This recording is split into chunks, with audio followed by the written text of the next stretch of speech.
Good morning. Please be informed that the Supreme Court Public Information Office will do a photo and video coverage of this symposium. All participants may appear on camera and may be featured in any photo or video, which will later be published and shared with the public. Thank you. Please settle down. The program will begin in a few minutes.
Judicial Academy Chancellor, Justice Rosemary D. Carandang, PhilJA Chiefs of Office and PhilJA Professorial Lecturers, and PhilJA Professors and the PhilJA Training Team.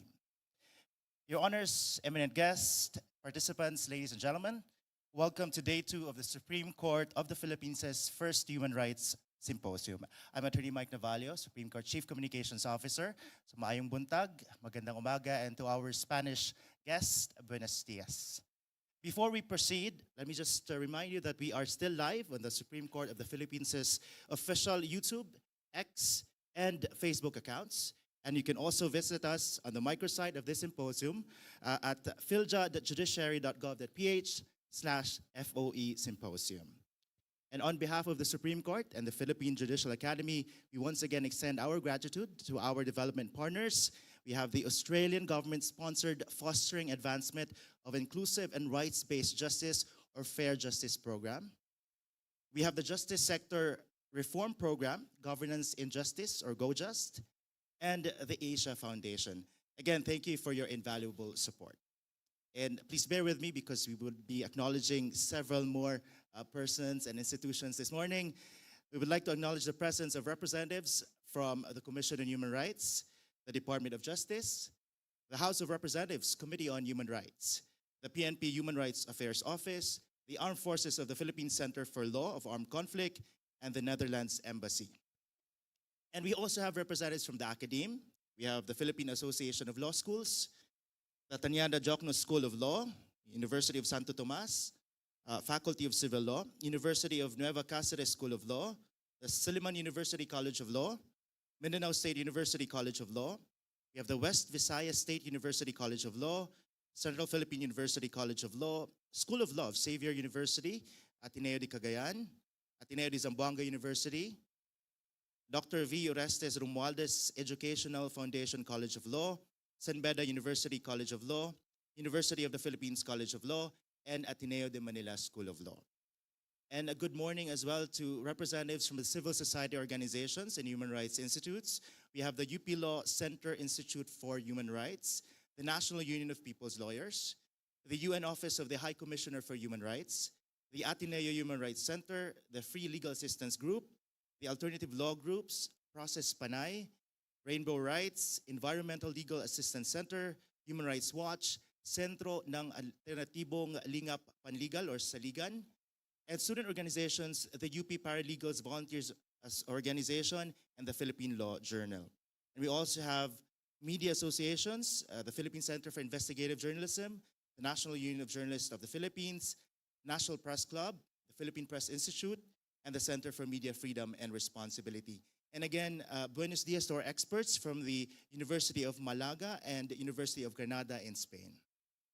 And of course, everyone joining us this morning, thank you and welcome again to the second day of the symposium. So yesterday, in commemoration of the International Human Rights Day, we were welcomed to day 1 of the symposium by PhilJA Chancellor Rosemary D. Carandang. And we also heard messages from the Chief Justice, as well as Senior Associate Justice Marvic MVF Leonen. So in the afternoon, participants were divided into breakout sessions. And this morning, as a way of recap, we will try to get a gist of what happened yesterday. And we will be joined on stage by the moderators of the breakout session yesterday. May I call on stage Professor and Attorney Theodore Te, Chairperson of PhilJA Humanitarian Law and Human Rights Law Department. Associate Dean Stephanie Rachel Tenefrancha Castro, PhilJA Professor 1. And Judge Augusto Jose Nuay Areza, retired judge and PhilJA Professor 1. So please give them a round of applause. Right. So as a disclaimer, our questions here do not reflect the views of the Supreme Court. We don't want to get into trouble, but this is in the spirit of freedom of expression and only for academic purposes. So Professor Te, let me begin with you. I know that you moderated the session on anti-terrorism. Explain to us how difficult it is at this point to define exactly what terrorism is. And there's also one paper suggesting that the Anti-Terrorism Act has in fact exacerbated dangers for civil society, for journalists and activists. Thank you, Attorney Mike. And of course, we do know that the Supreme Court has already decided that in Calleja, or its Executive Secretary. And of course, the ponente is here, Chancellor Carandang. And the Supreme Court did say in that case that the definition under Section 4 of ATA is clear enough. But to get to the paper that presented that, I think the paper presenter, Attorney, if I can be allowed to acknowledge him, Attorney Villanueva, proposed a very novel way of looking at vagueness. It was quite philosophical, multidisciplinary approach towards looking at the use of language to define law. He called it a definitional limbo, which carried with it and framed it within Habermas's discourse theory. We don't have a lot of time to talk about Habermas, so I will just leave it there. If those of you are interested, you may read his paper. But he did posit that the definition under Section 4 remains to be vague, remains to be unclear, and may in fact pose a danger, substantive danger to freedom of expression, largely because of the historical process by which the definition was arrived at. He looked at how the definition evolved from the congressional deliberations during the Human Security Act, and then later under the Anti-Terrorism Act, which admittedly was not a lot. And he did look at it and looked at it in relation to how the law now defines the crime of terrorism. And his finding was that it remained vague, it remained unclear, and therefore posed a danger to freedom of expression. And there's another paper exactly on that, how the Anti-Terrorism Act exacerbates the danger in conjunction with a recent phenomenon called red tagging. Yes. Well, some would say it's not exactly a new phenomenon, but we now have a name for it, and the Supreme Court has recognized it in the case of Tituro.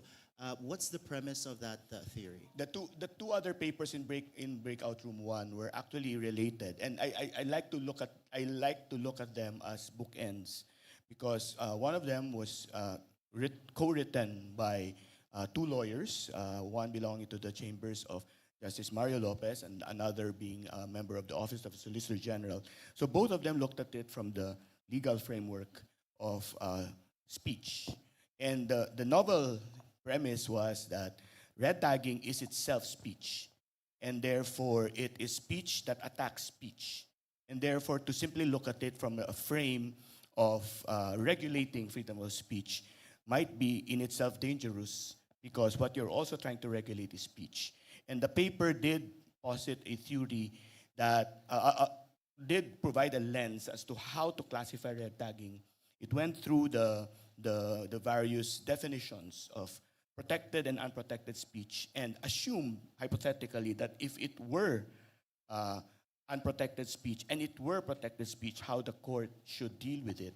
And it submitted as a recommendation that perhaps the court should look at it not from the lens of clear and present danger, but from the lens of balancing of interests as to which interests would be preferred. The other paper, which is the bookend of this, is written by a non-lawyer, and credit to her, because one of the justices in the panel actually thought she was a lawyer and asked her for her recommendations for revisions of the rule on the writ of amparo. And I think that was how good the paper was. And because I think the last paper framed it from the viewpoint of both context and experience. The context of red tagging, why red tagging is used or was being used and is currently being used, and from the viewpoint of experience, what red tagging does. And it went through the various accounts of people who have actually suffered because of red tagging, even to the point of losing their lives. And therefore posited that and submitted the argument that red tagging continues to pose a danger to freedom of expression as well as other rights, and did submit recommendations for how to avoid and address red tagging, including strengthening the protective writs that the Supreme Court has already put out. it would be interesting to see how regulation will evolve with regards to Yes. red tagging beyond the decisions of the Supreme Court. Talk about regulation. We go to our next breakout session, which deals with the media. There have been some concerns about regulation of the media in the past few years, the previous administration. Let's talk to Dean Stephanie. What are the findings of some of the presenters in your breakout session? Yes, the breakout session yesterday was quite interesting. We started with a gender dressed as Jesus Christ doing a punk rock version of Ama Namin. Then we went to the cartoon character, a Filipino called Alipin, and the Kalabaw, which criticized the government for 33 years, okay? Then we went to a phrase that I learned of only yesterday, pirate radio. If most of you are young, but there's this song, the Pirate of the Airwaves, there's that song. That's the only time I heard about it. But yesterday they discussed this pirate radio. So it was interesting because during the presentation, with respect to the Kalabaw and Alipin, it showed that this cartoonist was able to criticize the government. It was able to depict history as well as the social and political climate in a very unintrusive manner that the government did not attack it. So it was alive for 33 years. So it was inconspicuous. Then so the press was there to champion freedom of expression, of depicting what life is during this administration, I think 7 administrations. However, the problem with the Pura Luca Vega, if you watch that video, the Pura Luca Vega, where he was dressed like Jesus Christ and he was singing Ama Namin, well, in this video, the press here suppress artistic expression. The press complains about it being about the government violating and censoring itself, but the press itself here is the one censoring this freedom of expression. So we should look at this where the press should also regulate itself. And for the third third presenter, he talked about this. What do you call this? This pirate radio. Pirate radio are those who broadcast. They steal frequencies, and they now they use it as a venue for their advocacies. But it is not regulated, and despite the fact that this has existed since the 1960s, it has not been regulated. We were just talking with Judge Aresa, and we were talking about how do you regulate AI, which is a recent phenomenon.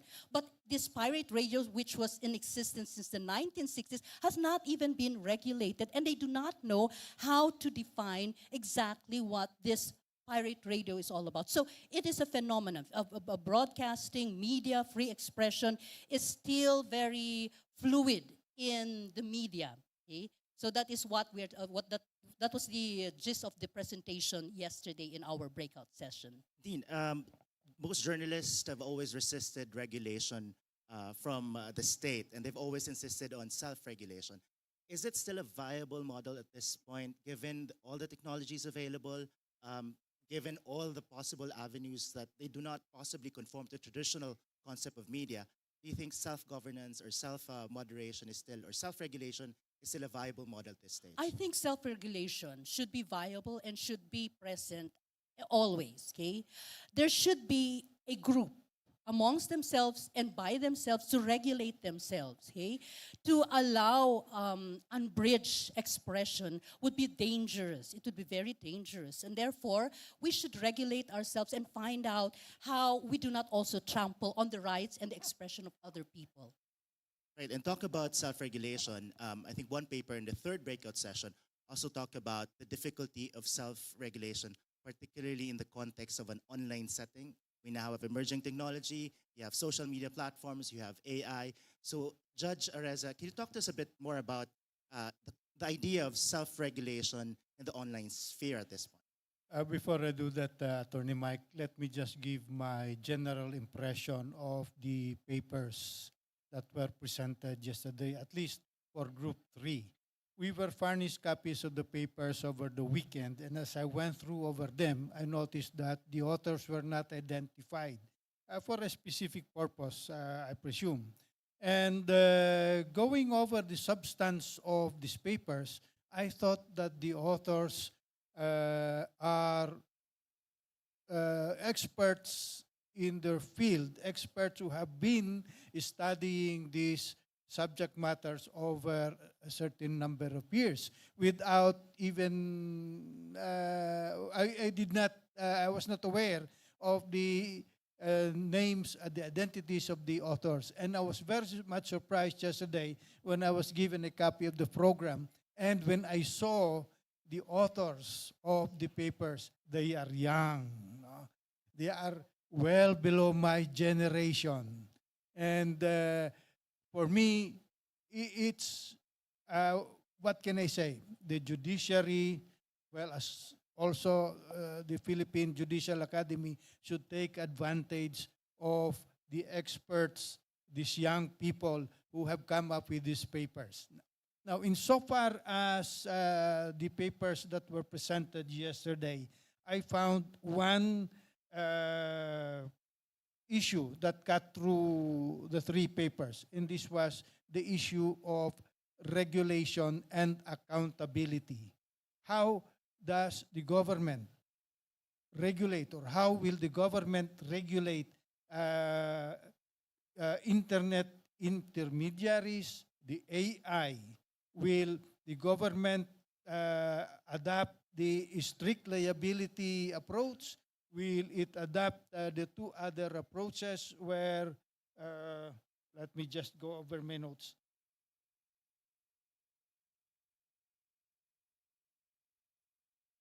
The other three approaches to regulation. And there was also an issue of whether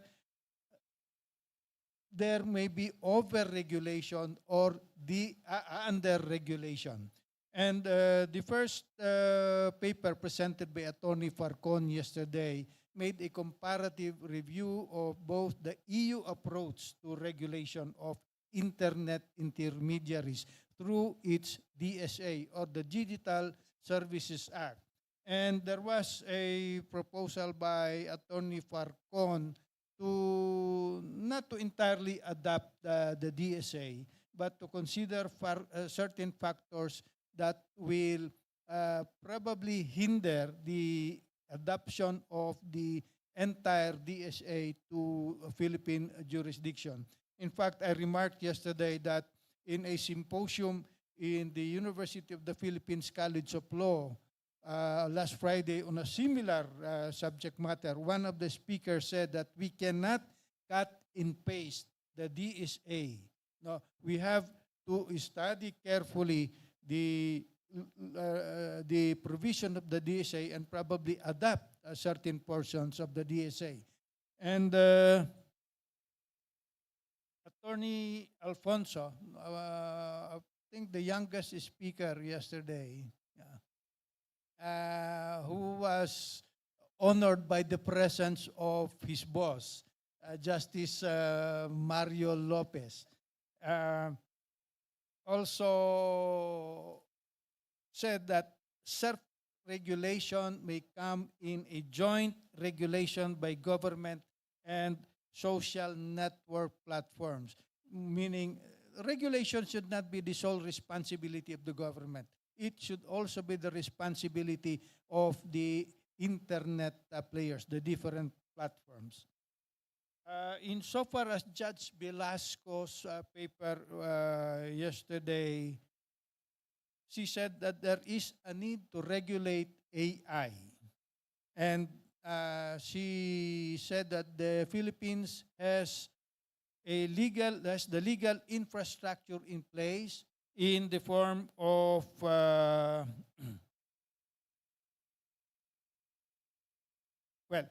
the question of whether, again, how to it may over-regulate or under-regulate the internet intermediaries. Understand the difficulty of regulating AI at this point Yes. because of the quickly evolving nature of AI. I think almost every week there's a new version coming out and new capabilities that they're showcasing. But from your perspective, Judge, how do you think should we go about it? Because there's always this question of, can the government actually work with social media platforms to regulate activity in those platforms without being accused themselves of censoring their users? That's been a big issue with Trump in the US, and I think in Brazil in the previous elections, because they were actually able to work, the government, that's the Supreme Electoral Council, was able to work with the social media platforms. They were able to safeguard the election in some sense. Uh, how crucial is this particular issue of government working with tech I platforms? think it is very crucial, Attorney Mike, because as I see it right now, the accountability lies with the users and not with the players. So, in legislating a law that would be used to regulate the industry, the players as well as the users should come in order to jointly come up with that legislation that will not only look at the users, that will not only place accountability on the users, but also on the platforms. I want to go back to Dean Stephanie, and for the media, do you think that work will also that approach will also work in working with the government? Because Oh, there's yes. always that tension between the media's watchdog and apprehension of working with the government. But I also see some cooperation in terms of the elections, for example. You have some media organizations working with COMELEC on these issues. So in terms of to what extent can the media actually work with the government to self-regulate and to put some guidance or at least some boundaries on some issues? Yes, I think they can and they should. There should be this symbiotic relationship between the government and the media. But this regulation should not only be a regulation by the government of the media outlets of the different branches, but it should also involve self-regulation. This we should be responsible, okay, for our acts. Freedom is not absolute. With freedom comes a lot of responsibility, and the responsibility should start with each person or with each media outlet. Let me go to Attorney Ted, because earlier you mentioned about moving beyond the criminal law approach to addressing terrorism. What viable options are there available at this moment? Is there any example that we can see perhaps from another country as to how they approach terrorism? One of the papers yesterday, Ms. De La Peña's paper, actually called for a human rights perspective towards defining terrorism, defining red tagging rather. And I think that approach for both red tagging, which is one of the tools that is being used in the arsenal, as well as terrorism, which is a tool as well as a weapon that government uses, I think is a good frame for that. The idea of simply criminalizing a set of acts both limits as well as narrows the range of things that we can do to address terrorism, which is not by itself definable. I think that is one thing that we are in consensus of. No? The Supreme Court itself in Calleja made mention of the many understandings of terrorism. And one of the things I think that terrorism it's a phenomenon. It cannot be put in a box. It I think evolves, and so the understanding of how to address terrorism cannot simply also be put in a box. That it cannot just be simply pass a law relying on the criminal law framework, which will be the legal positivism framework. If I define something, it becomes this, right? But it also narrows the range of options and remedies available. So I think we should move behind that. And one of the papers that talked about that in relation to red tagging could also be the frame for terrorism, which is human rights perspective, and which would be consistent with upholding freedom of expression as well as other rights. That I think Saj Leonen mentioned yesterday that our formulation of the First Amendment is broader than the United States First Amendment because the United States limits it only to speech. Ours talks about speech, the press, and association, as well as petitions to redress grievance. And so that is a whole bundle of rights that might be impacted by a very narrow approach towards defining the phenomenology of terrorism. How will this form look like, Attorney Te? Well, if you look at a human rights perspective, it leverages, of course, on freedoms, guarantees, and rights. And I think that is the approach that the Constitution itself tells us. Again, Section 11, Article 2, which was what Saj Leonen spoke about yesterday, values the dignity of every human person, guarantees full respect for human rights.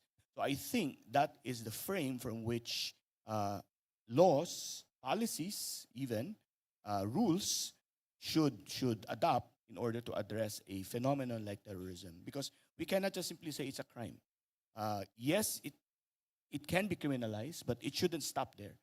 Because we should address also the effects of terrorism, consequences, and how it arises and how it can be prevented or suppressed.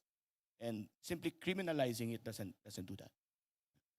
Now, let me go back to Judge Areza because we're trying to find solutions as well for the Philippine setting in addressing emerging technology, AI, and social media platforms. Admittedly, as a third world country, we don't attract the same attention in terms of response to complaints from big tech like Facebook, X. Most of the time, and this is feedback coming from civil society, the complaints would be coming from the US, they would act on it immediately. But if you're a third world country like the Philippines, chances are your complaints will go unnoticed or unheard. So how do we go about trying to strike a deal with them or work with them in addressing emerging problems? You know, Attorney Mike, may I just cite a specific example? If you're a Facebook account, if you're a Facebook user and you find something that is that violates your freedom of expression, or violate your freedom of being forgotten, no? The only remedy that the user has is to address the complaint to Meta. I do not find any mechanism for the user to file a complaint with any government agency.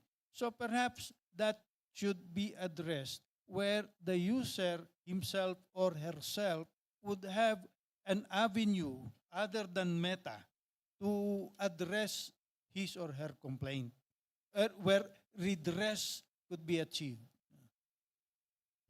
And I could just cite one example, for example, Judge. I mean, how do you complain to Elon Musk if, for example, he's promoting his agenda in terms of the elections, for example, in the US? What's the solution to that? Right now, we do not have. And I believe none of the papers that were presented yesterday was able to address that, other than to say that these are the proposals, no?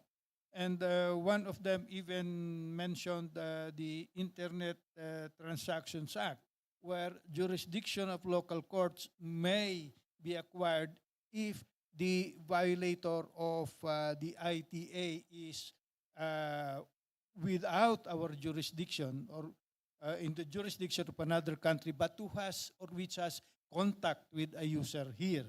But otherwise, I do not see at the moment any possible way of redressing any grievance. So that is where I think the legislative branch of the government has to come in immediately. In fact, Justice Leonen yesterday emphasized on the need for a measure, a legislative measure to address AI. As of now, there is none. And he even suggested for a courageous judge to decide on an internet intermediary case that may come up with him and not to abdicate the authority of the trial court judge in favor of the Supreme Court. No? Interesting. For next year's symposium. All right. So, Dean, how about in the context of the media? You mentioned the case of Luca Vega earlier. And I know that there's the KBP for those in television. You have certain self-regulatory models in place. But has that been effective in terms of trying to change the way media covers those issues in particular? Or is social media more of the better feedback mechanism for the media to improve the way it covers sensitive issues? Well, the problem with this was that when it was picked up by the media, okay, it influenced social media. Majority of the broadsheets that covered the Pura Luca Vega controversy, they gave a negative view of the video. They called it blasphemous and sacrilegious. It was only the ABS-CBN and Rappler that decided to treat it as artistic expression. However, despite this, because of the major broadsheets branding it negatively, it followed that social media also branded it as negative. So there should be the broadsheets themselves, the media themselves should be accountable in protecting freedom of speech, especially to those who are marginalized. I think the problem here was that this Pura Luca Vega became more controversial because it was portrayed by a transgender. So this goes again into the issue about the marginalized LGBT group. So I'm sure there are a lot of questions from our audience. Unfortunately, we don't have enough time. So I'll just have time for one more final word from our moderators.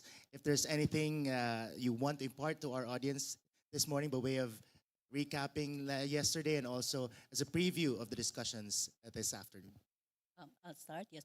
Freedom of expression should be guarded. Freedom of expression should be allowed. However, freedom of expression should be regulated not only by the branches of the government, not only by private companies, but by the user themselves. We should self-regulate our freedom of expression. I'll comment on the process as well as the issues that were raised so far in this symposium, the first ever. And so I think the range of issues and concerns that have been raised and the questions that have been provoked is symptomatic or, well, is representative of what freedom of expression really brings. It's evolving. There are new issues. And therefore, I think the challenge is for us to continue talking about it within a forum like this, because old tests, which may have been established for many years, may no longer be clearer in relation to new and emerging issues regarding freedom of expression.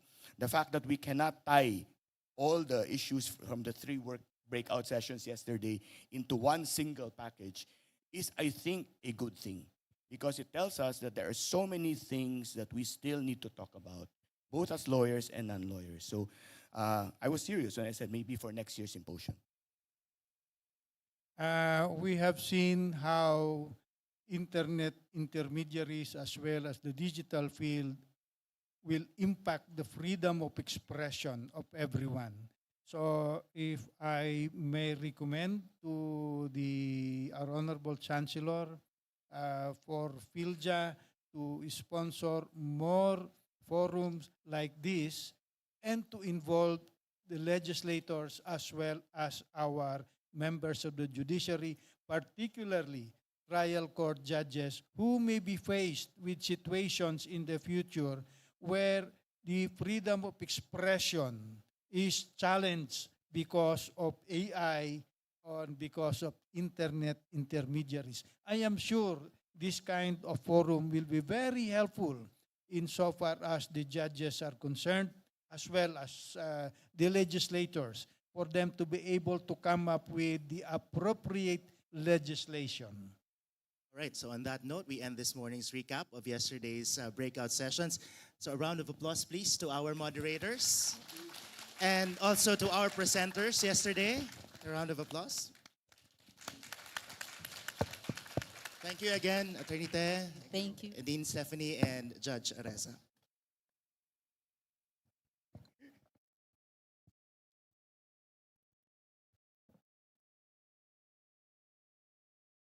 Okay. So for today's morning session, we will continue with the remaining 6 presenters. So they will be divided into 3 breakout sessions. So that means just 2 presenters per session. So let me just read to you the summary of the breakout sessions. Breakout session 1, it will be on strengthening freedom of expression through litigation and adjudication reforms. And at the lecture rooms 1 and 2, that's beside this auditorium, the presentations will be from Mr. Arnel Murga and Attorney Kyle Joseph Alo. For breakout session 2, weaving through the legal framework of national security in cyberspace, it will be held at lecture room 4 with presentations from Mr. John Derrick M. Gabrilio and Ms. Maria Corazon C. Reyes. And the final breakout session, session 3, navigating the metes and bounds of the right to be forgotten. That will be at the Global Distance Learning Center with presentations from Honorable Theodoric K. Ayungo and Attorney Jasmine L. Infactana. So the same breakout mechanics apply. On-site and online participants may choose which breakout session to attend. They may also decide to visit several or all breakout sessions during the conduct of the symposium. Please be mindful not to disturb the ongoing presentations. And for those joining us online, please stay online and wait for the breakout rooms to open. And the 2 moderators from PhilJA will preside over the discussion for every breakout session. Now, to those joining us on site, please do not forget to sign the attendance sheet in front of the auditorium to avail yourself of the prescribed MCLE units for the afternoon plenary session. Very important reminder. But before we leave for the breakout session, may we kindly ask everyone to please stand and move closer to the center for a group photo. The photographer from the Supreme Court Public Information Office will be on the stage to take the photo.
but he had to rush back to Manila, but he did a great job this morning.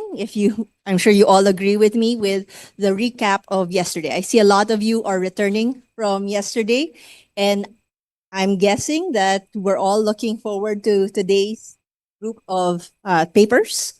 It's quite short this morning. So again, I'll begin by introducing the speakers, after which I'll go through the flow of the program, and then we'll continue on with the actual presentation. So with us, first will be Mr. Arnel F. Morga. Mr. Morga is the winner of the 2017 ASEAN Youth Citizen Journalism Prize and a consultant for the International Center for Journalists. At the same time, he is currently a fourth-year Juris Doctor student at West Visayas State University. His writings have appeared not just before you, but in the BBC, The Guardian, among many others. Then our speaker after that is attorney Kyle Joseph A. Alo. He is a lawyer from Cebu, serving as partner at Alo and Alo Law Offices. He also is a part-time professor at the University of the Visayas Gullias Law School. He attained his Bachelor of Laws at the University of San Carlos, where he graduated magna cum laude and was an outstanding graduate for his degree in management accounting. In addition to balancing his duties to the court and to his clients, he also devotes his time to an amazing wife and to his beautiful one-year-old daughter. In his spare time, he enjoys playing tennis, striving to be like his idol, Roger Federer. But his exercise often reminds him that he is one that is just a humble player on the court. So again, we have two very interesting speakers and papers. Mr. Morga will be talking about SLAPP suits. The title of his paper is The Right to Freedom of Expression and Strategic Lawsuits Against Public Participation, Re-examining anti-SLAPP legislation in the Philippines, while Attorney Alo will be discussing utilizing artificial intelligence to decide cases, a boon or bane in the disposition of justice. So both of them will be tackling new concepts or new ways to look at things in terms of litigation and adjudication reforms while playing with freedom of expression, balancing that with freedom of expression. So these two papers, each of them will be presented for 30 minutes, one after the other. We won't have a break in between. Then we will proceed with the open forum. And just like yesterday with Attorney Te, we will open up the floor to both those participants online through the QR code and through the Zoom chat, and to the people here present. So even if you are here present with us, if you are too shy or you would prefer to write out your very detailed questions, you can do so by sending it through the QR code. Then after which we will end by 11:45. And as Attorney Pelonco kept reminding you, when we return for the afternoon sessions, it will be at the main plenary hall. But before you proceed into the plenary hall, especially for the lawyers here who are seeking their MCLE credits, please don't forget to sign up. You have to physically sign that sheet in the main lobby before proceeding into the plenary hall for our afternoon set of speakers. Okay, so without further ado, may I please invite Mr. Morga to present his paper. Let's give him a round of applause.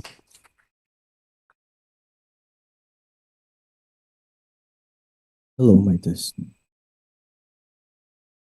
To the justices of the Supreme Court, justices of the appellate courts, judges of the trial courts, deans of law schools, especially to Dean Pauline Grace Alfuente, who is currently here. Thank you so much for being supportive. Allies of justice and other stakeholders, Mayong Aga, good morning. My name is Arnel Morga, and I'm currently a fourth-year student at West Visayas State University. And I also work as an independent journalist, and I'm currently a consultant at the International Center for Journalists in the United States. And we're currently implementing the project called Asia Investigative Reporting Network, which is we help Southeast Asian journalists expose and investigate abuses of powers and corruptions in the region. Yesterday, we learned about how speeches or words are used as weapons. Today, I will be discussing how litigation is abused, making it as a weapon of people in power to evade investigation, accountability, and corruption, among others. I will be presenting my topic with the following outline. First is the introduction, where I will provide a very concise summary of the situation of the freedom of expression, press, and the other cognate rights. This gives rise to my second topic, or second point, which is the strategic lawsuit against public participation, or SLAPP for short. Here I will provide the definition from its origin or conception, and I will also provide the definition as provided by the United Nations, as well as how it is applied in the Philippines context. Next, I will also providing the SLAPP statutes or protections in other jurisdictions. And this paper looks into the selected best practices of other jurisdictions addressing SLAPP. Next is that I will also discuss the current events related to SLAPP. This includes who are the common targets of SLAPP as well as those who exercise SLAPP. Next is that I will provide the impact of SLAPP in civic spaces. And last part, as my conclusion, I will conclude with my recommendations. First, the pressing issues of freedom of expression in the Philippines are actually manifested in the following: the press, media, activism, peaceful assembly. This actually gives rise to the strategic lawsuit against public participation, or SLAPP. And I will be giving a situationer as provided by think tank organizations. First, the Philippines is a democratic country where freedom of expression is at the cornerstone. However, journalists, activists, and even ordinary citizens are jailed only for exercising their constitutional right to freedom of expression. With this, I ask, are we truly free? The state of civic space in the Philippines remains repressed because of existing threats, intimidation, surveillance, red tagging, arbitrary arrest, and persecution of human rights defenders and activists and fabricated charges. While journalists face threats and attacks, stifling of protests and red tagging, labeling people as communists and with designating them as terrorists. The UN Special Rapporteur on Freedom of Opinion and Expression, Irene Khan, during her visit in Manila, found out that the government of President Ferdinand Marcos was actually more amiable toward the media than the Duterte administration. And I quote from her report: "The damage caused by the previous administration has resulted into reduced media pluralism and decreased public trust in independent journalism as a result of viral disinformation and troll campaigns. Aside from killings and libel cases brought up by national or local authorities against critical journalists, the non-renewal of the franchise of ABS-CBN, which is of course one of the country's largest broadcast television and radio network in the country in 2020, was a blow to media freedom. While ABS-CBN continues to broadcast online and via various agreements, the non-renewal of its franchise continued to adversely affect independent and diverse media and Filipinos' access to plural information today. The said UN Special Rapporteur also urges to act on the anti-terrorism law, libel cases, and other forms of legal harassment of Philippine journalists, activists, and ordinary citizens. This is the case of SLAPP. Now allow me to provide the definition of SLAPP from its original conception following the definition provided by United Nations and how it is actually applied here in the Philippine context. The term SLAPP was coined in the 1980s by the University of Denver professors Penelope Cannon and George Spring. SLAPP was defined as a lawsuit involving communications made to petition for a governmental action or outcome, which resulted in a baseless suit filed against individuals or non-government organizations or on a substantive issue of some public interest or social significance.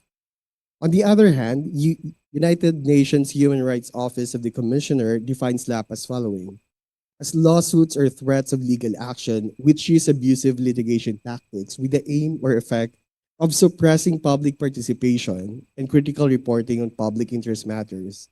And it also further characterizes it with the following three elements. First is the imbalance of power. Second is the matters of public interest. And third is its abusive legal tactics. Essentially, SLAPPs are tactics to harass, intimidate, and silence certain public constituencies by burdening them with the cost of legal defense. And now how it's actually used or applied in the Philippine context. SLAPP is actually found in the rules of procedure on environmental cases. However, in our country, it is only limited to actions in the enforcement of environmental legal protection or laws. It varies from the main purpose of SLAPP suit, which is to harass, vex, and exert undue pressure of or stifle any legal recourse on any person, including the government, from enforcing environmental laws or protecting or asserting environmental rights. This provision applies not only to suits that have been filed in the form of countersuit, but also to suits that are about to be filed with the intention of discouraging the aggrieved person from bringing a valid environmental complaint before the court. Now I'll proceed with some select SLAPP statutes in other jurisdictions, namely found in the United States, Canada, Southeast Asia, specifically in Thailand and Indonesia. First is the California's anti-SLAPP statute. This provides for a special motion to strike a complaint where the complaint arises from the activity exercising the rights of petition and free speech, and to encourage participation in public interest matters, and to avoid chilling of such participation through abuse of judicial process. If the lawsuit arises from an act in furtherance of the defendant's right to free speech or petition in connection with a public issue, it allows defendants to file a motion to strike a complaint within 30 days unless the court docket is clogged. If the court finds that the lawsuit qualifies as SLAPP, the plaintiff must demonstrate a probability of success on the merits. If the plaintiff cannot do so, the lawsuit is dismissed, and the defendant is entitled to recover attorney's fees and costs. And I also pick up some of the jurisprudence that talks about or ruled on SLAPP cases in the United States, such as the case of Bill Johnson's Restaurant versus NLRB. In the case of the facts of the case are the following: that after one Helton, a waitress at the petitioner's restaurant, filed unfair labor practice charges with the National Labor Relations Board, alleging that she had been fired because of her efforts to organize a union. Helton and others, including other waitresses, picketed the restaurant and distributed leaflets. Petitioner and three of its co-owners then filed a suit for damages and injunctive relief against Helton and the other demonstrators in Arizona State Court, alleging that the defendants had harassed customers, blocked access to the restaurant, which created a threat to public safety, and libeled plaintiffs by false statements in the leaflets. Here, the court held that the employer's prosecution of a baseless lawsuit with the intent to retaliate against an employee is an enjoinable unfair labor practice. This is SLAPP. Next is the case of New York Times versus Sullivan. Here, the New York Times published a paid advertisement supporting civil rights activities in the South of America. An elected official of Alabama brought an action for libel against the paper and various clergymen who had signed the advertisement.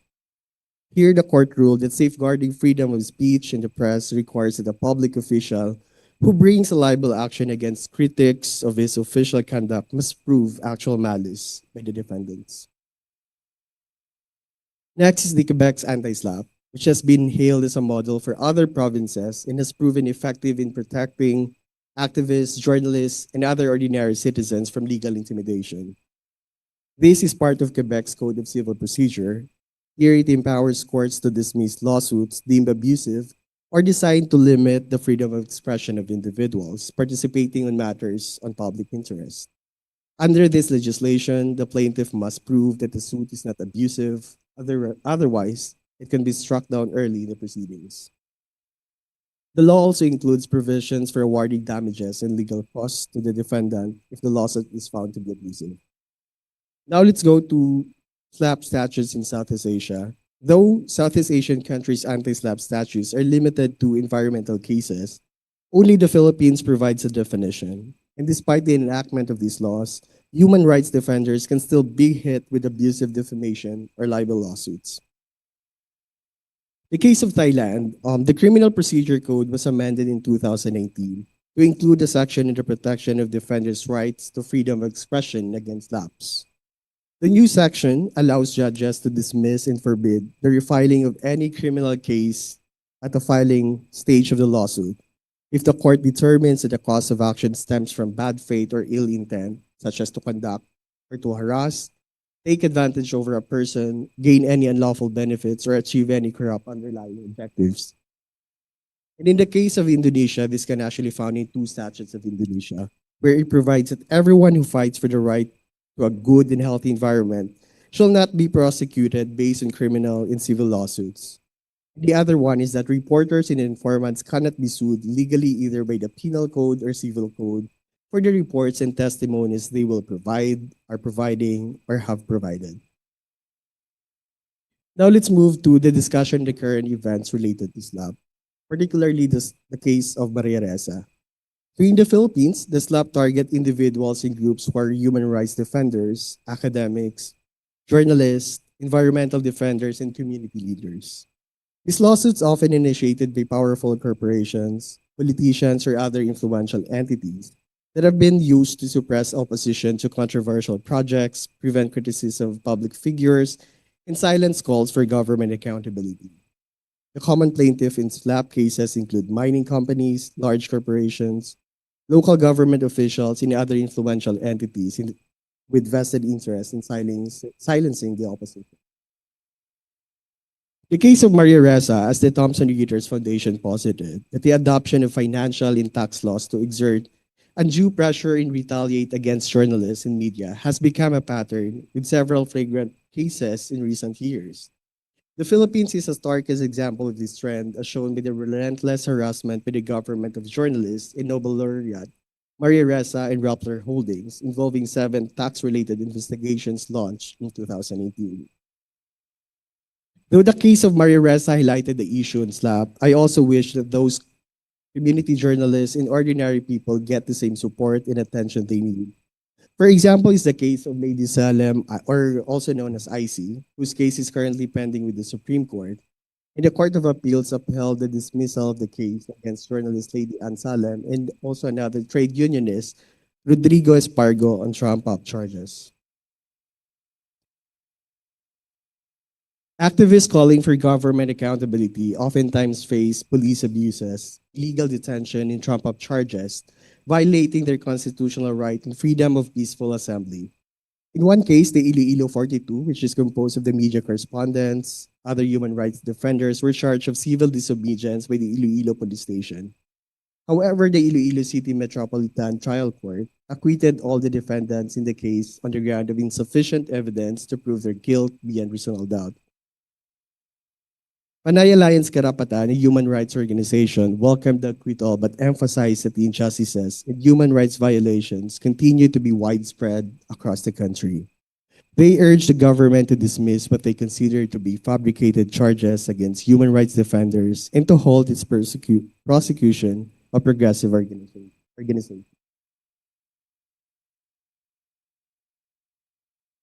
Politicians who are in the positions of the majority leadership were also not spared. Then Senator Laila de Lima were filed numerous cases related to drugs.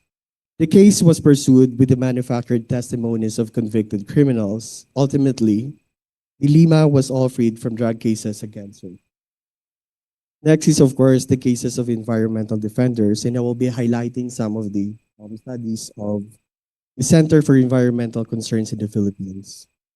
So these are the list of cases that are deemed as SLAPP, as they are infringement of the constitutional rights, often targets journalists, activists, unionists, human rights defenders, environmental defenders, among others.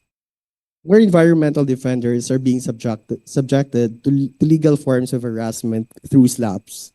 SLAPPs affect public participation by limiting freedom of speech and the right to seek redress of grievances.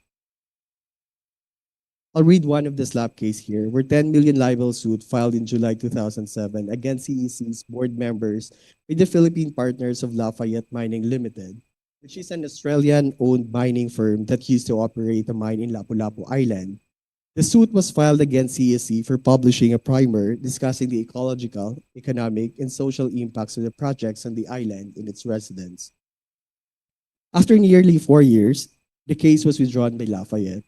Second is that the charges of grave coercion filed in November 2007 by Sibuyan Nickel Properties Development Corporation against 85 anti-mining advocates for joining October 3, 2007 protest in Sibuyan Island, where Councilor Armin was shot dead. Among those charged were 14 elementary school teachers and witnesses to the killing of Marine. One may also argue that these cases are dismissed. However, I submit that SLAP intention is not to win. Regardless of the result of the case initiated, their message gets across. If they are being questioned, investigated, and opposed, one will be sued. So this leads me to the next part of the presentation, which is the impacts of SLAPs. The impacts of SLAPs are found in the following. First is legal harassment, exhaustion of resources, chilling effect, shrinking of civic spaces, as well as the monopoly of flow of information. For legal harassment, SLAPs are often used to intimidate or silence critics throughout expensive and prolonged legal battles. Exhaustion of resources, where defendants in SLAP cases may face financial and emotional strain due to costly legal fees, even if the lawsuit lacks merit. Chilling effect, where the threat of SLAP lawsuits can discourage individuals or organizations from speaking out on controversial issues for fear of legal repercussions. Next is shrinking of civic spaces, where SLAP suits contribute to a reduction in public discourse, as individuals and groups are less likely to engage in activism and express dissenting views. Last is the monopoly of flow of public or information, where SLAPs allow powerful entities to dominate public narratives. So this suppresses alternative voices in influencing political discourse to favor their interests, especially in the context of social media and in the presence of trolls. Now I will conclude with my recommendations as follows. First is the enactment of SLAP, which is also have been filed in the congressional bills. Next is that I will also provide revisions on the rules of court and integrate best practices of anti-SLAP legislation in other jurisdictions. And last is the judicial instruction on SLAP. The passage of congressional bills addressing SLAP in the Philippines, as well as those promoting and protecting constitutional rights, is a significant step forward. However, the reality remains troubling. SLAPs are often exercised by public officials who are, ironically, the very individuals whose votes and powers are crucial to passing such legislation. This situation highlights a concerning conflict of interest. The enactment of protective laws rests in the hands of those who frequently misuse them. On the other hand, the Supreme Court's role has a role in this, where it can promulgate rules and guidelines, fulfill the legislative efforts, providing a comprehensive framework for protecting public participation. The Supreme Court has a critical role to play in protecting the constitutional rights of Filipinos from the threat of SLAPs by promulgating specific rules and guidelines that empowers the courts to dismiss. By promulgating specific rules and guidelines that empower courts to dismiss SLAPs, the judiciary can significantly reduce the chilling effect that SLAPs have on public participation. This leads me to my next recommendation, which invokes the rulemaking of the power of the court, and this is it. So apart from the legislative efforts, there are initiatives within the judiciary that could address the issue of SLAPs. The Supreme Court of the Philippines has the power to promulgate rules concerning the practice of the law in the court procedures. And as a precedent, the Supreme Court has promulgated rules and to protect the person's constitutional rights, such as the writ of amparo, writ of kalikasan, and the writ of habeas corpus.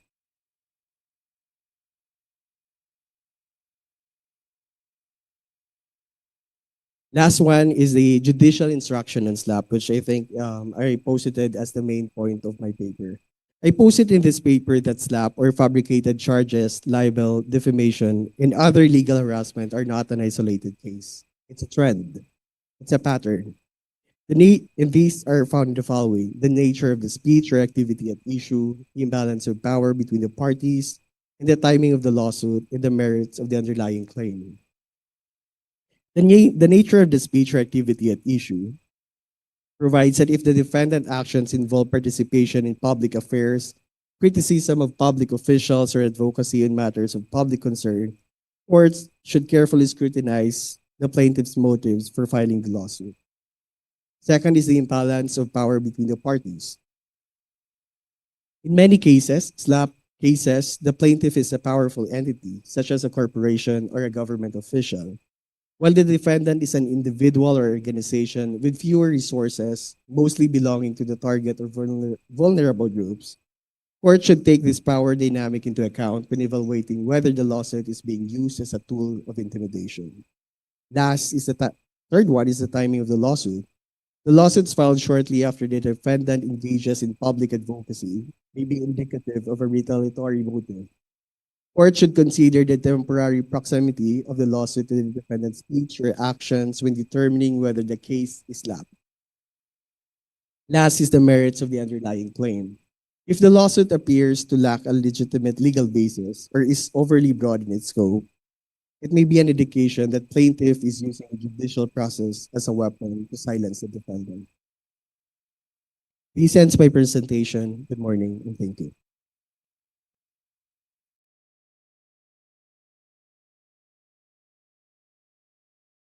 Thank you, Mr. Morga.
Okay. Our second presenter's paper is entitled Towards a More Robust Cybercrime Law, a comparative study of the Philippine Cybercrime Prevention Act of 2012 and Singapore's Computer Misuse and Cybersecurity Act of 1993.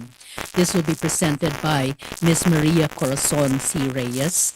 Ms. Maria Corazon Reyes is a licensed teacher and currently serves as a senior project assistant in the program on social and political change within the Center for Integrative and Development Studies of the University of the Philippines System.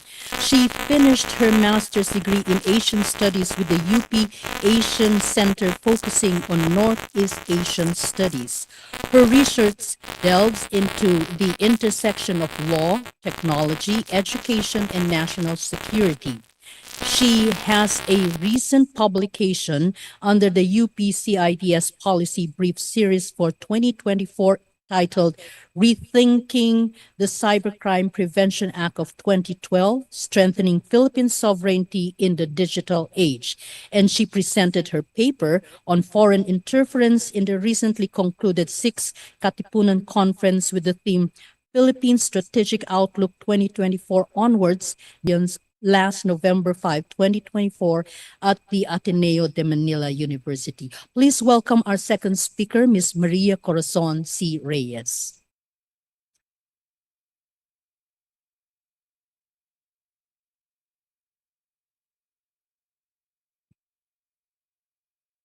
Good morning, everyone. Thank you, Dean. Thank you, Dr. Carmona.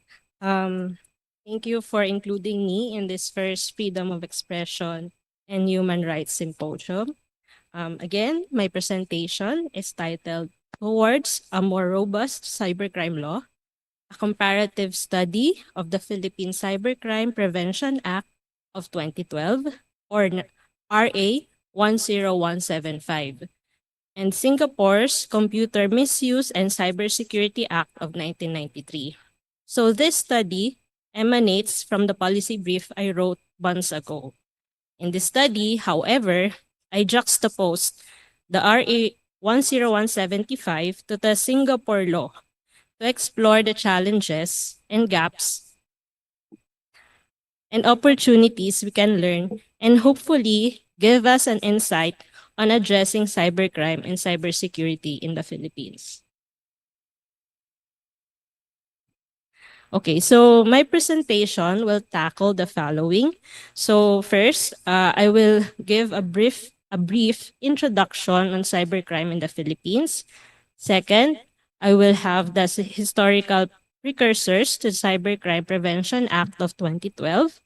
Third, I will discuss historical context of Singapore Computer Misuse Act of 1993. And fourth, provide overview and key provisions of each law.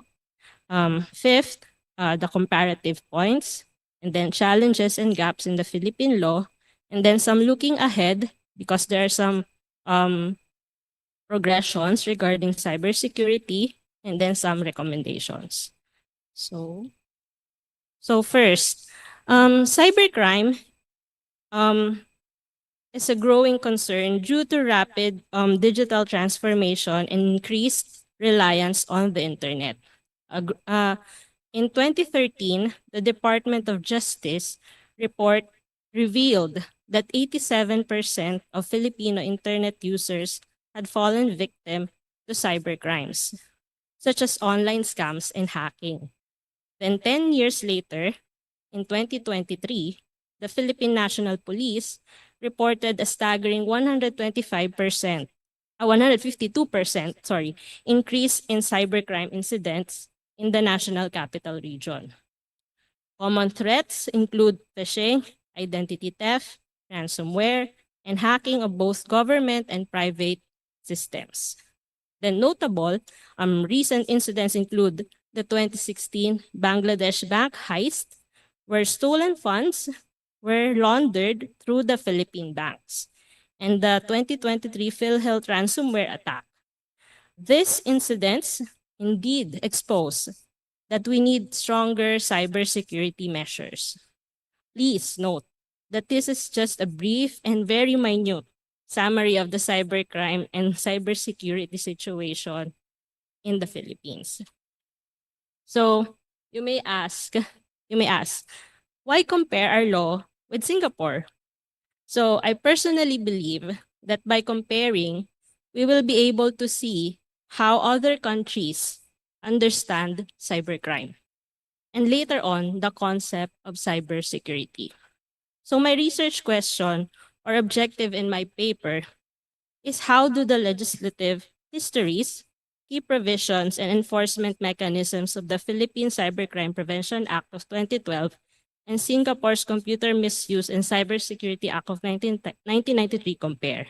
And what insights can be drawn from this comparison to enhance the effectiveness and adaptability of the Philippines' response to cybercrime? Also, in turn, this research aims to inform our understanding of national security through an interrogation of cybersecurity. Okay, so for the purpose of distinction, the blue-colored slides will be about RA 1075, about the Philippines.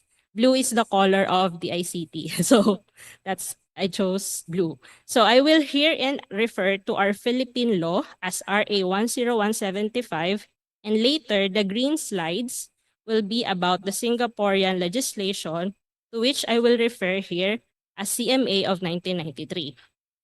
Now let's discuss the historical precursors to RA 10175. So first, we have the Anti-Wiretapping Act of 1965. So I think this is a little bit of self-explanatory. 1965 is the era of telephones. So that is still wired connection and communication.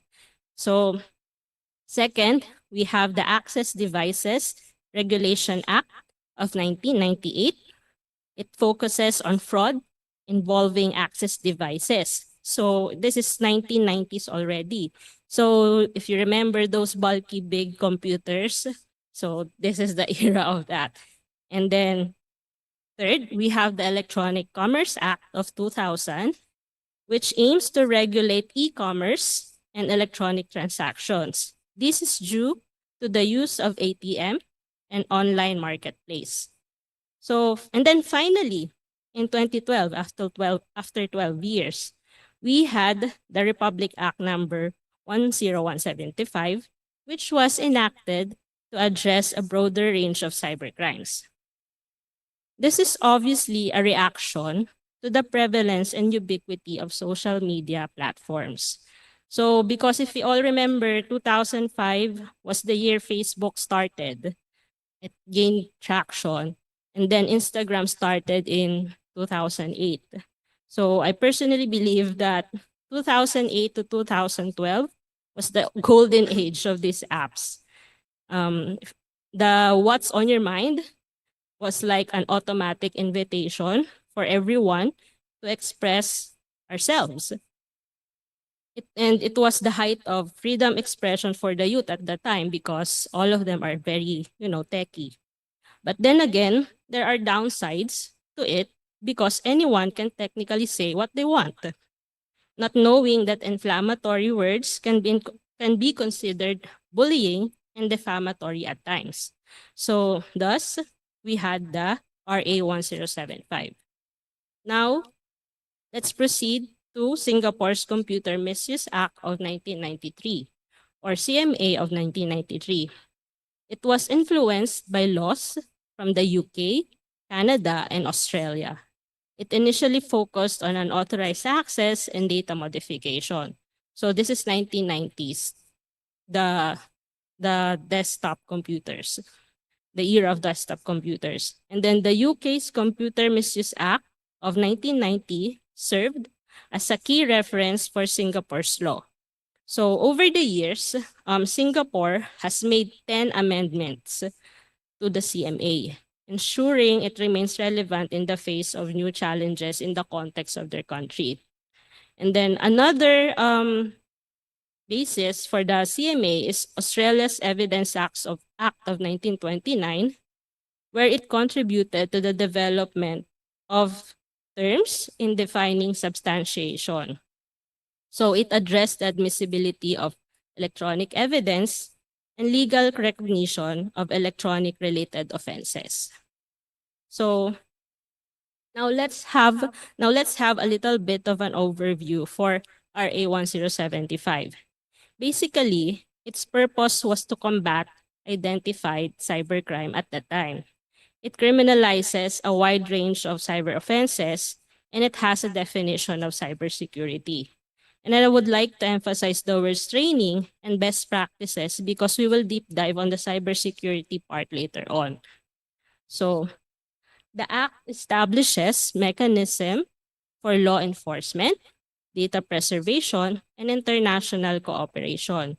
It provides for the creation of specialized units and agencies to handle cybercrime cases and cybersecurity policy, wherein it designates the Department of Justice, Office of Cybercrime, NBI, and PNP as enforcement agencies. The Act also established the Cybercrime Investigation and Coordinating Center, or CICC, to oversee investigation.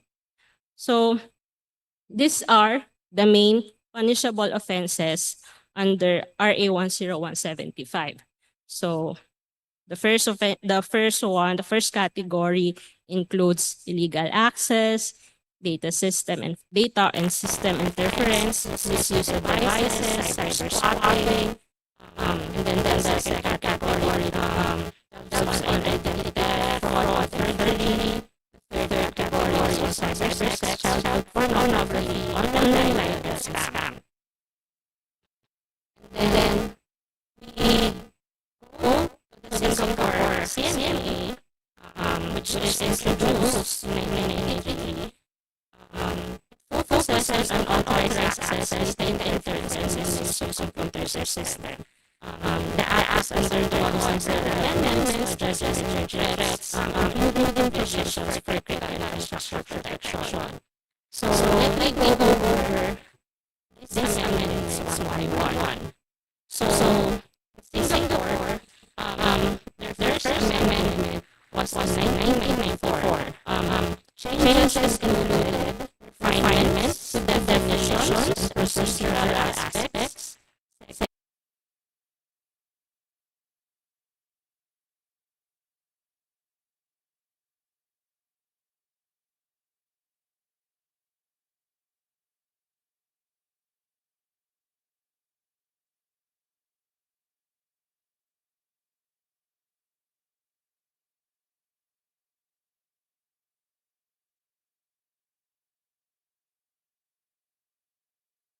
sentences related to denial of service, attacks and unauthorized reception of computer services.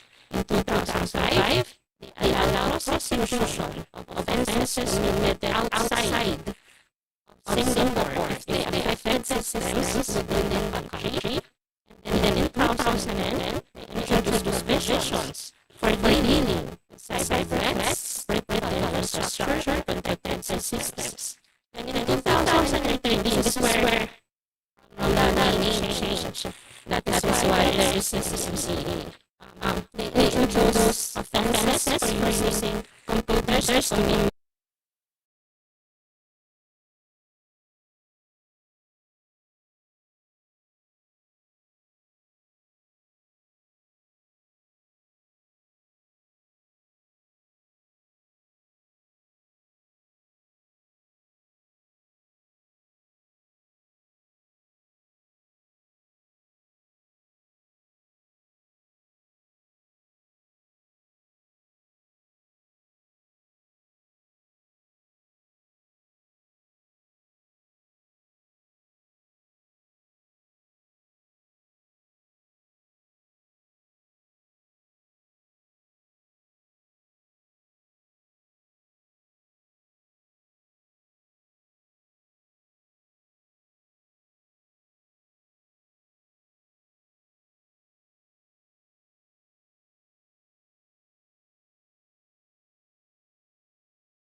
Prevention Act, or RA 10175, has a broader scope, covering various offenses like online libel and even cybersecurity because it has a definition.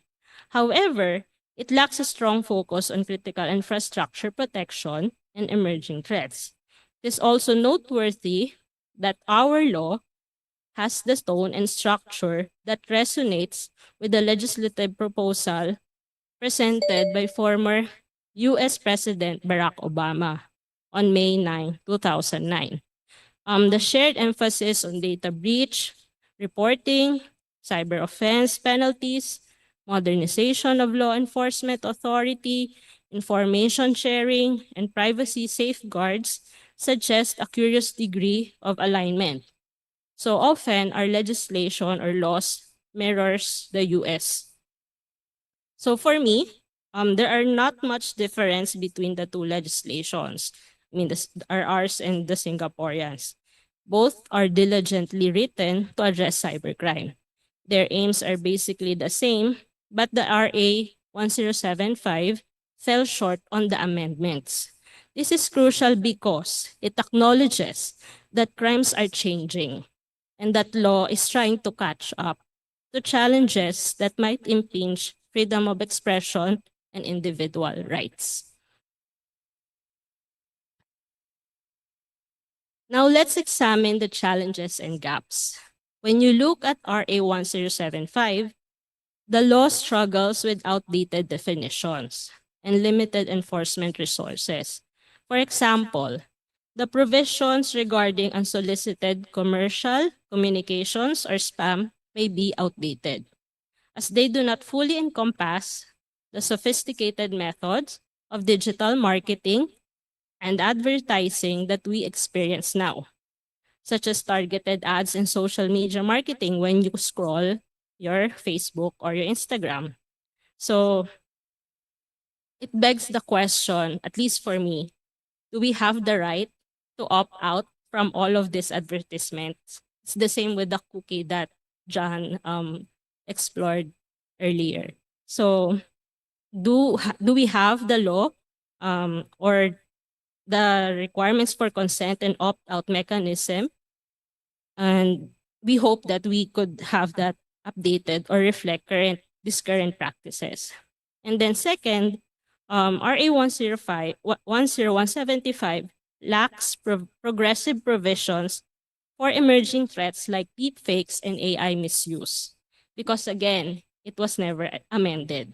Some terms used in the Act, such as computer system and computer data, may not encompass the full range of devices and technologies we use today.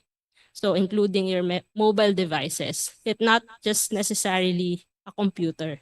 It performs a lot. It could even track your heartbeat, your sleep. It becomes a medical device later on. So that's one. And there's also the cloud computing. We don't have the storage, actual storage anymore. Our storage are in the cloud. And we don't see the cloud. Where is that? So that's one of the amendments that we have to look into. And then third, and most importantly, public awareness and preventive measures are insufficient. What interests me is that I don't see a massive educational awareness in the provision, despite its name as a Prevention Act. I mean, it's a it's a cybercrime prevention act, but there is no preventative measure. So I believe there is training under the CICC and now the DICT. But then again, after it was, enacted in 2012, I haven't heard of a mass media campaign about it. I believe that these are basic issues that hinder the effectiveness of the law in addressing cybercrimes in our country. Overall, I believe RA 1075 is another testament to our country's reactive approach in legislation. Basically, we legislate when there is a national socio-political issue that needs addressing. So now for Singapore, the CMA demonstrates several strengths and innovation because it has evolved and became the precursor to the Cybersecurity Act of 2018. So remember when we went over the amendments earlier in 2018, they also had the Cybersecurity Act, which emphasizes critical infrastructure protection, data privacy, and international cooperation. They also have the Cybersecurity Agency, or CSA. It plays a key role in enforcement and public education.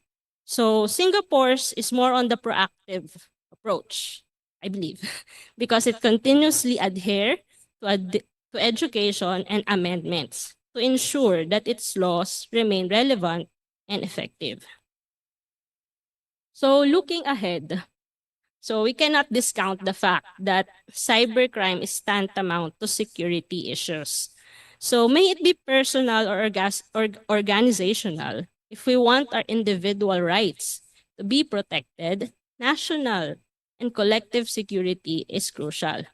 This is where our law showed a little bit of forward thinking, because cybersecurity is defined in RA 1075, which was enacted in 2012.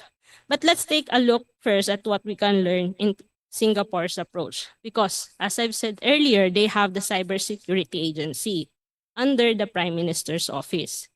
In their act, it mandates a master plan and public education initiatives. So they distribute the cybersecurity education and learning guidebook to their citizens. May it be in the basic education or online. Now, in the Philippines, we rely on the Department of Information and Communications Technology, DICT, which is just become a department very recent. Now, under the DICT, we have the National Cybersecurity Plan 2003 to 2008, which is, I believe, an EO signed very recently by our president. And according to Engineer Carlos P. Reyes, the director of the ICT Cybersecurity Bureau, there is also a proposal to have our own Cybersecurity Act. He mentioned this in a webinar organized last October. So let's go over the NCSP. So in the document, in the NCSP, it does not explicitly say that the plan is a response to recent increase of cyber-related intrusions that many of our government websites are experiencing. I think you are aware of the news. There are always hacking, defacement of our websites. So that's that. It's considered a cyber attack towards government institution. So it is apparent that this is a framework on addressing cyber attacks, particularly those perpetrated against the government. So you can see here the CRT. There are two CRTs, the DICT and CERT, and the Defense CERT. So the Defense CERT is under the National Defense, and then this one is the DICT. And then at the lower level, the ICT Academy. This one will provide the training to these two. So, and then at the center is the National Cybersecurity Intelligence Network. So it's like a center that, according to Engineer Reyes, will be built in Valenzuela. So it's an actual facility. So, I mean, evidently, this entire framework is our response to cybersecurity issues that we face today. By the way, just a little bit of a disclaimer. This part is taken from the presentation I did in Ateneo very recently. But I'd like to add it here because essentially, we could be contributing to acts of interference without our knowledge through our phones. I mean, Justice Leonen yesterday said that our phones can be, hot mics. So, and let me quote also that cyber attacks is a form of foreign interference, and any kind of gadget can be used. you might be unaware that your phone is being used to record now. So let me quote an Australian researcher, Professor Dowling, wherein she said that foreign interference now has to a large extent morphed to cyber interference. And to address these issues, this is what we have now with the DICT. So let's go furthermore to the NCSP. So in the NCSP, it explicitly says that we should secure our underwater cables infrastructure as seen here. So this is the underwater cables that we have. This is the Philippines at the center. So why is this important? The internet and our current livelihoods depend on this. This is important because there's just a long average time to repair submarine cables in the West Philippine Sea. We can greatly impact the BPO industry and other related industries as well. So this is an issue of personal and national security if our country's industries break down due to slow internet. We cannot simply go back to telephones and fax machines. That's too slow for the average Filipino now. So, and then last one from the NCSP, they also have this framework.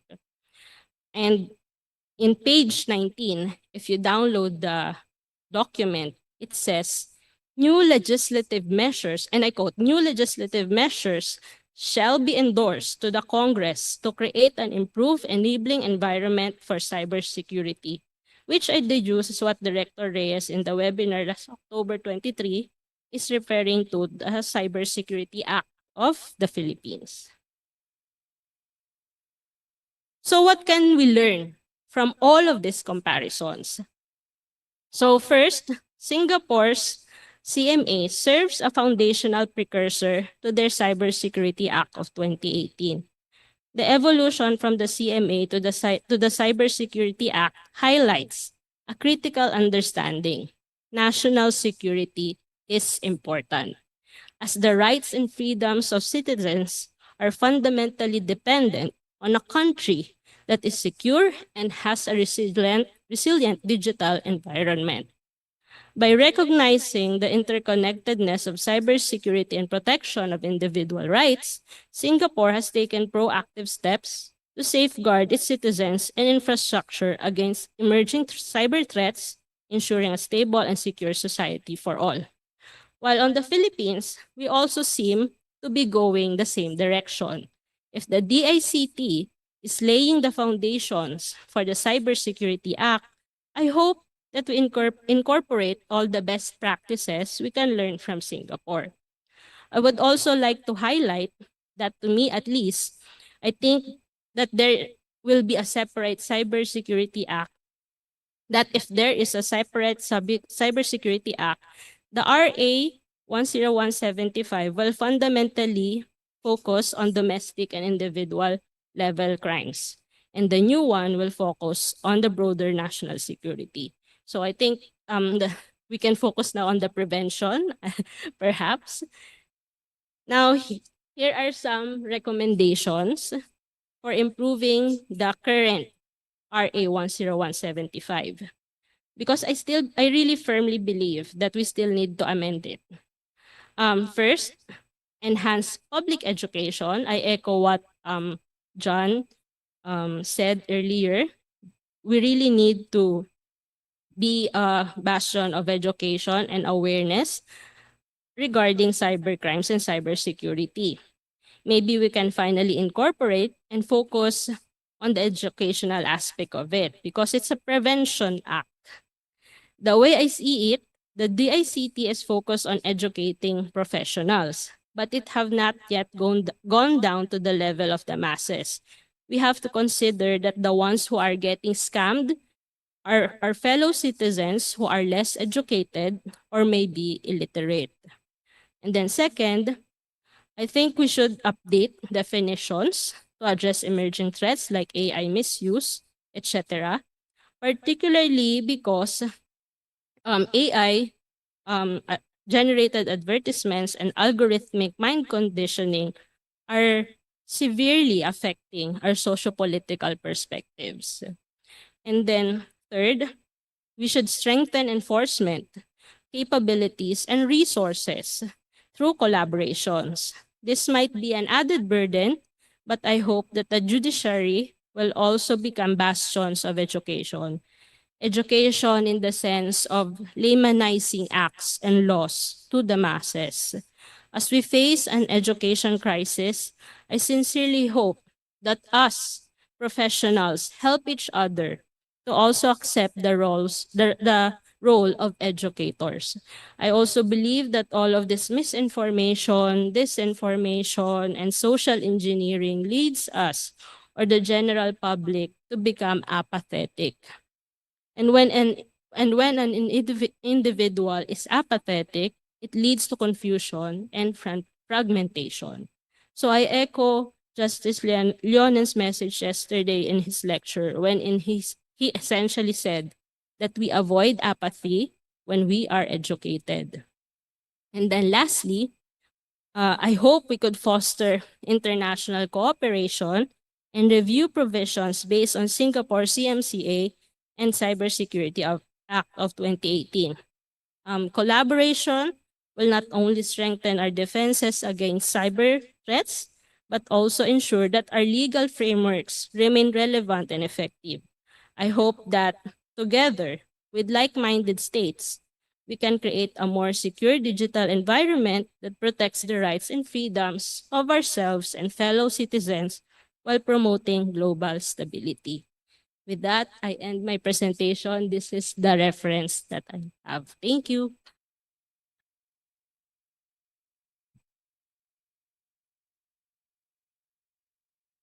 Thank you, Ms. Reyes. May we ask you to come back to the front?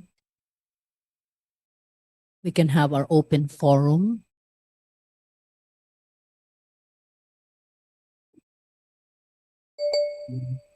Okay. For those who would want to post their questions, the QR code is here. Have any questions? Open forum? Anyone? Yes. Ma'am.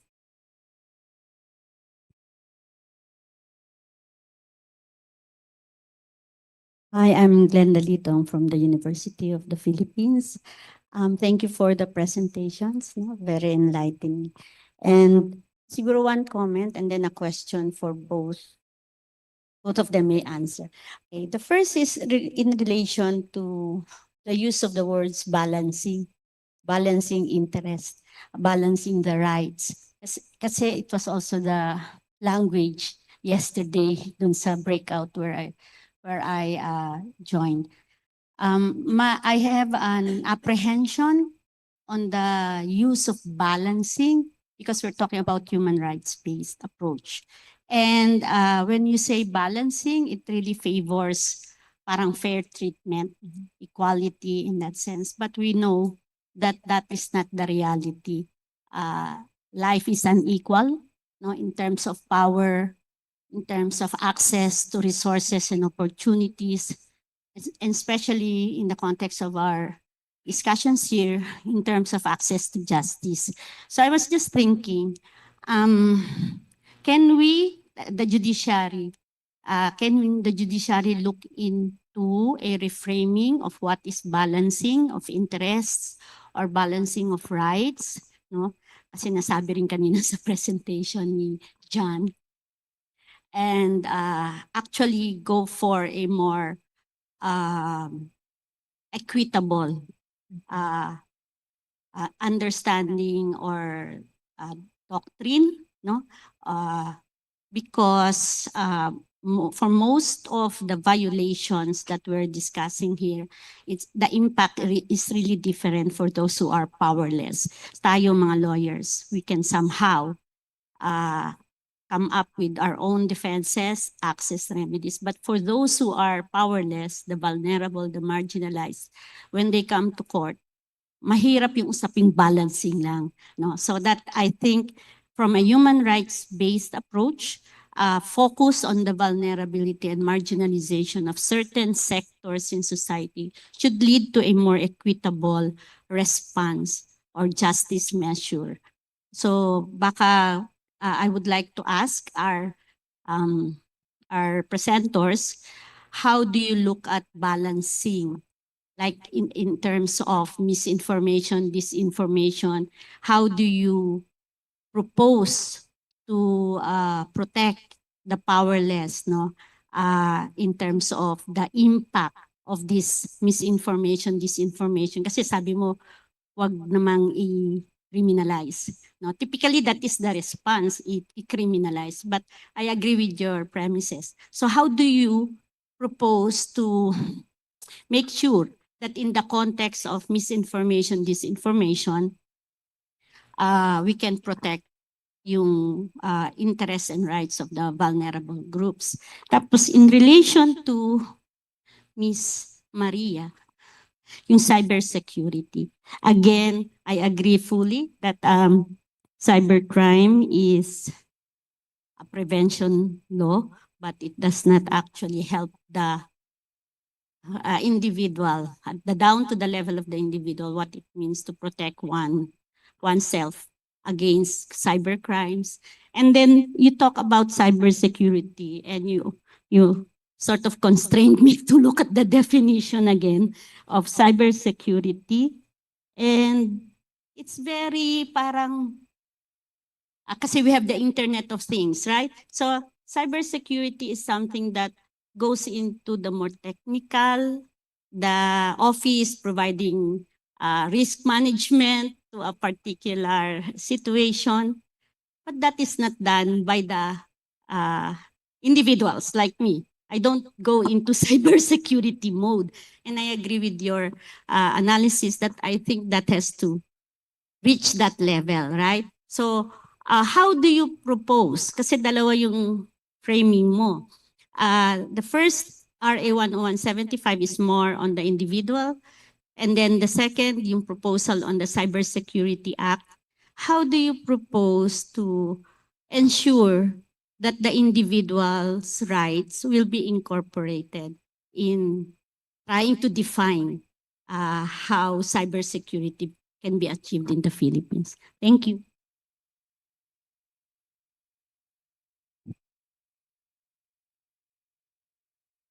I'll answer Mom's question first. Thank you po.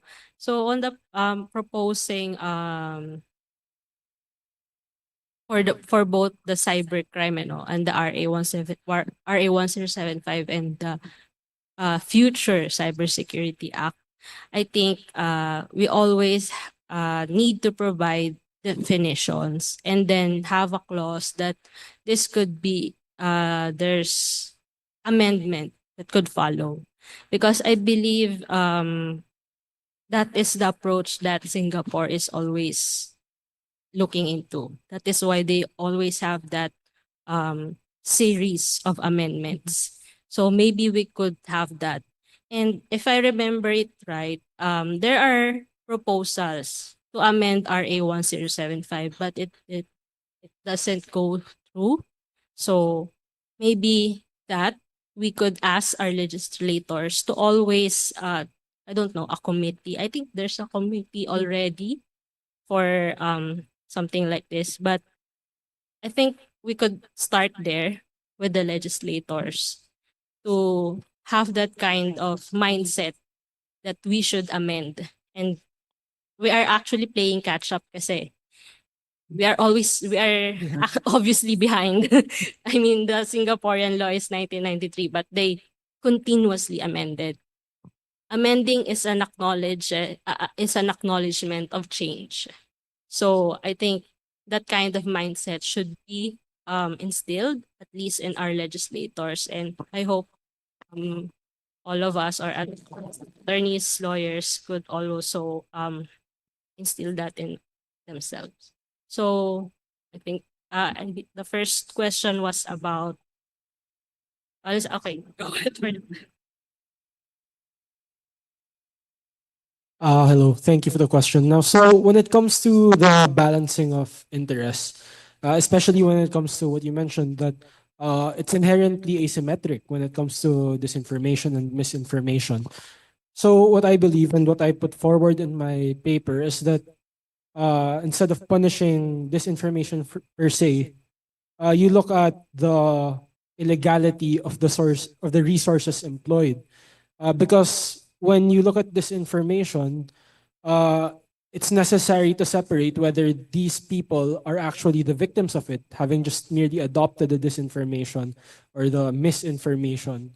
And instead of ascribing liability to them, you follow on from there the whether where they got it from, right? Because there's an ultimate source for all this information. It doesn't come out of nowhere.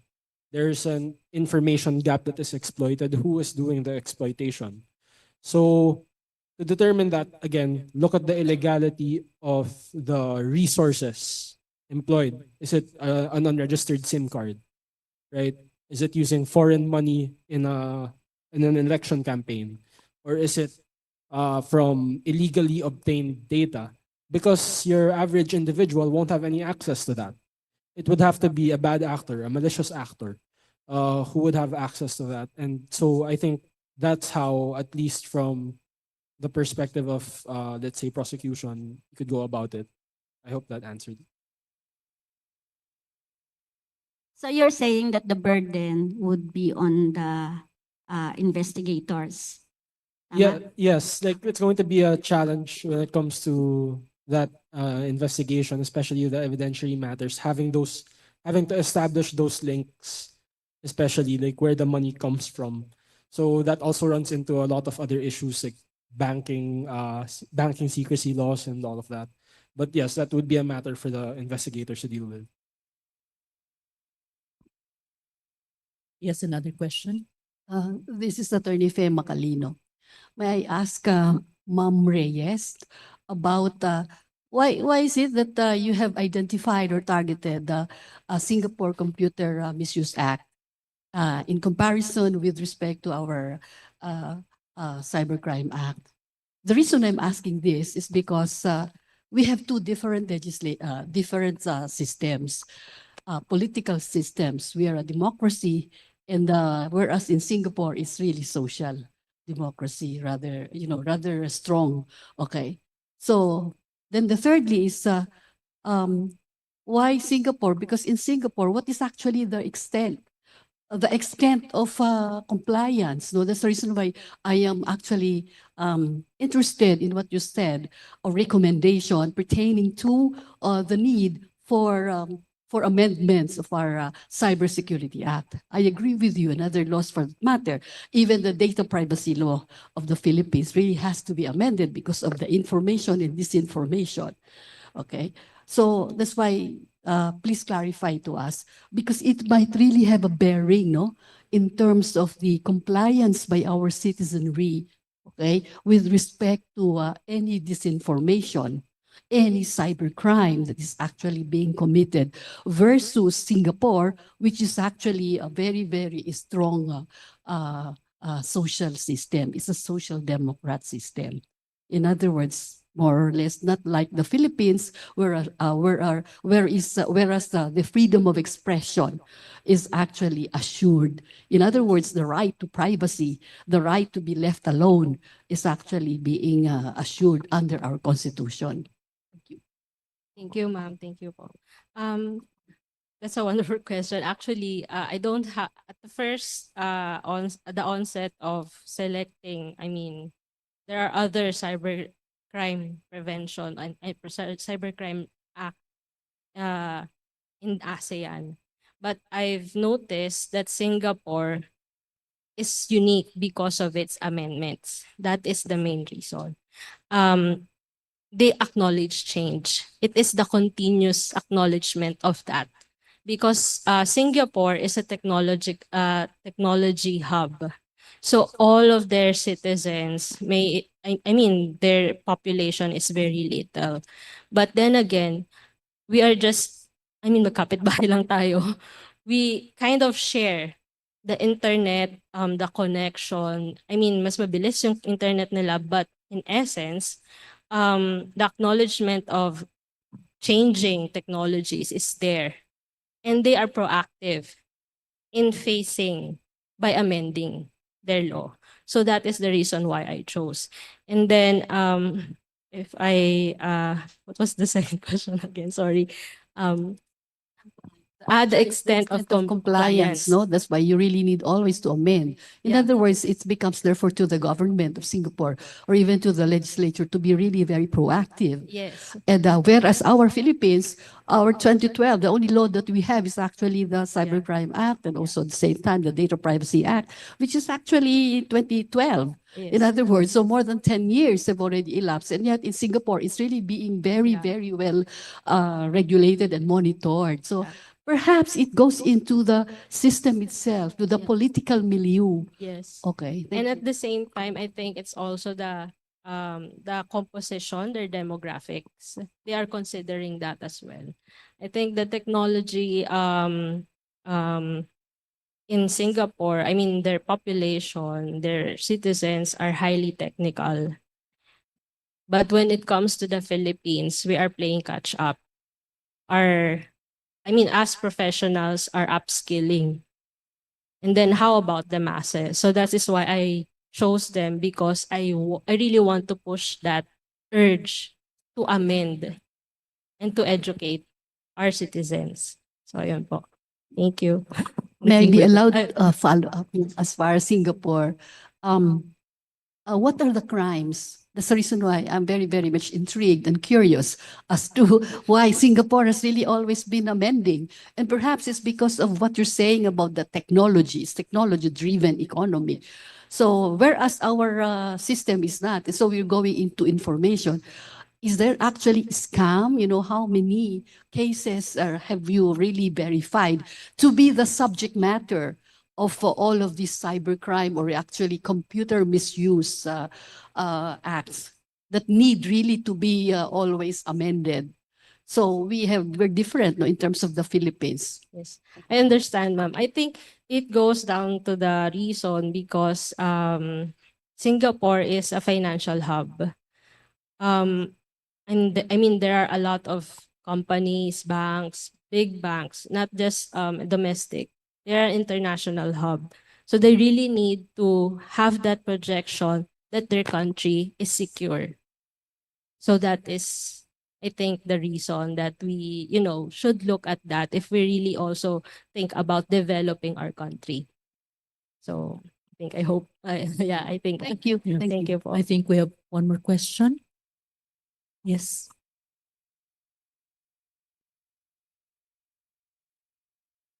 Good morning. I'm Helen Espirito from Bicol region.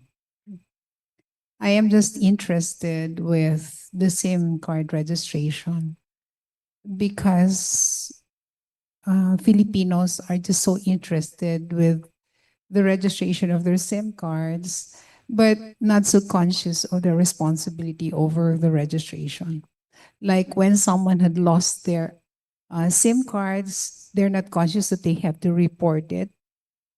And then what if I've lost my SIM card and someone had gotten it and then used it for a cybercrime and I was never conscious about it and I have never reported it, and then I never knew that I have responsibility over it, and I will be asked to answer the crime that had happened, and what will be my responsibility over it, because I was never conscious of the responsibility over the loss that I had. And I know that Miss Maria had the recommendation for the education of the masses. Actually, not just the masses, but even some professionals like me are not so conscious of the responsibility over the registration of the SIM cards. I think when it comes to the registration, and thank you for that, because that is an important point, because there is that responsibility for people who, for example, lose their SIM cards. But I think there are other considerations, especially when it comes to tracing the source. So it may be that person's SIM card, but I believe that um, a proper investigation would easily show that at most they're liable for not reporting that. But as to the actual crime itself, you look into again the other factors, the IP address of where it came from, who owns the computer that was used. So I don't think that the SIM card is the be all and end all, of course, but it is a starting point. From there, the investigation could proceed, and it has to be read in connection to all of the other provisions that were cited earlier, and also other ones that were not. I hope that addressed the question. One more question from an audience, then we'll have a question from our online participants. Yes, thank you for the presentation. It's very informative. I am Judge Maricar Lucero. So my question is for John. You mentioned earlier that one of your proposals is to combat this disinformation is for account registration. So do you already have a blueprint for that, considering that these platforms are owned by big tech companies? So how would the government be able to regulate these accounts, especially that we have been hearing things like troll farms, and they say that it's just one person operating 10, 20 accounts. And I don't know if this is true, but we've been hearing a lot about these things. And if this is true, then indeed, this could be used as simulated propagators of this information, which is very, very dangerous because somehow the real public sentiments are already drowned by this disinformation going on. And we keep on thinking that these are coming from legitimate accounts or people really from the grassroots. But if this information is true, I mean the existence of troll farms propagating disinformation, then I think that that proposal of a registration of accounts in the social media would be very, very helpful. And do we have the capability to go about that, meaning the government? I believe the government does have the capability for that, not just because of their inherent police power, but because of the fact that the Philippines is one of the largest online communities in the world, right? These foreign companies can't really afford to lose the Philippines. So they can coerce compliance when it comes to account registration. But the question is there political will? Because if I'm not mistaken, a few years ago, there was already a proposal on initiating account registration. But one of the contentious issues there was the limitation or the identification of the user. So in the proposal there, the person had to use their real name. So the issue there was that a lot of people have what we call alters or dumps or fake accounts, wherein they use those accounts for their close friends, they use it personally, and they want to do it anonymously, right?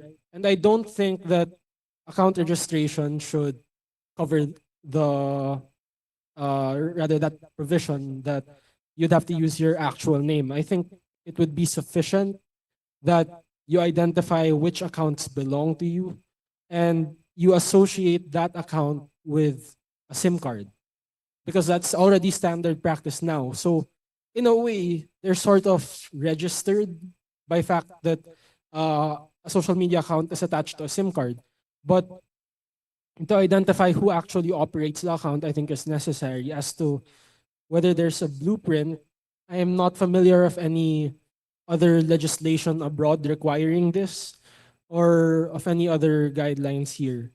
Now, when it comes to astroturfing, the use of those simulated propagators and bots, I think the COMELEC there had an interesting resolution providing that astroturfing is, or rather, it's not really encouraged, but it's not bad per se, only in relation to the propagation of disinformation, because there may be a legitimate use for bots. Although I don't know what a legitimate use for those bots might be, there may be some use cases. So I think it's sufficient to register those, even if it may maybe there should be a limit, right? A practical limit. But that would be a political determination, and I don't know what a practical limit for that would be. Let's take one last question from our online audience.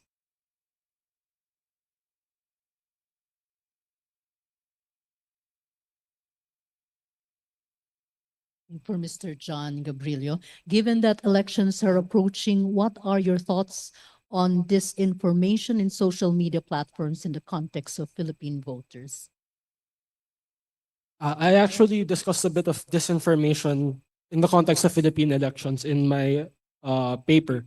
So we have had a history of this. And I think that as much as I detest disinformation, it is part of the democratic process. I think people should be free to sort out what is and isn't true for themselves. I don't think there should be interference from the state when it comes to the content. But again, as I have emphasized, there should be prosecution when it comes from an illegal source. So, yeah, that's about my opinion for disinformation in the context of elections.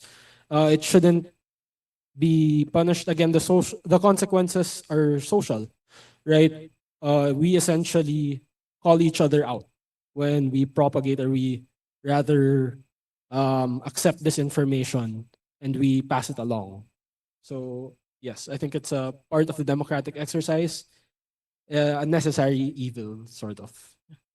Thank you. I think if you have any questions, or our online participants have questions, I think John and Maria have given their, oh, there's one more question. We'll take one more question. For Ms. Reyes, given the fast-paced nature of the cyber world, how can legislation adapt, especially because hackers are so creative in their ways to avoid detection and liability? I think it's always boils down to education. Because we can only adapt if we know what it is.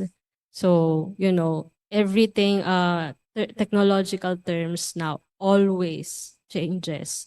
So that is why in my paper, I mean, I actually have a separate paper proposing not just media literacy at the basic level, but cyber literacy, because students at the level of elementary are exposed to cell phones. So they really need to be literate. And in a separate research, the development of young children today starts at 3 years old. Why 3 years old? That is the time where they can handle a cell phone and scroll. And then when they develop, they are already consuming all of those information. So it really boils down to education. I'm so sorry because I'm a teacher. So I think we all have to be, the educator for our for our fellow Filipinos. Salamat po. Thank you so much, Maria and John, for a very interesting, relevant discussion on these matters. Let's give them a hand of applause. I turn you now to Dr. George Carmona for a synthesis of our breakout session.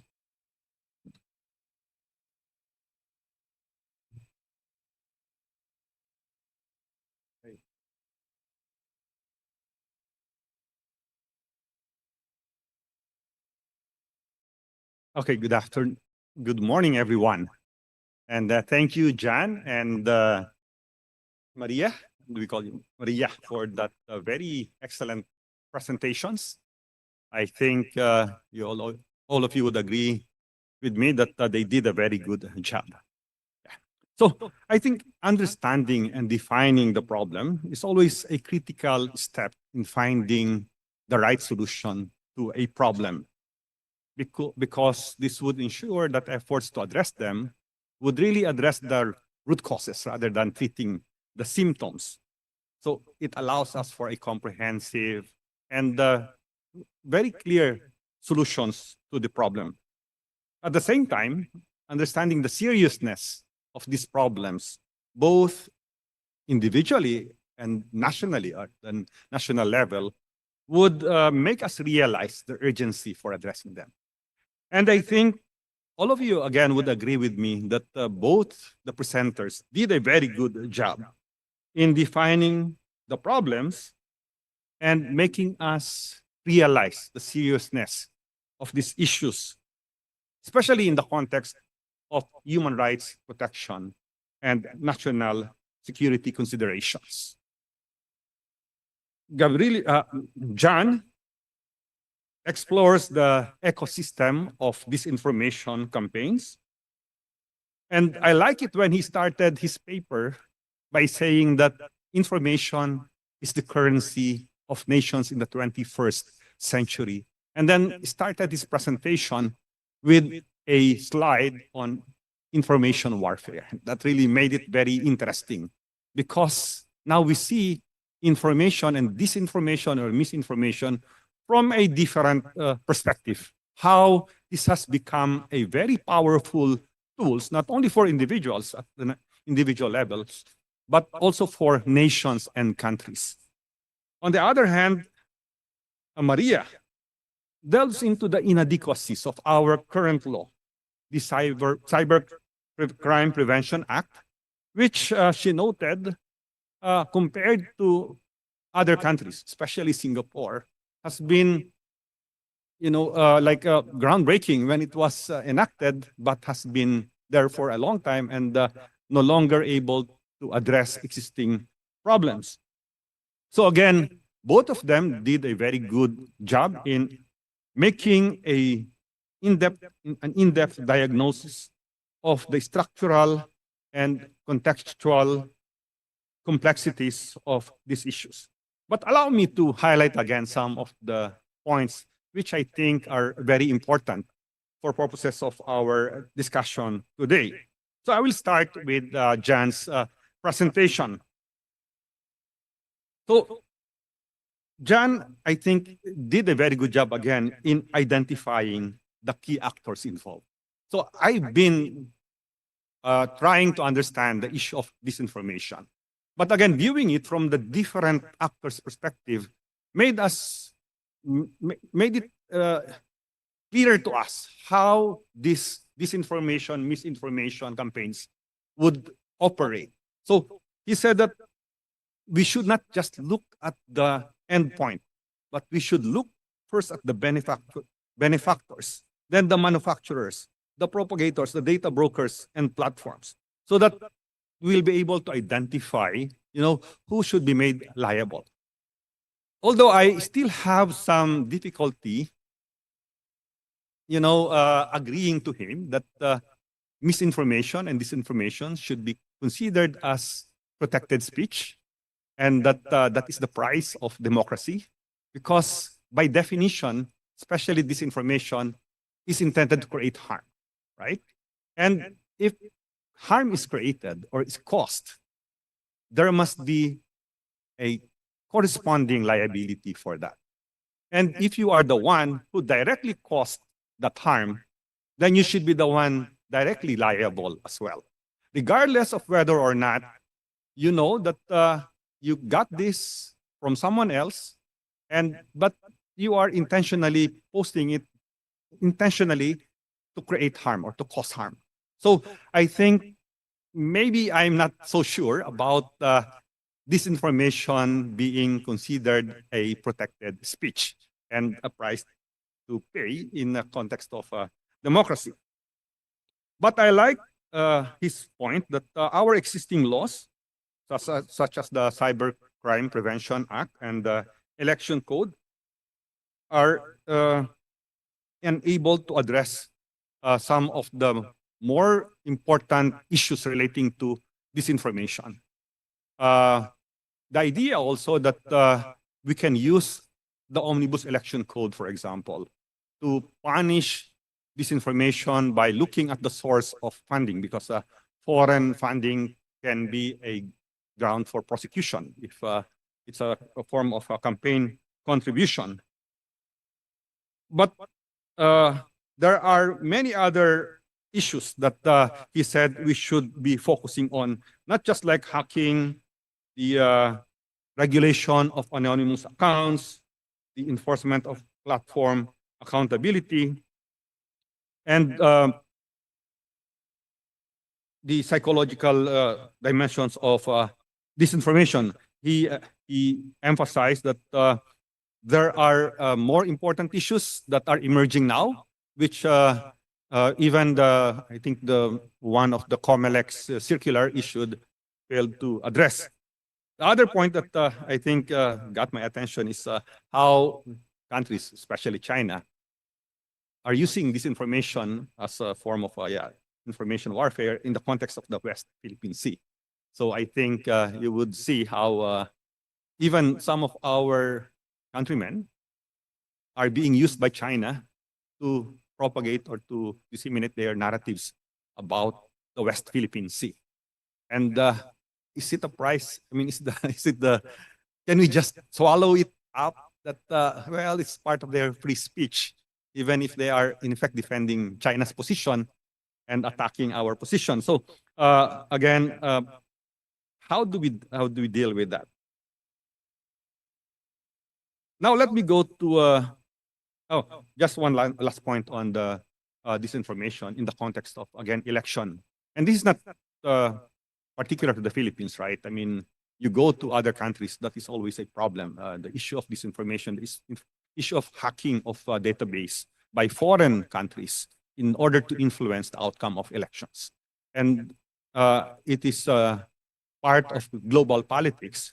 But in a country like the Philippines, sometimes we are at the losing end because we are the victims, not the perpetrators. So we are unable to deal with hackers that, for example, China or Russia, they have so powerful tools to do this. So it's not even an issue of legal framework, but even issue of hardware. How do we prevent that kind of hacking if they really want to influence our elections? Now, let me go to the discussion of Maria on the inadequacy of the Cybercrime Prevention Act. And comparing it with Singapore, I think that was one of the questions, is, I think, an appropriate way of looking at it, because this is what we want to be, right? It's like it's our goal, what we want to achieve in terms of regulation of the cyberspace and preventing crimes. And if we are assessing our problem now, we must come up with a framework. And the Cybersecurity, Computer Misuse and Cybersecurity Act of Singapore can be a good starting point. One issue that was raised also, and this was my concern as well, is that technology, especially in the IT, is very fast in terms of development. And even if we amend our Cybercrime Prevention Act now, it's most likely that within a couple of weeks or months, there will be new form of crimes or ways of doing crimes. It's very difficult to anticipate what would be the new crime, what would be the new ways of committing that crime. So we will always pay a catch-up to all of these developments. We have now AI, right? I mean, the ChatGPT, Claude, all of these different tools that hackers or cyber criminals can use.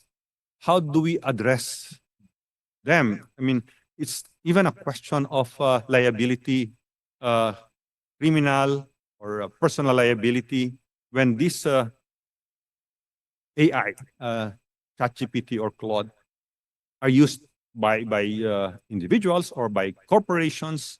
So that is always a problem, being able to catch up with rapid advances in technology.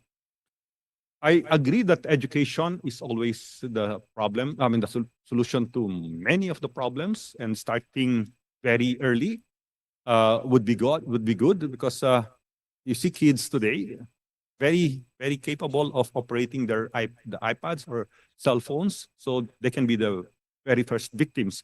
I would like to raise the question earlier, Sana, if you have time, regarding the new law in Australia, wherein 15 years old, 16 years old cannot use or cannot enroll in social media. Is that a reasonable restriction on the right to, well, it's a freedom of expression, right of free speech, a lot of restrictions on certain rights of 16 years old. So is this the way of addressing this problem? If we amend our law, should we consider that as well? Maybe not, but in the context of Australia, there are those who believe that that's the way to address the problem of child exploitation in the internet, in the social media. So one question that was raised regarding the issue of balancing of interest or balancing of rights, and I think it's a very good point. We have been used to invoking this when we are confronted with these opposing rights. So we go to the default is a balancing of interest and balancing of rights. But as pointed out by Attorney Glenda, in real life, you cannot just really invoke that because there are different situations of those involved. It's not easy. It's easy to say, yeah, balancing of rights, but when you are confronted with imbalanced, well, the one party is weaker than the other, then how do we invoke, or why should we invoke that right? And maybe one way doing this is making sure that there's some transparency and oversight on the part of the government regarding the cybersecurity policies, so that at that level, certain accountability can already be imposed, so that there can be prevention of misuse. And I don't know, but probably the Supreme Court should come up with a new test that addressing these intersectionality issues and addressing this imbalance in the way different sectors would have to exercise their rights or even opportunities.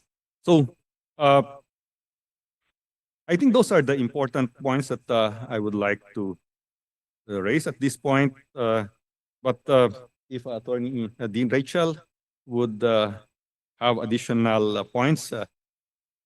So thank you very much. Again, congratulations to our presenters. It's a very good discussion.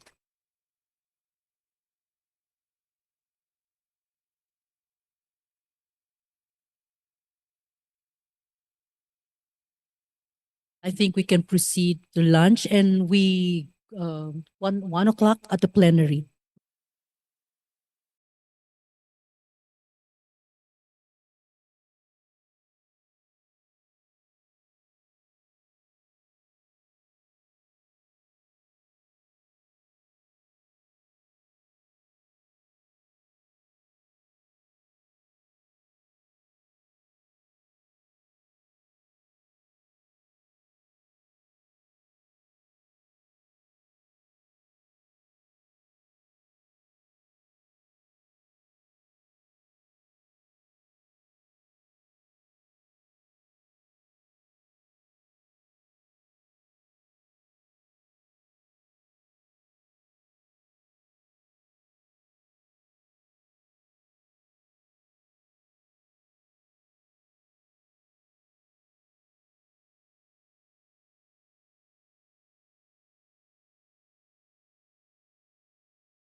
hallucination. AI hallucination. Okay, so lots of new concepts. It's always a good thing. E-court version 2. Sentient AI. Okay, so it's always good to learn new things when you attend the summit. So hopefully we all get to understand this at the end of the day. Okay, so 71 responses. Thank you so much for joining. Do we have a next question? Okay, next question, please. What do you think is the most significant challenge to free speech that we are facing today? Again, an open-ended question. The most significant challenge to free speech that we are facing today. And our first answer, do we have an answer? Not yet. I can see some people are typing. Disinformation, big tech, state terrorism, AI, inadequate standards, technology, Duterte, Sara Duterte. We are apolitical here, just to be clear. Bots, vested interest, population, commodifying data, our own apathy. Oh, deep. Harassment, discipline, troll farms, politics, great politics. What else? Libel, censorship, population. Okay, so I think we got it all. 42 responses, 70 responses. But I think the overwhelming answer is red tagging, disinformation, and AI. So very, very consistent, this crowd this afternoon. Do you have any more questions? Next question, please. Okay, so that we have reached the end of our game. No winners, no prizes, but I guess you're all awake, at least, to survive the rest of the afternoon. So similar to what we did this morning, we had a recap of the proceedings yesterday, the breakout sessions. So we will be joined by 3 panelists, moderators from the 3 breakout sessions to give us a summary or a sense of what the breakout sessions discussed this morning. And may I call on the following to join us on stage. We have first Professor Maria Luisa Isabel L. Rosales, PhilJA Professor 1. She moderated the breakout session on strengthening freedom of expression through litigation and adjudication reforms. And also joining us is Dean John Paulo Roberto A. Villasor, PhilJA Professorial Lecturer 2, Vice Chairperson of PhilJA Humanitarian Law and Human Rights Law Department. He moderated the session on navigating the metes and bounds of the right to be forgotten. And joining us also is Dr. Cheseldin George V. Carmona, PhilJA Professor 2. He moderated the forum on weaving through the legal framework of national security in cyberspace. So thank you, Dean, George, and Lala for joining us this afternoon. So are you ready for recitation? No, just kidding. So let me begin with George, because one of the topics that was discussed in your breakout session was about the inadequacies of the Cybercrime Prevention Act. Walk us through some of the findings of our presenter. Hello. Okay.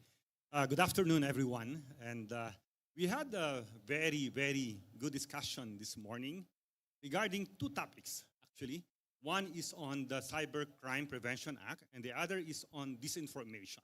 But both of the presentations discussed how inadequate our laws are in addressing these 2 problems of cybercrime and disinformation.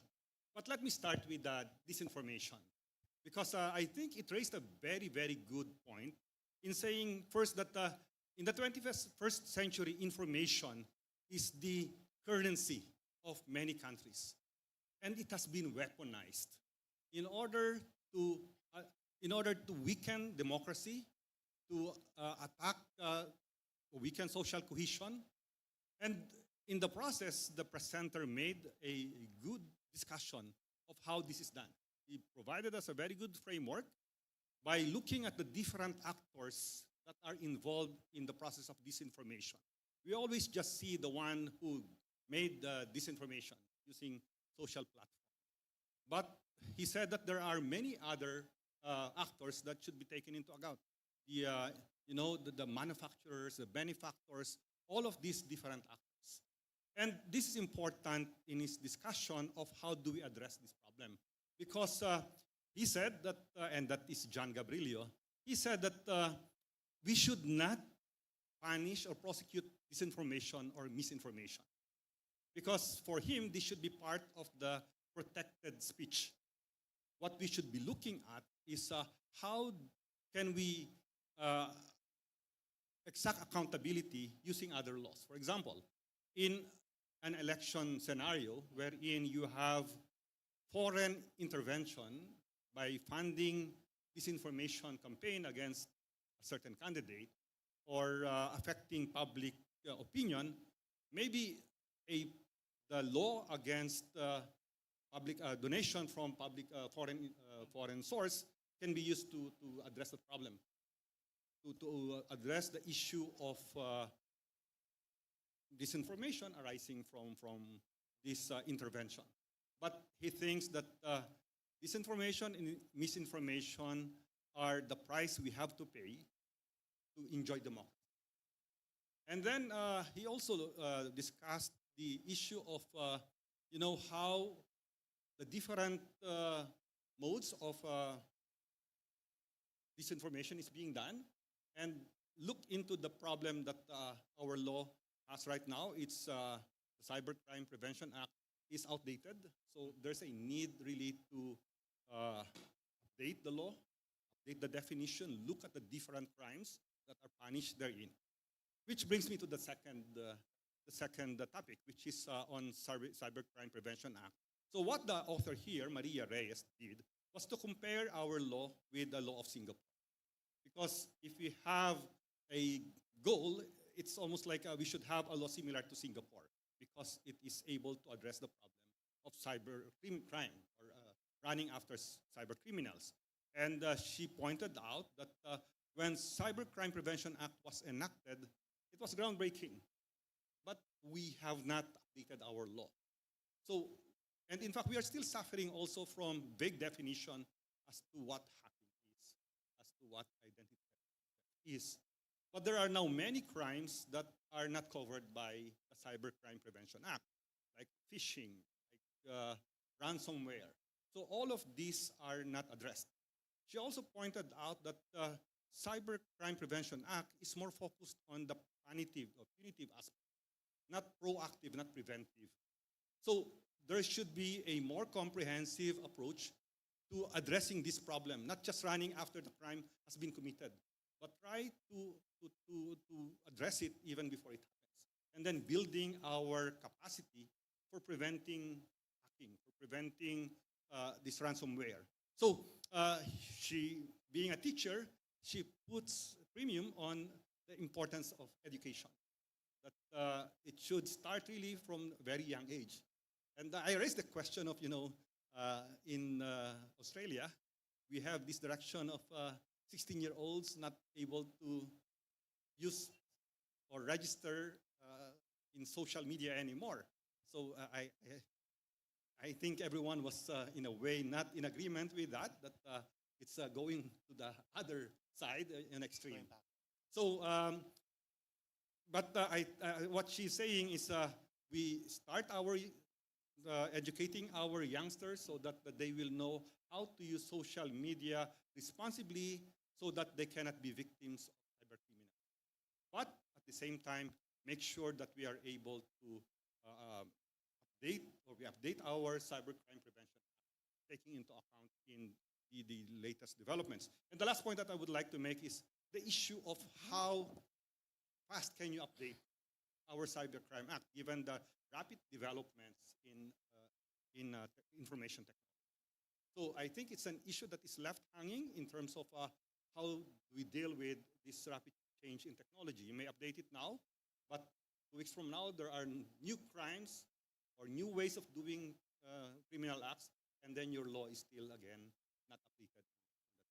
So those are the main things that were discussed. Right, thank you. Thank you, George. And I will ask you later on how prepared are we to update our laws, what needs to be changed. But let me just ask you about this very curious point. You mentioned earlier that one of the recommendations is not to criminalize, or in fact, to consider as protected speech misinformation and disinformation. So first, no distinction between disinformation and misinformation because one is intentional, the other one is not intentional. And second of all, to what extent are other countries using their Cybercrime Prevention Act or similar laws to actually address disinformation? Is that a viable path? Can we look at it and see what can apply here in the Philippines? Okay, first on the issue of misinformation and disinformation, during the synthesis, I made known my reservation that for me, I'm not ready to say that both should be protected speech because disinformation, there's an intention to cause harm. And when there is a harm that was caused, there must be some liability. And there must be some remedy on the part of the recipient of harm.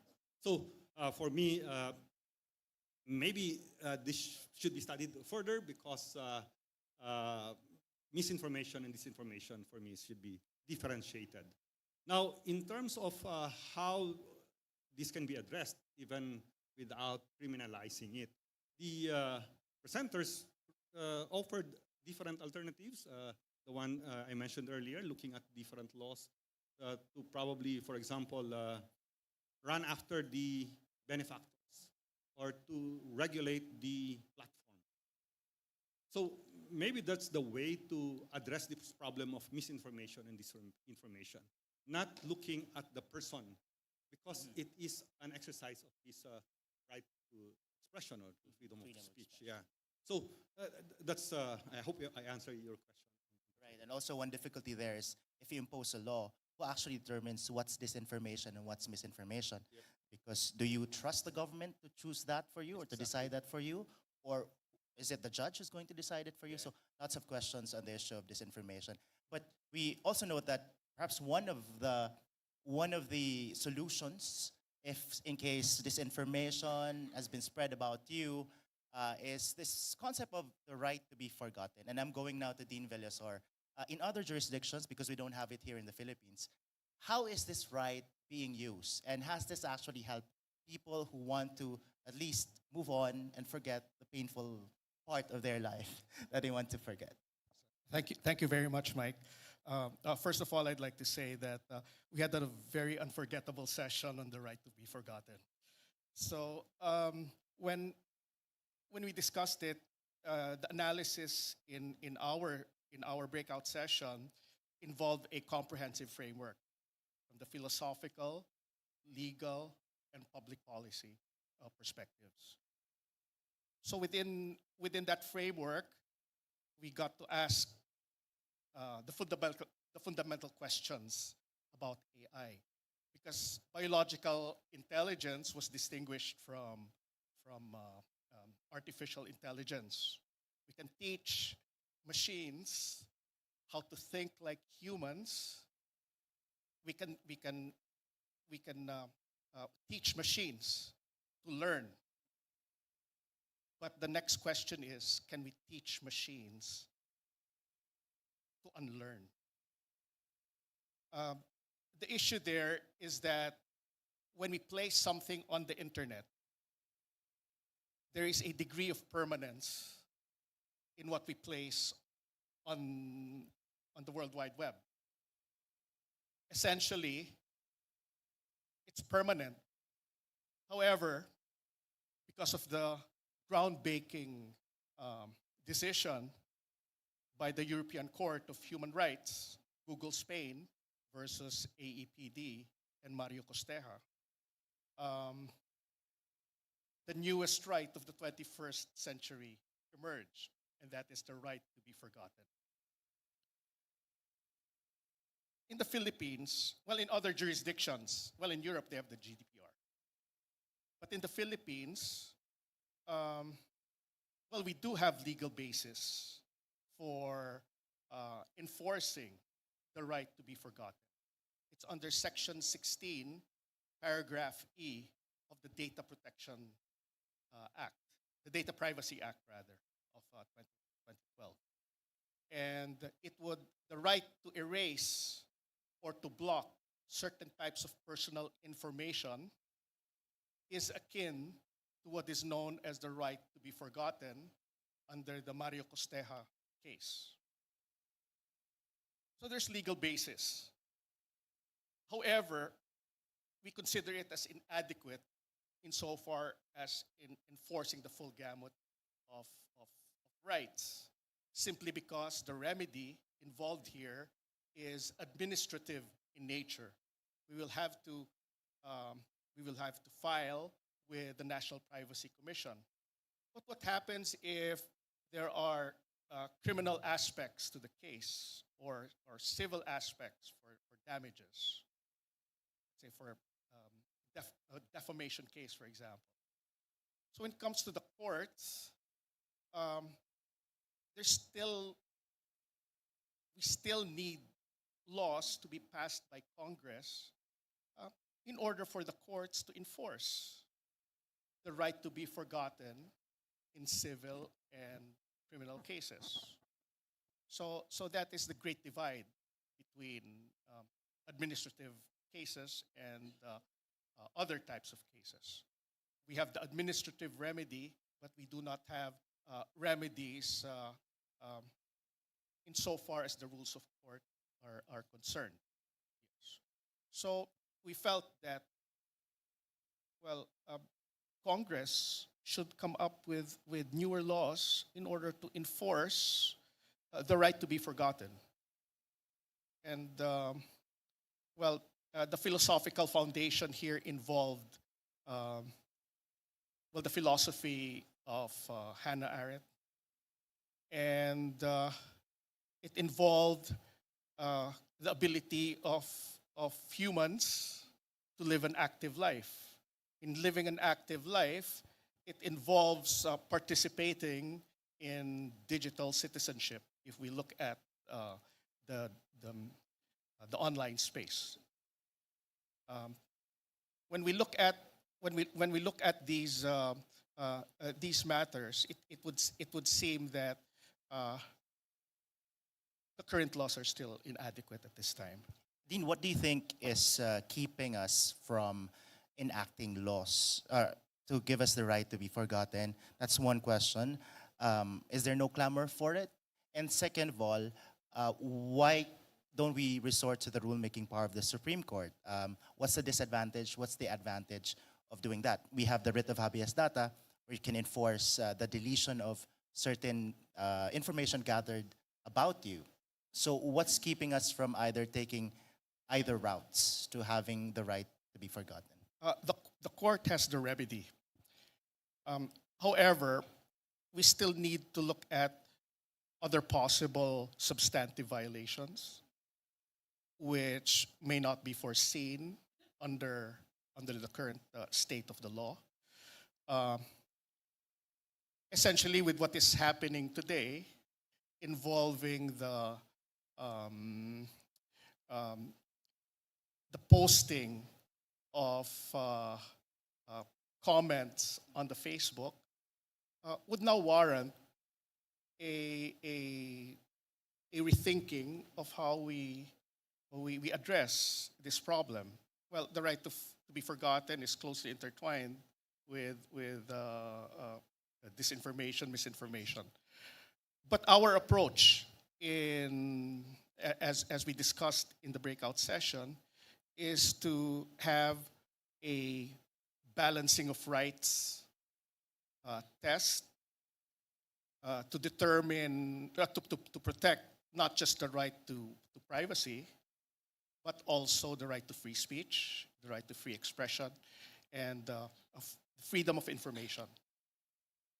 So there is a counterbalance here, because it would seem that the right to be forgotten is anathema to that of the right to free speech. Because now in the global marketplace of ideas, you would have certain ideas that are inconvenient for some people, and they would want to initiate or to assert their right to be forgotten. Right, so also one thing to consider is how do you prevent that right from being abused, right? Because anybody can just possibly say that I want this information deleted, so what are the safeguards? Now, similar to abuses of using lawsuits, right, against public participation. You have strategic lawsuits against public participation. Just one of the topic in the other breakout session moderated by Lala. So Lala, can you tell us briefly about the paper about SLAPP, about anti-SLAPP legislation, and what are the prospects of using anti-SLAPP legislation not just for environmental cases, but even other cases? Okay, so in our breakout room, we had the privilege of not just one crash course, not just two crash courses, but actually three crash courses. But first on SLAPP, right? So all the presenters were quite effective in bringing us through the history of SLAPP. And what is of note is that while it has been around for quite some time in the Philippines, it has been limited to environmental suits. Whereas all the way back in the 80s, some would argue in the 60s in the US, it was used for things like labor and in terms of protecting the media. So there was no explicit limitation to environmental law. And yet those that are adapting it later in the day, such as the Philippines, Indonesia, Thailand, there is a trend to limit it, right? To say that you can only block these suits on the basis of SLAPP if it is related to envy. You might want to speculate that that might be because it was an easy thing to feed everyone because of the dangers posed to those on the ground, especially the environmental activists, the lawyers, right? Because of there are statistics recognized worldwide about the threats against them. And therefore, it was an easy push using the Supreme Court rules to first house it within environmental rules.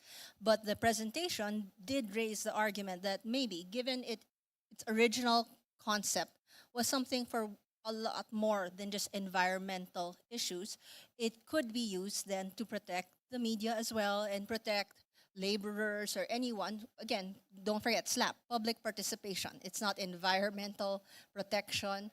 Therefore, that might be the way forward. But the paper also touched on, which I don't think we got to discuss in depth given the time limit, the fact that the court is already working on things like the writ of kalayaan, right? So that might be one way to move forward with the concept of SLAPP suits and expanding it to protect other people other than those who are fighting for the environment. And the other topic that you also discussed is about a controversial topic. Do we allow judges to use AI in drafting decisions? Because certainly that can be done, but we also know that are we ready for it? Actually, there was a correction, right? I said we had 3 crash courses, so we didn't just have a crash course on SLAPP AI, but we had a crash course as well on the e-courts by Saj Yonen. And so he made it abundantly clear that the concept of Judge GPT, not only are we not ready for it, we are not allowed to have it. The role of making decisions solely lies, the responsibility to do so solely lies with the human person, the judge, the justice. So none of the judges or the justices are about to be removed from their positions in place of a bot who will make decisions, because it was quite interesting, the discussion where certain countries have explored the use of AI already in resolving disputes where there really is no human intervention. And again, the advantage is within, I believe, a few minutes to a few hours, all the evidence is submitted and churned out. But again, a question that did come up from the floor from one of the justices attending is the fact that human emotions and ideas such as compassion cannot be employed or used by AI, right? So no matter what training data you give to whatever AI, whether it's a large language model, machine learning, whatever it is, no matter the amount of training data and no matter how excellent the training data is, it will not feel. And there are certain cases where the feelings, right, are essential, especially in family courts, right? And therefore, that was of note. So in terms of readiness, technologically, the court is taking strides in line with SPJI to ensure that the process is digitized, right? That the training data will be there if the court sees fit to go in that direction. But upon its own wisdom, it's saying, hold off first, right? Let's have human-centered adjudication that is just augmented by these tools. So there was a strong push and reminder by Sajionen. Let's not forget, it is just a tool. At the center of the judicial process is still a human being. And as the presenter said, right, never forget, we're trying to dispense with justice, not cases.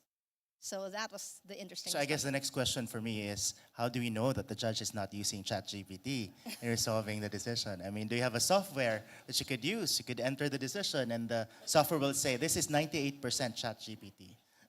In theory, right, there are because we use it in the academe, there are arguments that there are tools that will say this is 90% AI generated, but there are arguments, right, with if you feed it enough times to the tool that it will be able to modify it and change the tone so that it will be undetectable.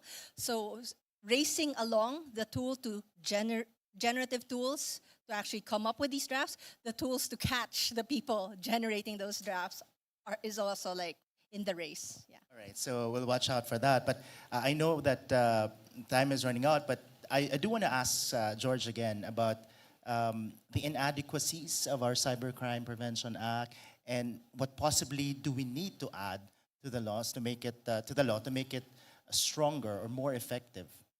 Well, I think a lot. It's been years after it has been enacted, and we have seen a lot of developments, evolution of technology. So we need really to update it. But what else? A lot. I mean, it's difficult to enumerate them one by one. But again, it's always the issue of how do we catch up with the technology? Is there a way to come up with an overarching framework that would probably give some authority on some agency to be able to address, even regulatorily, not in a criminal manner, this issue of, for example, misuse or disuse of information and data, or regulating the platforms? Because maybe that's the only way to address this rapidly evolving technology. Try to decentralize it, not to the regulators, rather than wait for Congress to come up with legislation. Right. And Dean Villasor, I want to go back to that discussion, right to be forgotten. What are the prospects for us here in the Philippines? As a society, are we ready for it? Not just from a legal point of view, but are we ready for this concept of right to be forgotten? Is it within our norms or culture to actually accept something like this, that you can erase a portion of your past, at least information about it? I think the Philippines is ready to assert, at least individually, Filipinos are ready to assert the right to be forgotten. However, when we look at this right, it requires certain parameters. So whatever law is legislated should consider these parameters. Now, when it comes to artificial intelligence, we made a distinction between intelligence and sentience, because when you consider machine learning, you can teach a machine to learn, but so far we have very little understanding on how to teach a machine to unlearn, because once it's online, it's permanent. And so that is the dilemma, I think, of most people, especially, well, the last few days we've had a lot of news items involving the posting of certain text messages online, private text messages. So the question here is, can the people who were embarrassed by the posting of these messages now assert the right to be forgotten? The remedy there is still under the Data Privacy Act. But of course, if there are certain types of civil liability or a criminal violation, then resort to the courts may be the remedy. So I think that discussion on screenshots deserves another forum. Maybe not this forum. But let me go back to Lala and talk about the readiness for adopting AI in court decisions. I understand the court is coming up with guidelines to do that.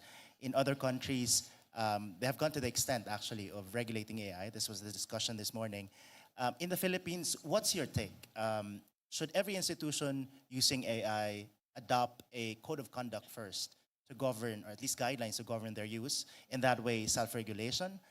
Or is there a need for the state to intervene? Therefore, there should be legislation governing AI. What's your take? Well, for me, it depends on who is using it.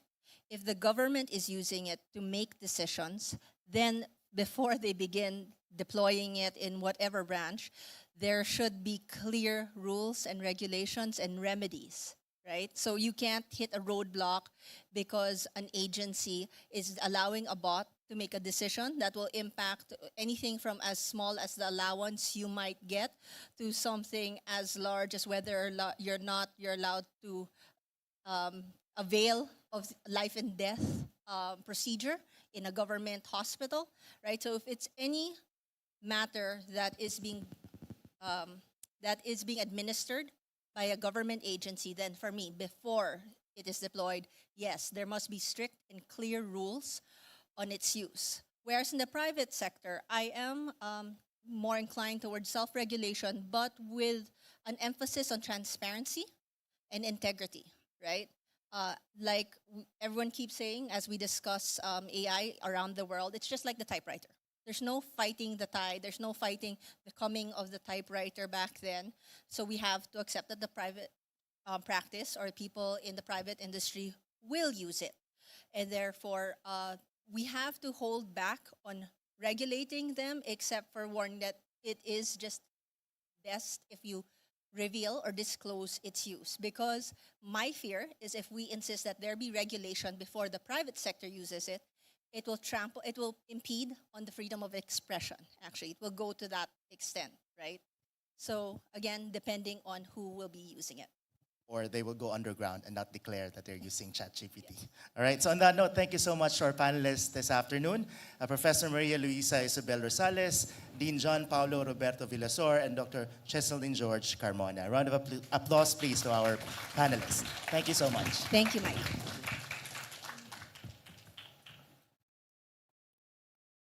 Right, so again, thank you for that very comprehensive recap.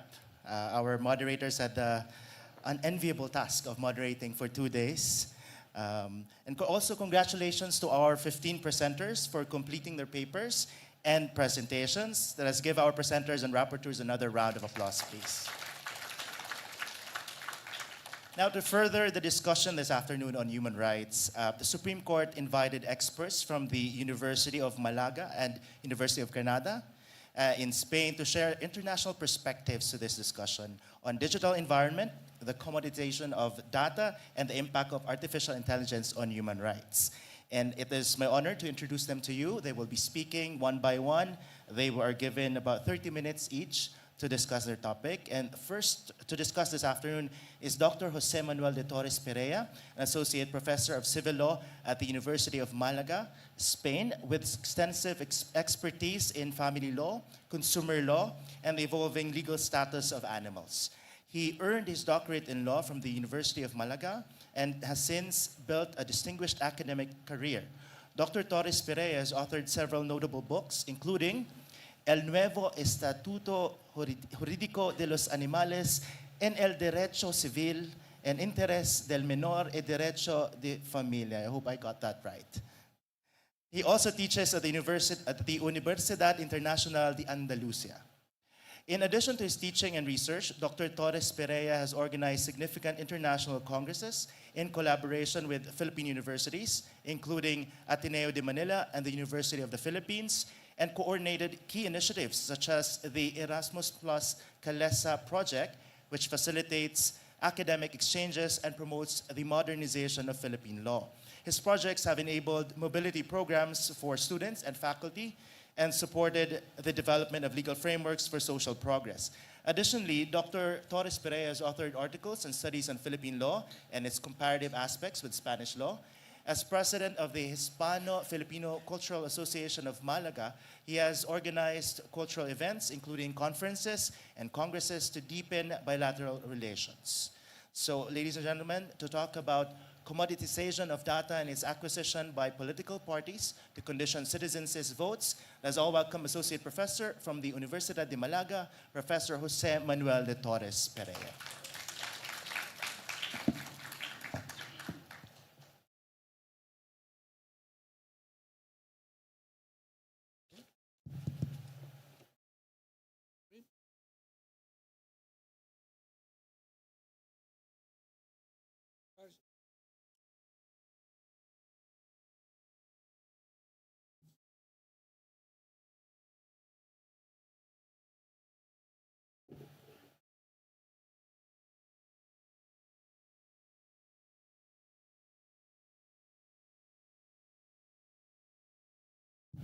Thank you. Thank you very much for the presentation. First of all, I want to congratulate the organization of this symposium for the quality of the presenters. We have been in different seminars and there is a very high level of quality. And we, the Europeans, Spanish professors, say we are here to teach or to learn.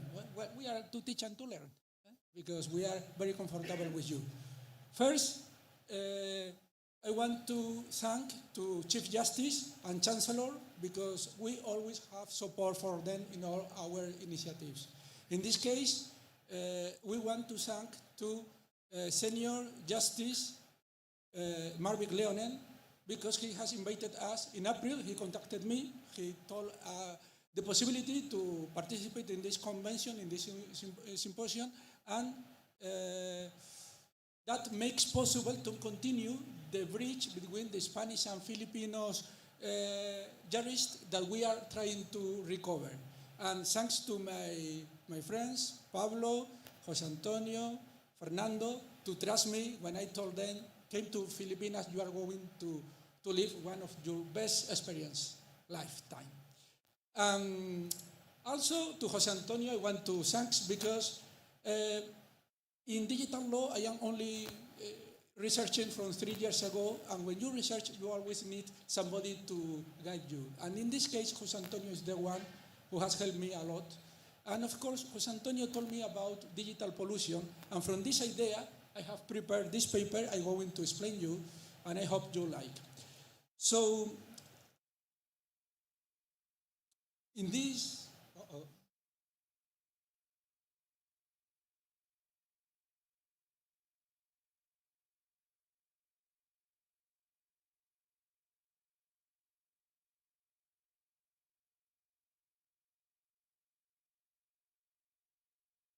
yeah, so sorry. In this lecture, we begin by highlighting the risk for society as a whole arising from data processing. This is creating what we can call a data pollution that, okay, is normalized today, but on the other side, it can threaten the democratic system. So it should be possible to neutralize it. And what I'm going to do now is to explain different ways to try to neutralize these risks, including the possibility of the redistribution of the digital wealth, involving the citizens as the active participant in the creation of this data. We find legal support for this, but on the other side, we find also important, significant, practical difficulties to make this effective.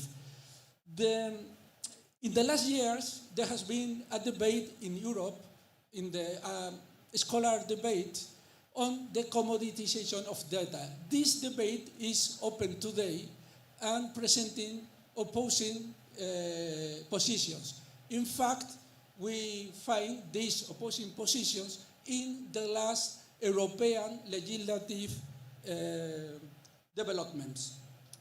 Okay.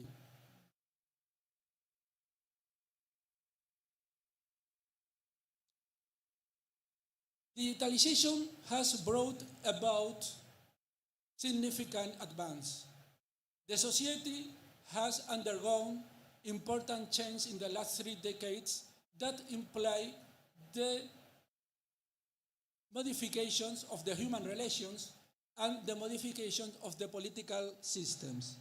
The commoditization of data has led an emergence of all type of companies that are looking for clients to sell the profiles, the data of clients in all type, maybe statistics, maybe abstract or synthetic profiles that enable them both to predict and to influence in the behavior of the citizens. This is creating a growing digital pollution that is a flooding of all type of algorithmic process information targeted at individuals through the technique of the contrast with the abstract or synthetic profiles. This digital pollution has gigantic proportions, is invading everything, and jeopardizes the exercise of important fundamental rights. The techniques of abstract profiling and microsegmentation sometimes are used to send all type of fake news, of emphasized information, of conspiracy theories that received by the right person can manipulate her conception of the reality and her decisions, including the electoral ones.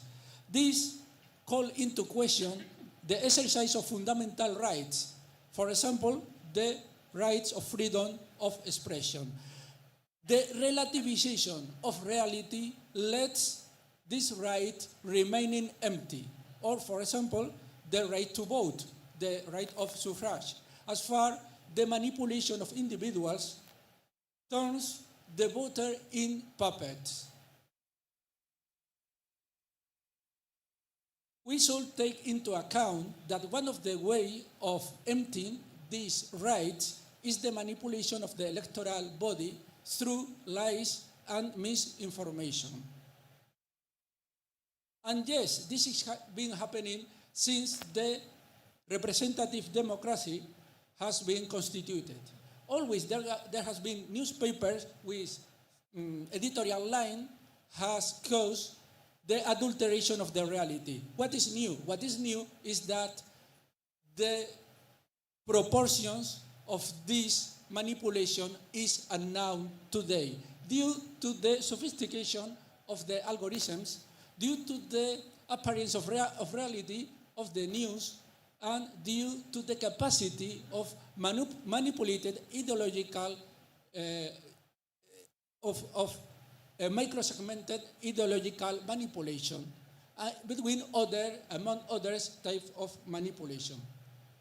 The remedies to fight against this abuse, from my humble perspective, I am a professor of civil law, came from a legal privatistic analysis of the process that created it, especially the collection of data, and the models. I refer in the abstract or synthetic profiles and its implementation. It requires starting from an analysis of the digital data from a civil perspective, starting by determining the possibility of a real right of property over the data and to whom belongs this property.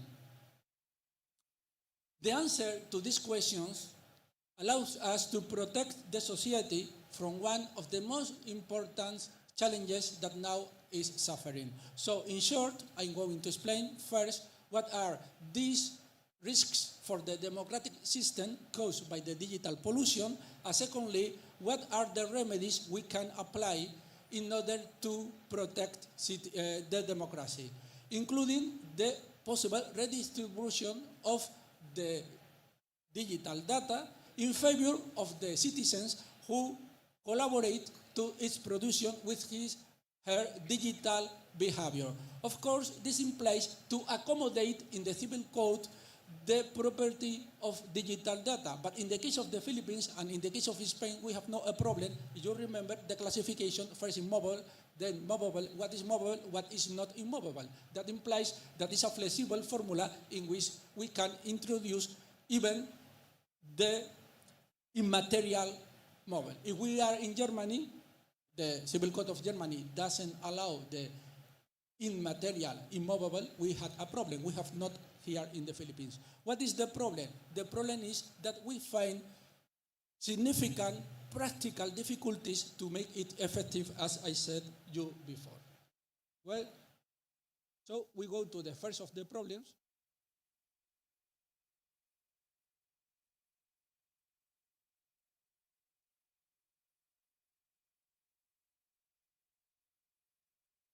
We have a problem.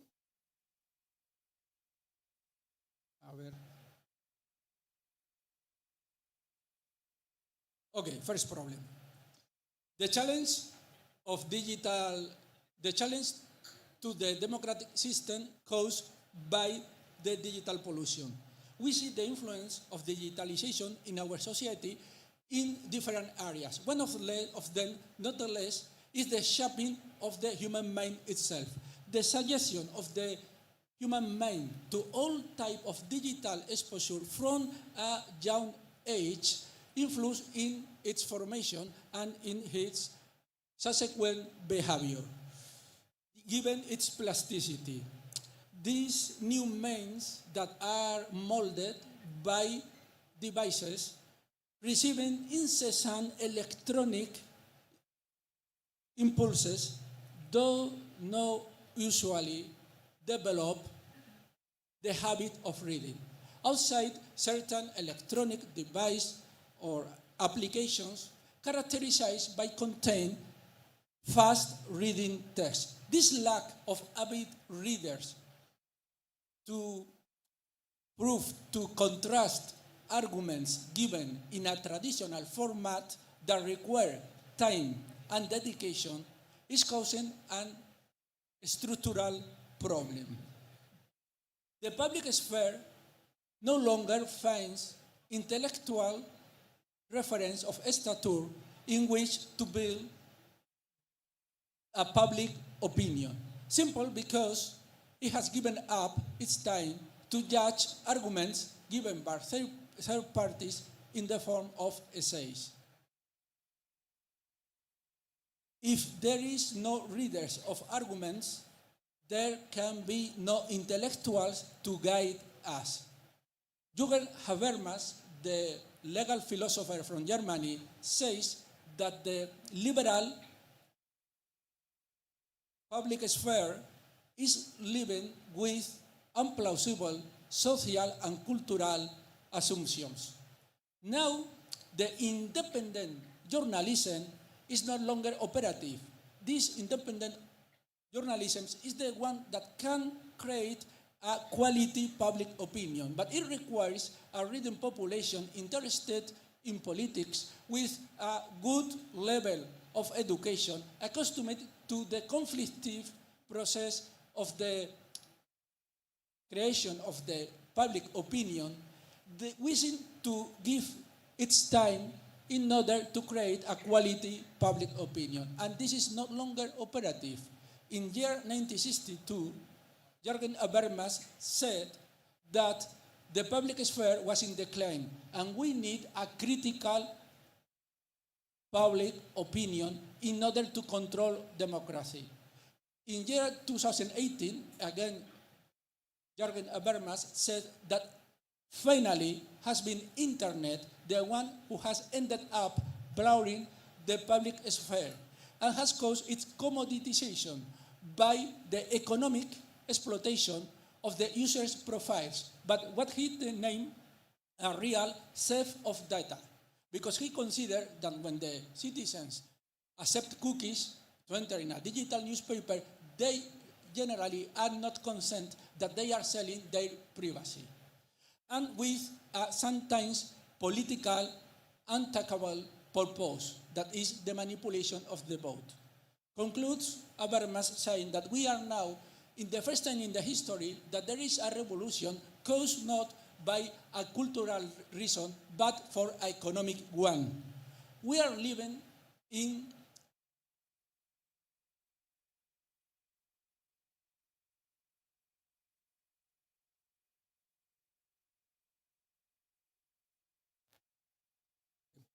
it's okay.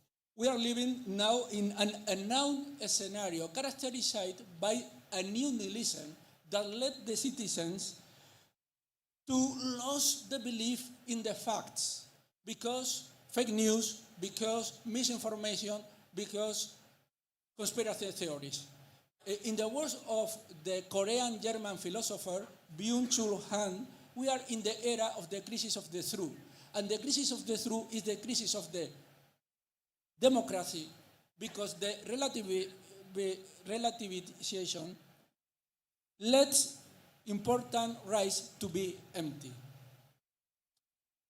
The distinction between true and lie is today undermined. There is a flow of information caused by the digital revolution that make us sometimes really difficult to discriminate, to distinguish between relevant information and number information. The reliability of the information is called into question.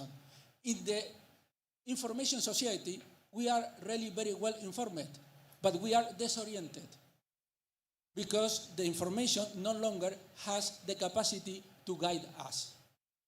So now a new concept is the surveillance capitalism, the big brother capitalism. The surveillance capitalism is creating in the global scale an architecture of behavior manipulation that threatens to transfigure the human nature and to subject the vast majority to the tyranny of a few.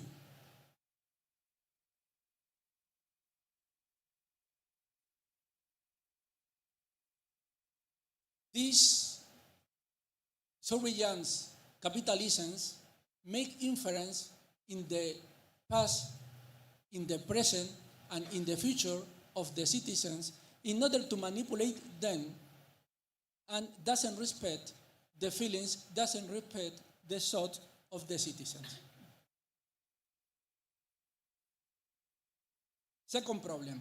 The second problem is the imbalance created by an unequal distribution of digital wealth. Digital wealth flows from a cross-interaction between data and the algorithms that process them, enhanced by the AI systems. This is modifying the concept of the capital itself, is modifying what we should consider as an economic asset today. There is an alteration imbalance, and there is a moral imbalance created because the AI is replacing the work of the middle class. This is threatening the social peace as far as the middle class is losing weight and is losing the purchase capacity. The data, considered as an immaterial commodity, is replacing the human labor, the human work, as the unit to measure the weight, as the source of weight.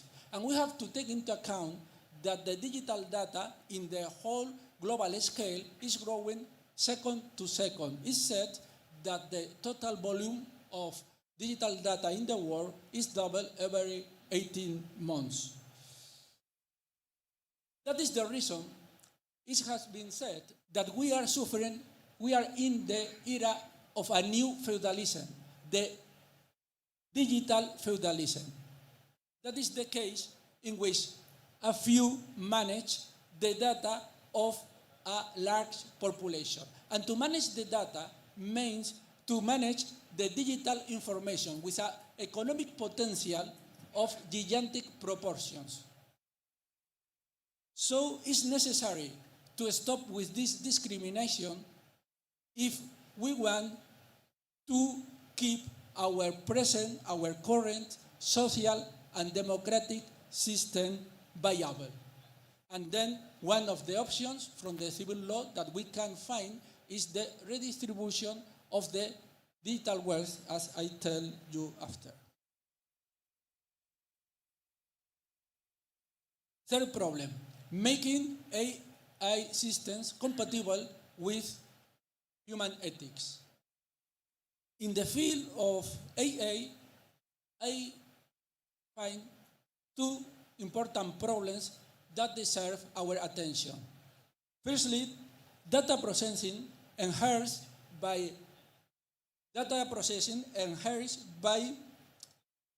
AI systems that contains thousands and thousands of data are creating abstract profiles that are contrast with specific individuals in order to manipulate the behavior as consumers or as voters.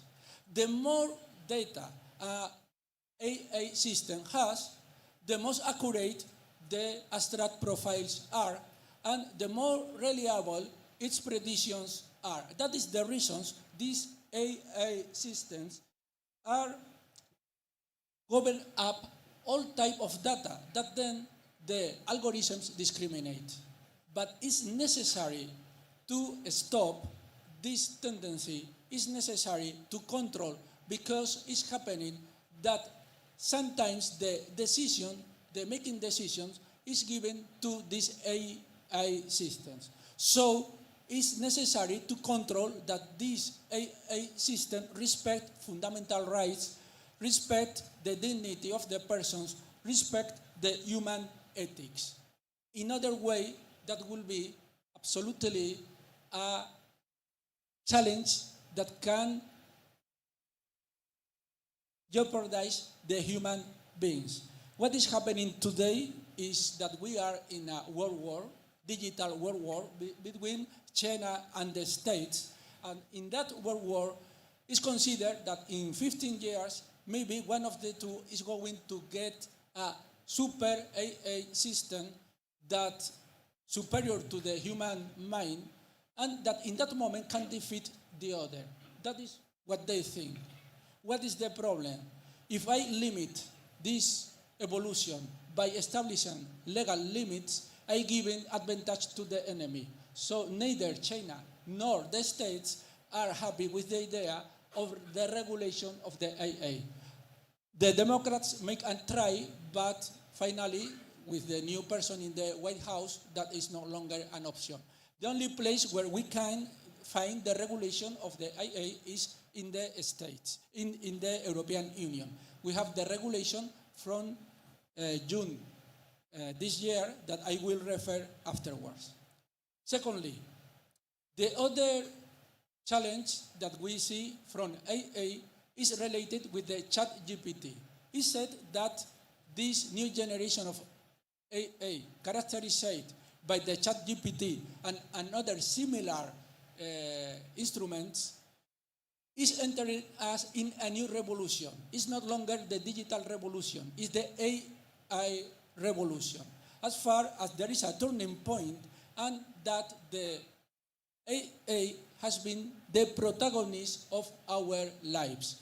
There is a lot of tasks that till recent time we thought only the human mind was able to do. And now it's been doing by the AI systems. It's replacing the human work in a very fast time. If we put this together with the fact that the big platforms manage the data of the large population and are the owners of the data of the large population, even if you have a Spotify list, the Spotify list, you have only the right to use. You have not the property of the songs. So it's necessary a redistribution of this digital data wealth in order to finish the utilitarist egoisms, the utilitarist selfish of the big platforms, and to make compatible the AA with the evolution of the society, human society, as we know till now.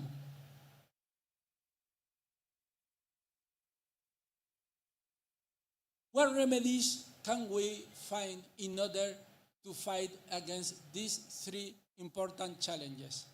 Well, I present some remedies from the civil law perspective. There is other remedies we could speak about, but now we focus on this. First, we consider the digital pollution in an environment of digital hypervigilance caused by the digital revolution, in the same way as we can think that the industrial revolution caused the pollution of nature. That implies that it's feasible to make use of some legal tools that we have been used to fight against the environment pollution, by analogy to apply to this new digital pollution. We are speaking about measures of preventive, fiscal, or administrative nature. Second point. The second point, and is really important, is we must to regulate the payment by cookies. To regulate or to exclude or to establish that the consent doesn't imply to deliver data. In Europe, the formula OK or pay or OK was proposed in the proposal of reglement of 2015, was rejected in the directive of 2019, but in a recent decision has been finally accepted. Another option is the regulation of the AA systems. So we have the regulation in Europe from June 2024 is not very ambitious, but is a first step in the right direction and has identified some high-rise conducts that can alter a referendum, a electoral process, a democratic election that consider must be prohibited in the digital world. Another option could be the exercise of class actions, the American class actions. In Spain, we have the problem that the class action cannot be against the environment damage or only to protect consumers. So, first glance, not, but I come back. Another possibility, moral damage. What is moral damage? You know what is moral damage. It's the compensation when a person suffers because it's her feelings. Typical case when a person lost a close relative. But the moral damage in Spain is having now a second life. I have written some authors that can replace in certain way the punitive damage. And I have read, in addition, that it's difficult to calculate the material damage sometimes. So in that cases, the judge can recur to the moral damage in order to establish one compensation that can be established without a specific rule. There is some decision in Spain recently that allow moral damage in the case of a collective damage. I am referring the manipulation of motors for pollution reasons, and there was a decision that was ratified by the Supreme Court that established moral damage for hundreds of cases, all of them 300 euros. So we have the way in the case that has been one company that has used the contrast technique with its own clients. So that will be a possibility. Finally, I finish. The final possibility is that we consider the redistribution of the digital wealth. In this case, I told before we have problems.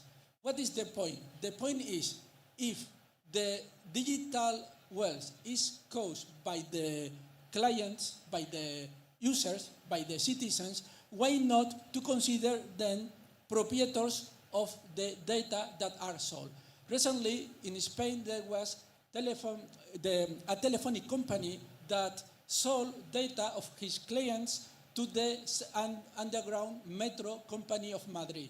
In order they know when is the moment in which more people is in each station. But these data are caused because these people has a smartphone that are with them all the day and are creating this information by the behavior. Why not to include them as co-owners of these wells? What is the problem? I finish.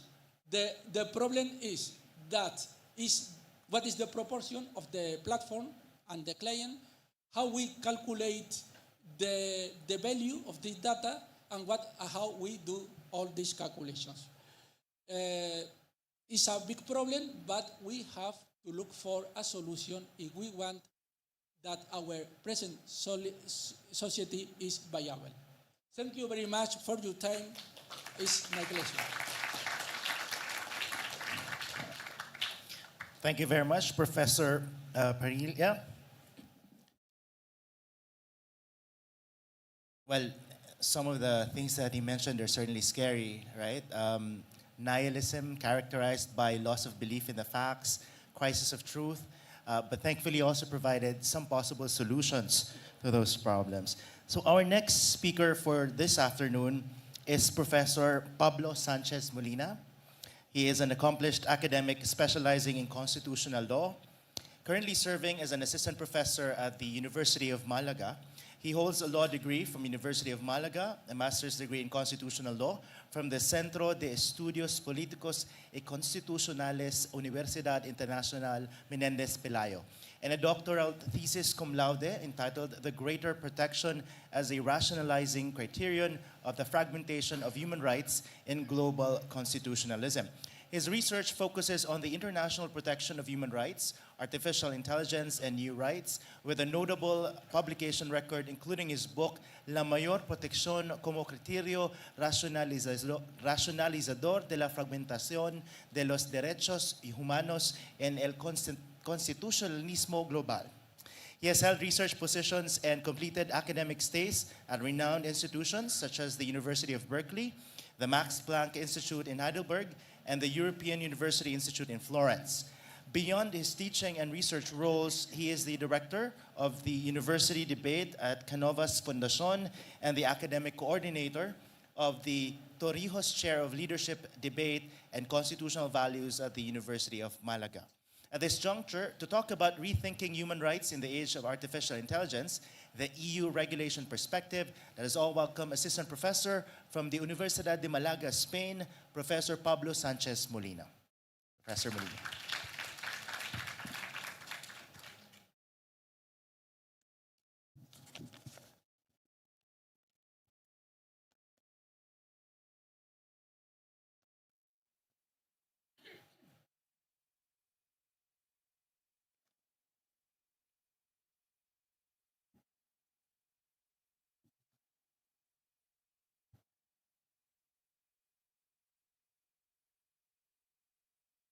Ladies and gentlemen, colleagues, I am truly honored to be here today at this prestigious symposium to discuss one of the most pressing issues of our time, the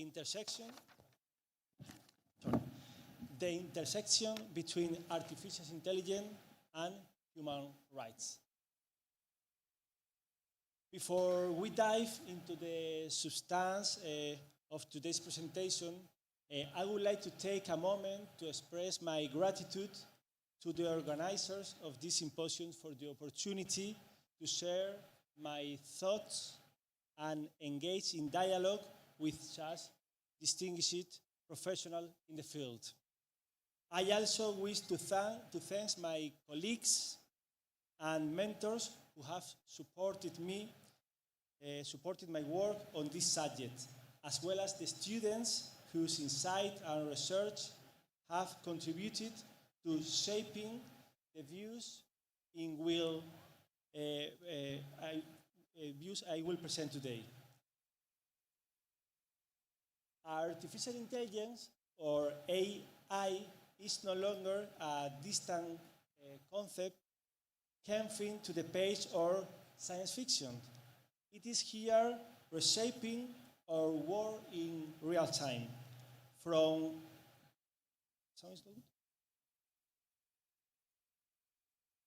autonomous vehicles navigating our streets to AI system diagnosing medical conditions, these technologies are transforming industries, economics, and daily life. But with such powers come profound responsibility. AI does not merely operate in the realm of technological advancement. It has potential to influence and even undermine fundamental human rights. Among the rights most affected are privacy, freedom of expression, and non-discrimination. For example, AI systems that analyze personal data, such as fast facial recognition or predicting policy algorithm, raise critical questions about the right to privacy and the potential for discrimination. In this context, the European Union has taken a proactive approach, recognizing both the transformative potential and the risks of the AI. Today, I will focus on how the European Union is rethinking the protection of fundamental rights in the age of AI. The European Union's regulatory framework, including the Charter of Fundamental Rights, aims to ensure that this new technology aligns with core values such as human dignity, equality, and democracy. However, the rapid pace of AI development challenges the ability of existing legal frameworks to provide adequate protection.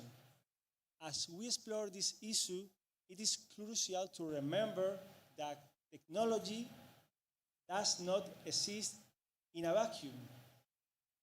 AI systems are built by humans, influenced by human biases, and deployed with human institutions. This highlights the need for both technological innovation and a strong, evolving legal response to safeguard human rights in the face of this technological advance. In the following segments, I will delve deeper into the European Union has structured its approach to regulating AI, starting with the European Union Charter of Fundamental Rights. It is enough, or do we need a more tailored approach to address the unique challenge that AI poses? Let us now turn to that question.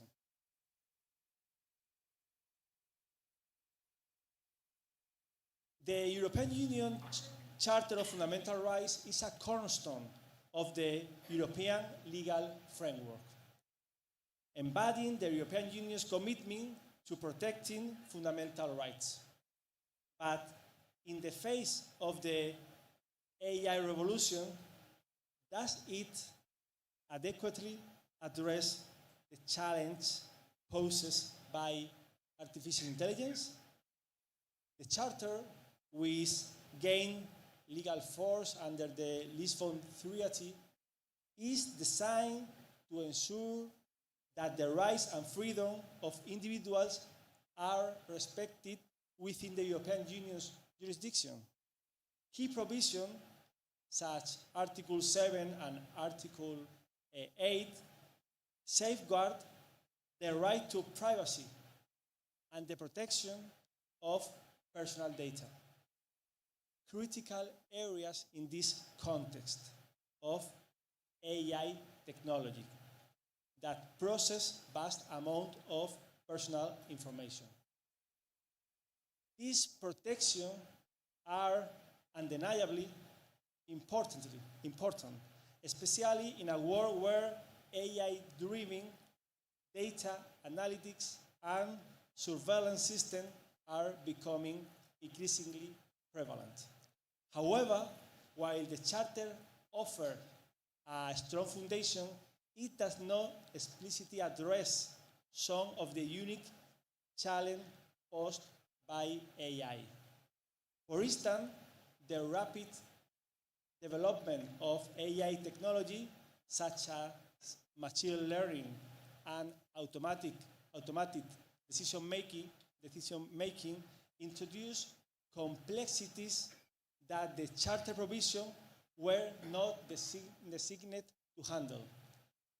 The issue of algorithmic accountability, for example, is a pressing concern.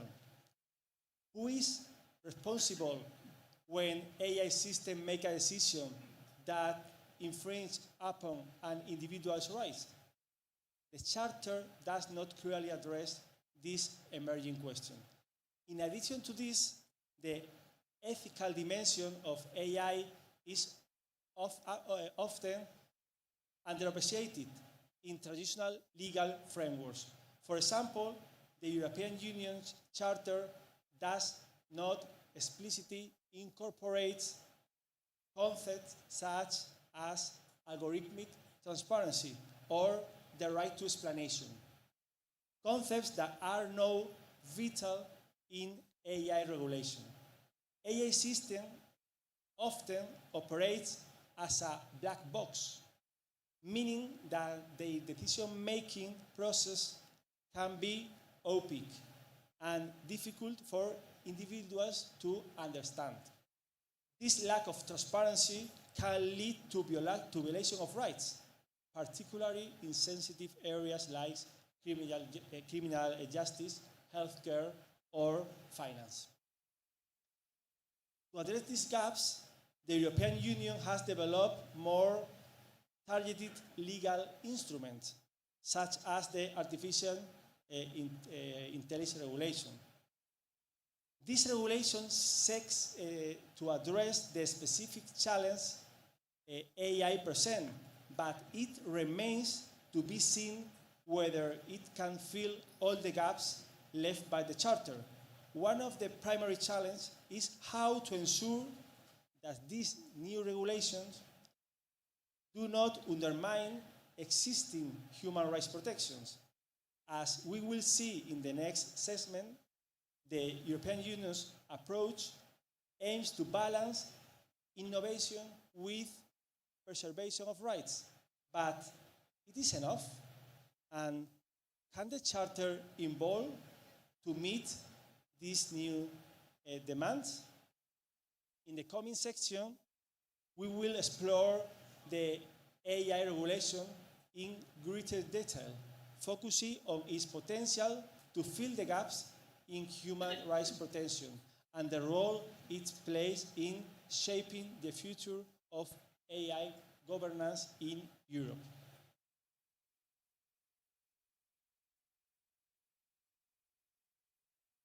Having explored the fundamental rights framework within the European Union, let us now turn to one of the most significant legislative developments in the context of AI, the European Union Artificial Intelligence Regulation. The AI regulation represents a bold step in the European Union's efforts to regulate AI technology. Unlike traditional regulation, which often follow a sectoral approach, the AI regulation introduced a comprehensive, risk-based framework.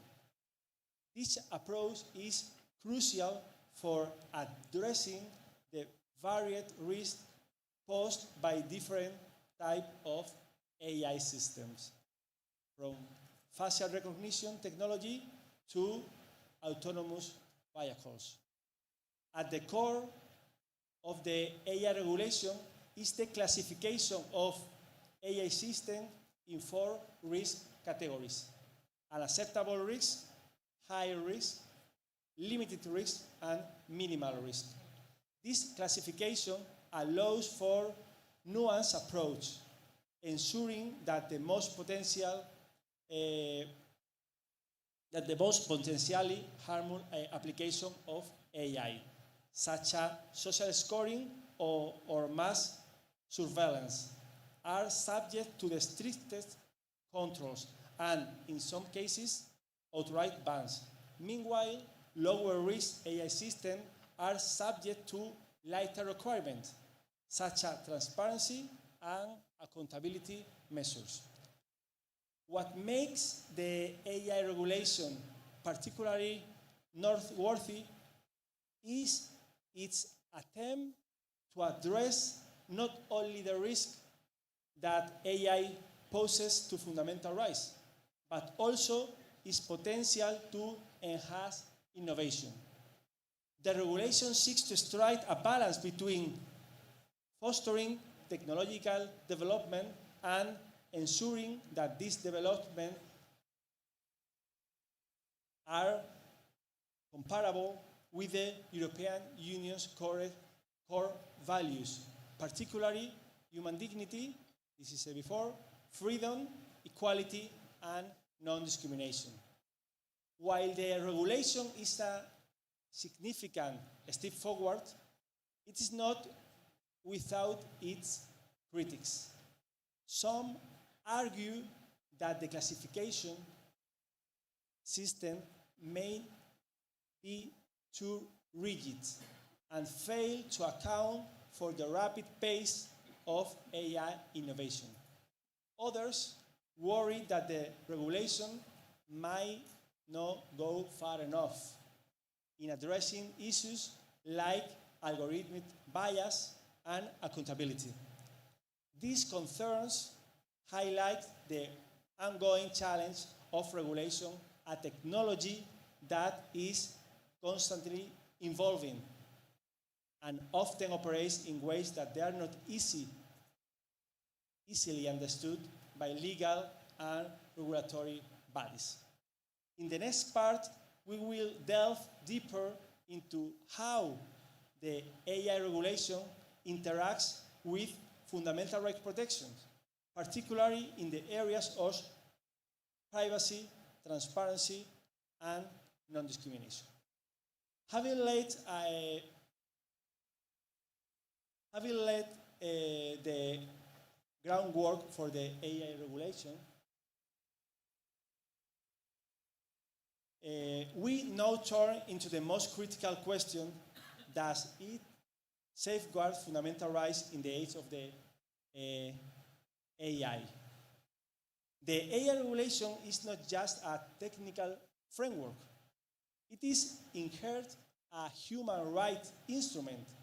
Its approach is built on the premise that AI systems must be developed, deployed, and used in ways that respect human dignity and fundamental freedom. But how does the regulation ensure this? One of the most significant ways that AI regulation addresses human rights is through its emphasis on transparency and accountability. For AI systems categorized as high risk, the regulation mandates rigorous requirement for transparency, ensuring that individuals are informed about how decisions are made by AI systems that affect them.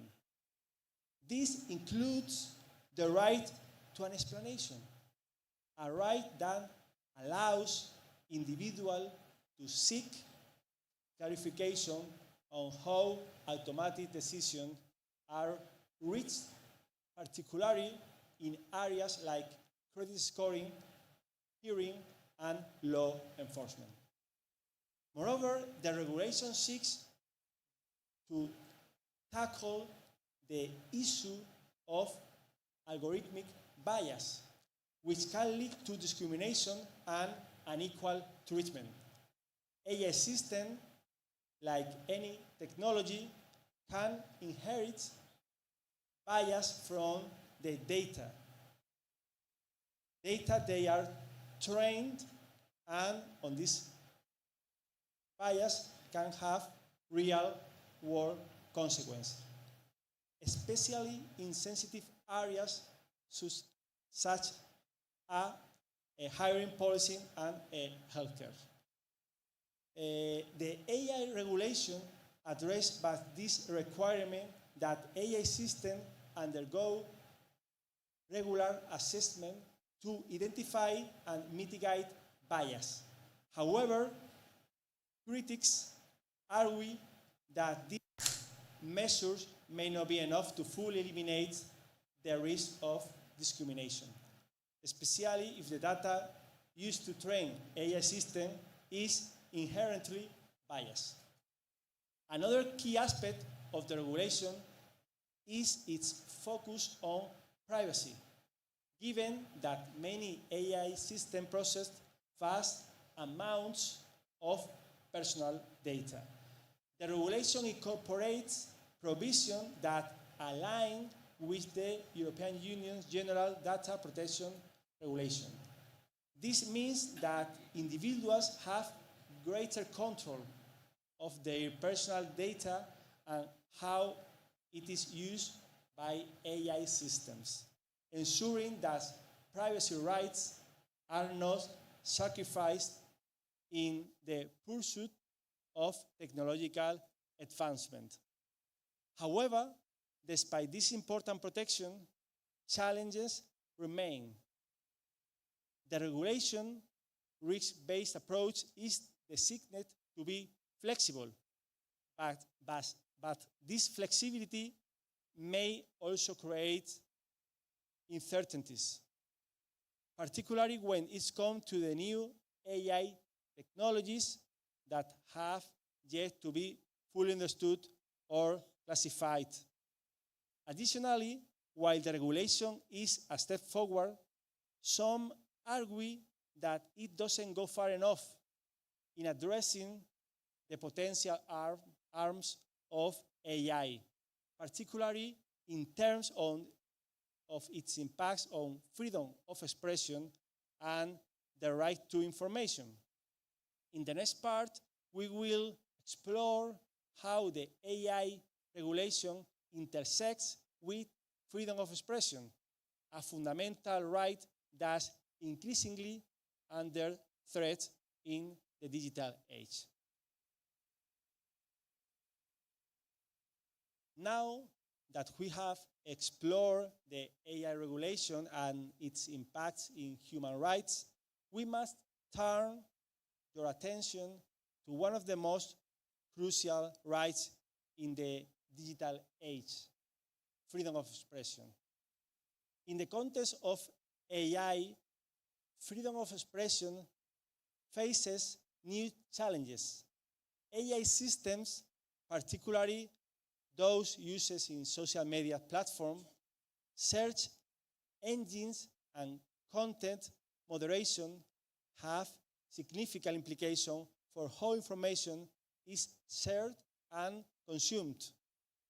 This system can shape public discourse, influence political opinion, and even suppress voices through automatic content removal or algorithmic filtering.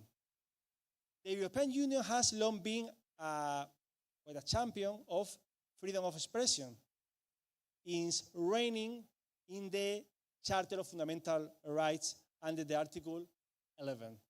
But as AI become increasingly integral to our digital communication, questions arise.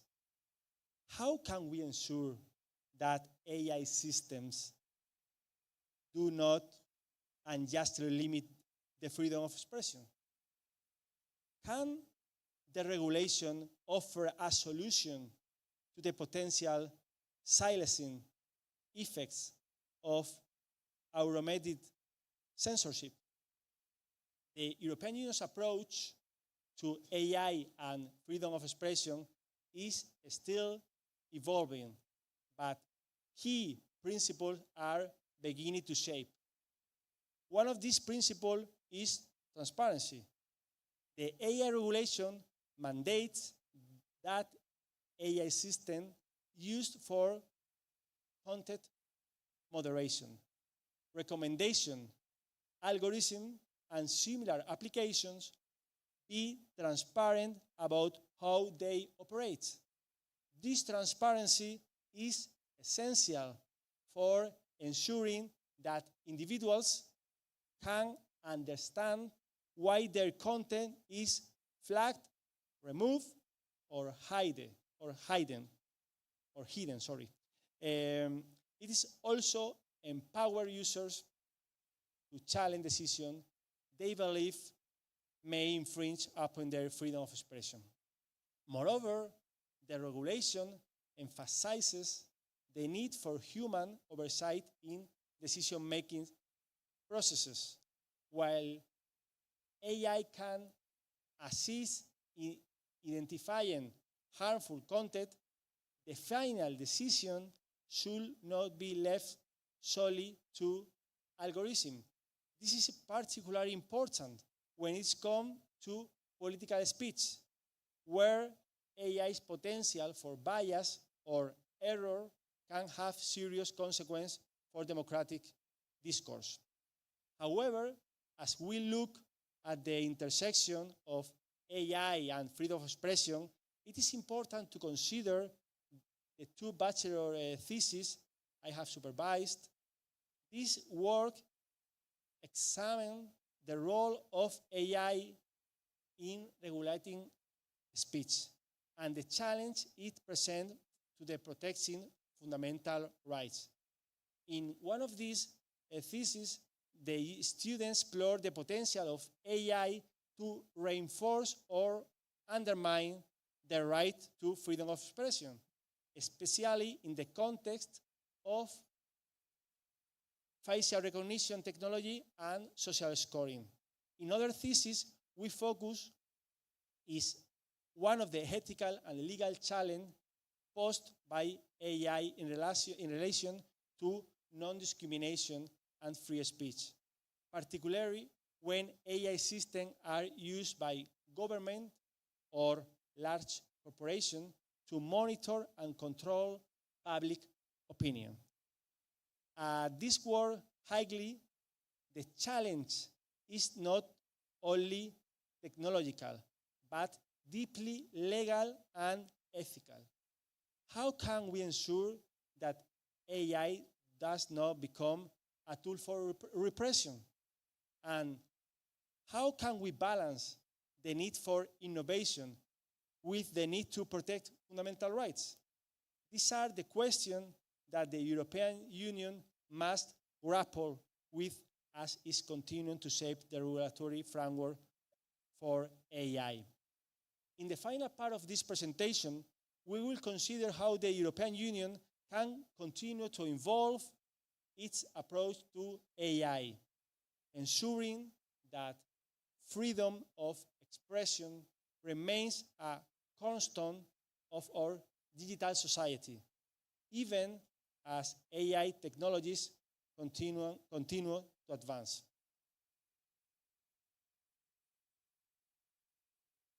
As we draw to a close, let us reflect on the journey we have taken together today. A journey that explores not just promise of AI, but its impact on the very fabric of our human rights.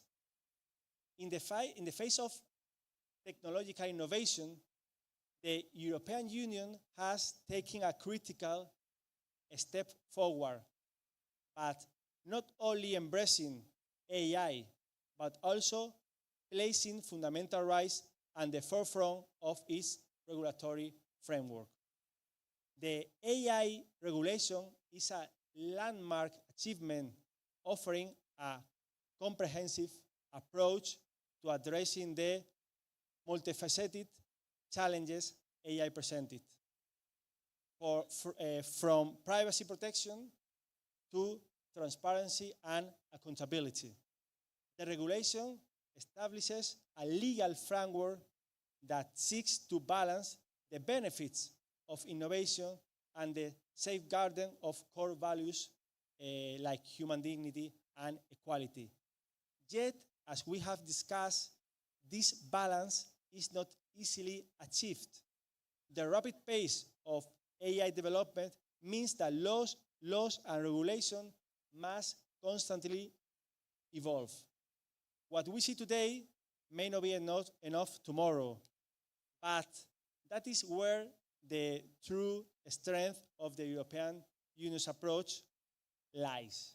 Its ability to adapt, to learn from both its successes and its failures, and to continue evolving in the face of new challenges. Freedom of expression, one of the most vital rights in any democratic society, has been particularly affected by the rise of AI. From content moderation algorithms to the use of AI in surveillance, the potential for AI to curtail this fundamental freedom is real. However, as we have seen, the European Union's approach emphasizes transparency, human oversight, and ethical considerations. These principles are vital to ensuring that AI serves as a tool for empowerment, not oppression. The work done in the context of the two theses I have supervised on AI and free speech and the ethical challenges of non-discrimination remind us that the integration of AI into our legal and social system must be done with care, foresight, and a constant commitment to protecting fundamental rights. AI, like all technologies, is a reflection of the values we instill in it. It is not the technology itself that determines its impact, but the way we use and regulate it. As we look to the future, we must continue to ask the tough question: how do we protect individual rights while fostering innovation? How do we ensure that AI works for all, not just for the powerful few? These are questions that will shape the next phase of the AI regulation in the European Union and beyond. But the answer is clear: by embracing the principle of transparency, accountability, and respect the human dignity, we can ensure that AI remains force for good, a tool that enhances our freedom and promotes a more just, equitable society. In conclusion, as we move forward into this new era, let us remember that while technology may change and may change the landscape, it's our shared commitment to human rights that will continue to guide us. Together, we can create a future where AI serves humanity, not the other way around. Thank you very much.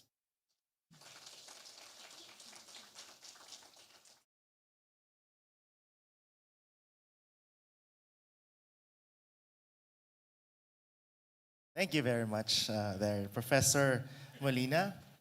At this point, let me just acknowledge the presence of Supreme Court Associate Justice Ami Lazaro Javier and Deputy Court Administrator Leo Madrazo.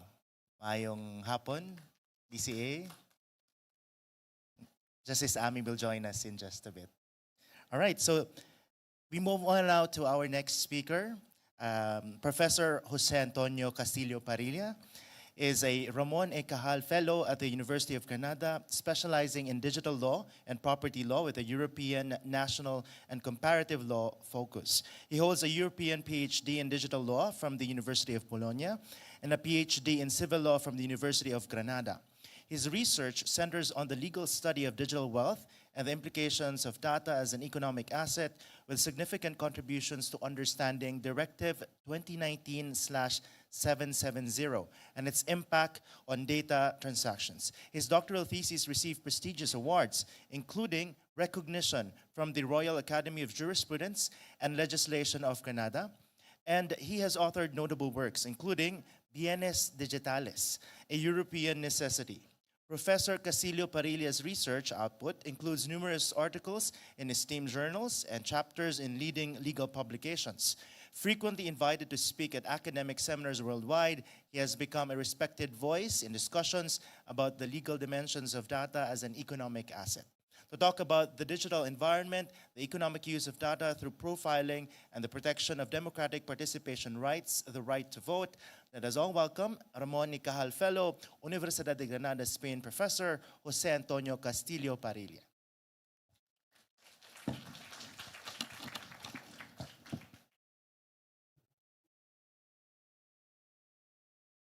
Thank you, and I would like to use the first minute of my speech to thank Philja, the justice, the judges, the supporters, and the authorities to allow us all to be here in this symposium on human rights. I would also like to thank our inviters. I would like to mention, but not only Chancellor Rosemary Carandang, Justice Marvick Leonen, Justice Cedric Candelaria, Dean Cedric Candelaria, Dean Emerito, and all the Philippine colleagues that are welcoming us so warm anytime we come here. My last words of gratitude must be to two people that are present here and that are responsible for the reestablishment of the relationships between the Philippines and Spain. Professor Ruben Balane, which is here, and Professor Pepin, which is also here, and which is a very warm spiritual mentor in many times, chatting with coffee in private and also in public. Next, please. I'm going to speak about the right to vote, and I should begin by talking about Cambridge Analytica. I would like to know if you are familiar with Cambridge Analytica. Cambridge Analytica, as you know, is a consultant services focused on political campaigns. Cambridge Analytica already closed, but it was really, really famous because they use data models and psychographic profiles, as Professor Pepin said. They profile people to get to broaden audience and to identify influencers and connecting users in order to increase the level of interactions of the platform. That is, they do micro-targeting and profiling the same way than other companies use micro-targeting and profiling to sell their products into consumers. The only difference is that Cambridge Analytica tries to sell political parties as products, but through the same techniques. We are talking about politics, but please pay attention to the ocean scale. It analyzes openness, consciousness, extraversion, agreeableness, and neuroticism. Would you be able to relate any of those characteristics to right or left parties? The those characteristics are not related to ideology. They are related to psychological characteristics, so that the political parties know what things they have to tell the population to get to influence in their votes. I asked, but it was not possible, so it's better. I would like you to think in a country that is highly related to Cambridge Analytica. Please do not say it in loud voice, but do you have that country in mind? Of course, this country is Trinidad y Tobago. Trinidad y Tobago was the first government country in contracting the services of Cambridge Analytica, because the government foresaw that they were about to lose the power. So they asked Cambridge Analytica, please, find a way so that we will not lose the power in the next elections. They found that young people were rebel and were upset with the government. So Cambridge Analytica issued and spread a message according to which being young was being rebel, and being rebel was not voting. The government stayed in power after the elections. This happened in 2010, 14 years ago. Cambridge Analytica now is the rule, but not the exception, is the rule, but not the scandal. If I would want to tell all the Cambridge Analytica cases that we have had since 2010 until now, I would have to offense all the diplomatic offices worldwide. So I would like to ask you to travel with me to, next please,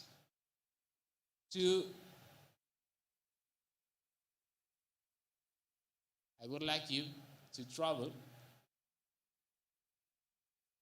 without standing up to a far, far away galaxy. Spain and the Philippines have many links in common.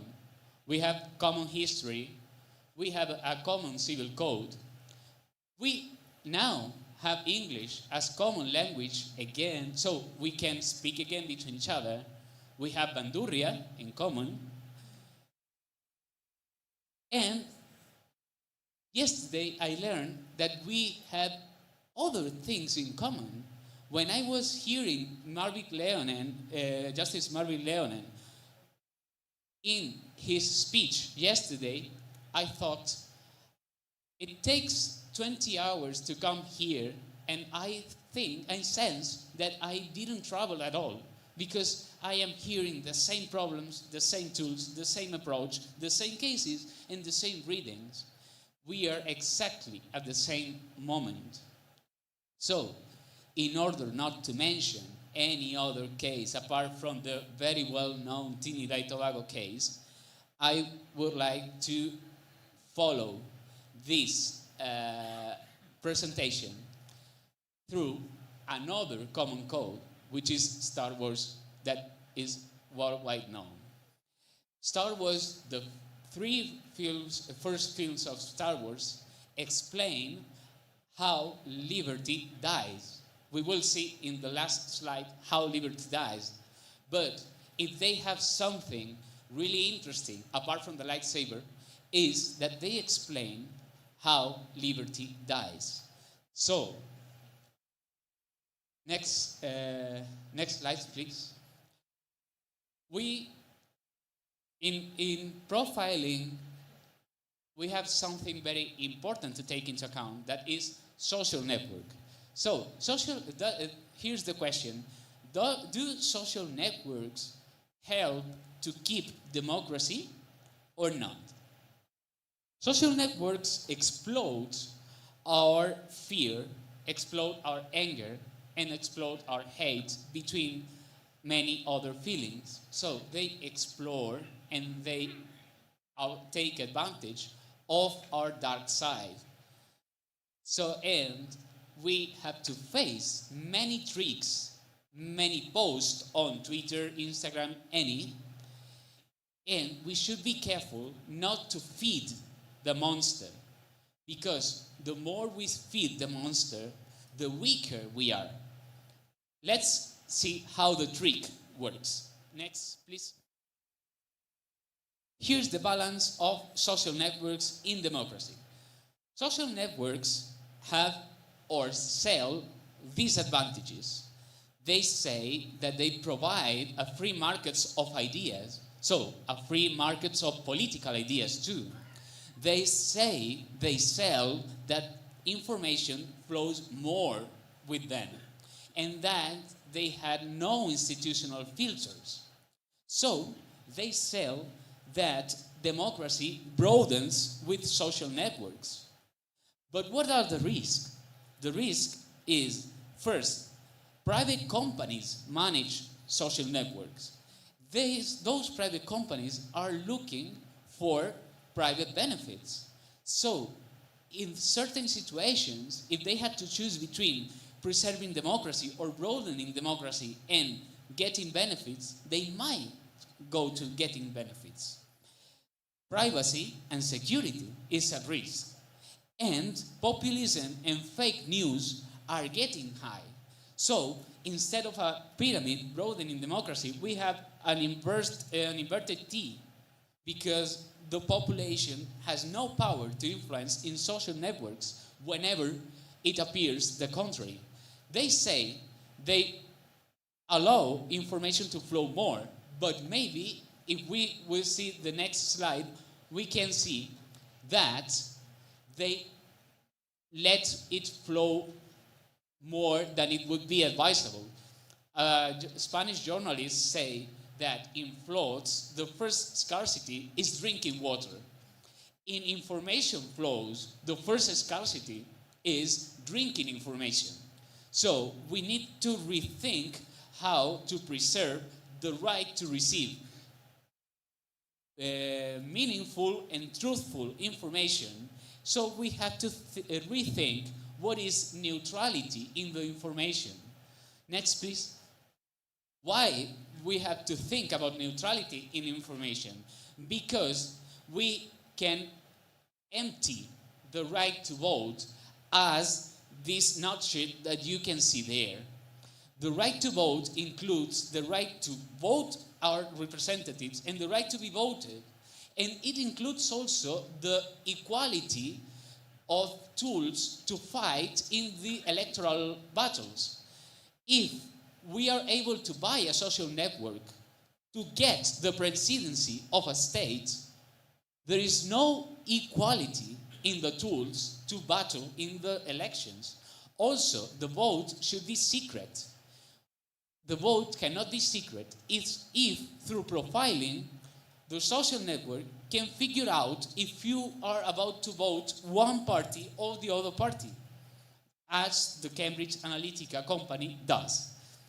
Yuval Harari has a real lightning sentence that is that artificial intelligence is hacking minds. In Spain, we had a word for hacking elections. We had the word pucherazo. It meant that once the election was finished, you opened the boxes and you introduced the votes that you wanted to be the winners. Now, those pucherazos occur in the minds of the people before they go to vote. We are in the era of post-truth.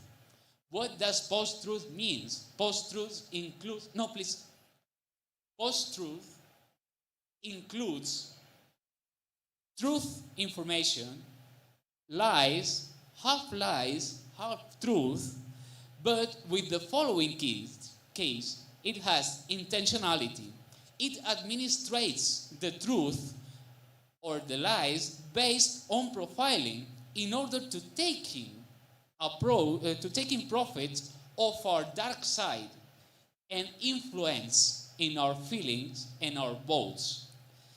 We are in an era of informative flaws or informative disorders that include disinformation, misinformation, and malinformation. Disinformation are lies or half lies with intentionality. Misinformation is lies without intentionality. But the most dangerous one is malinformation, that are truths administrated through profiling with intentionality.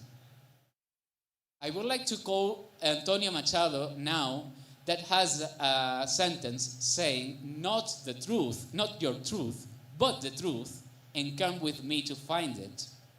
We should be able to continue dialoguing to find the truth between ourselves and not through social networks.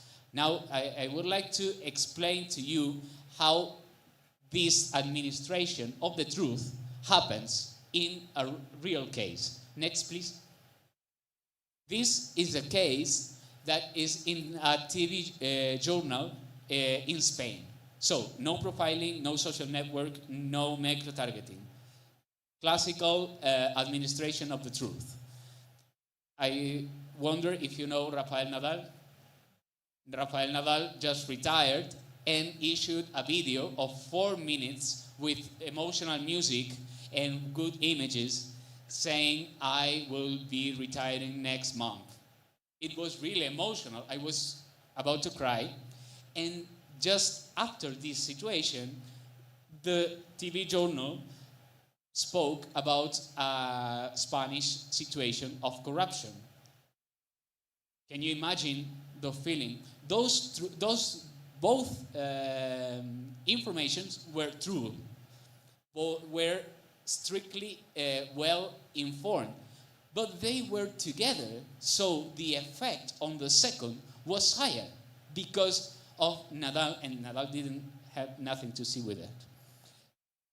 So this leads us to a paradox. The paradox is, how can we live with all this situation without affecting the liberty of expression? According to Article 19 of the Universal Declaration of Human Rights that we are celebrating these days, freedom of expression and opinion includes hold opinions without interference, seek, receive, and impart information and ideas through any media, regardless of frontiers. We need to rethink the freedom of expressions and many other fundamental and human rights, because as Alexander Gesmundo said yesterday, rights are dynamics, and we need to preserve the soul of the rights with new tools or new interpretations. Next, please.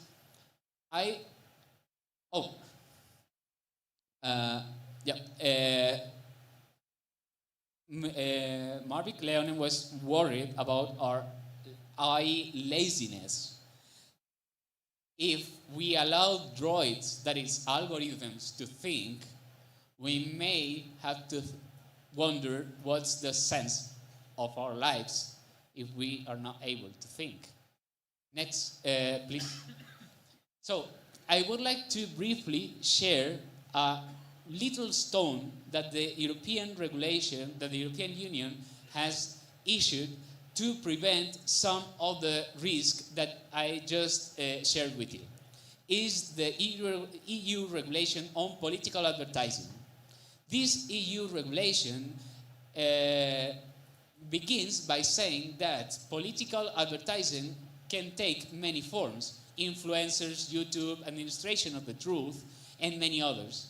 And not always those forms can be recognizable by the people, including disinformation and targeting techniques.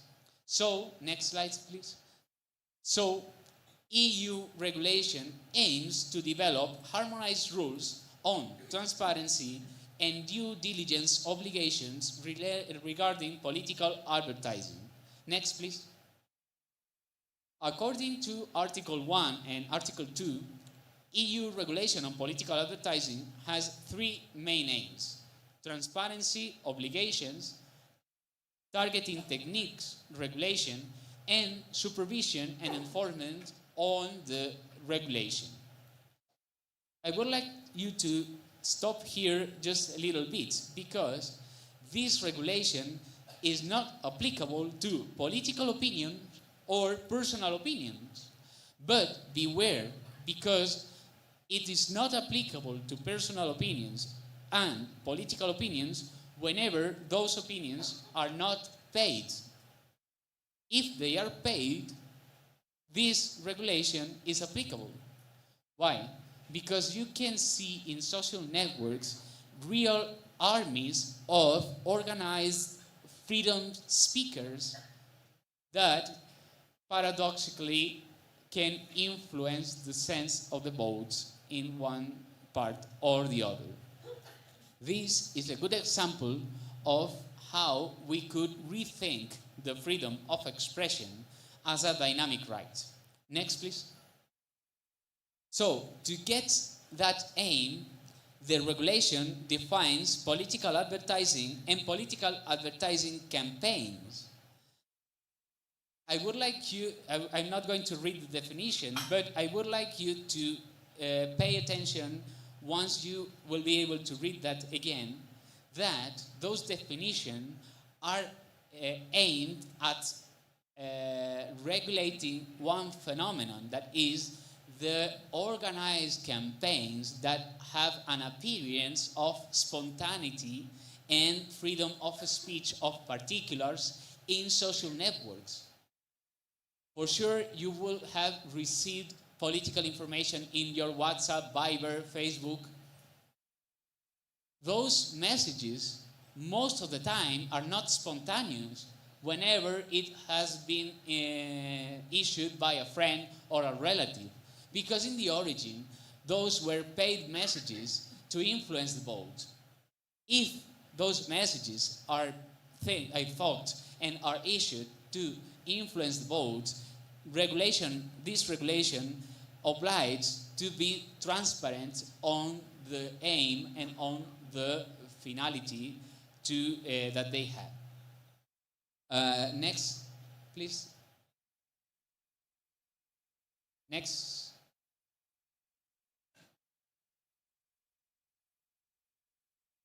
Okay, while the slides go ahead,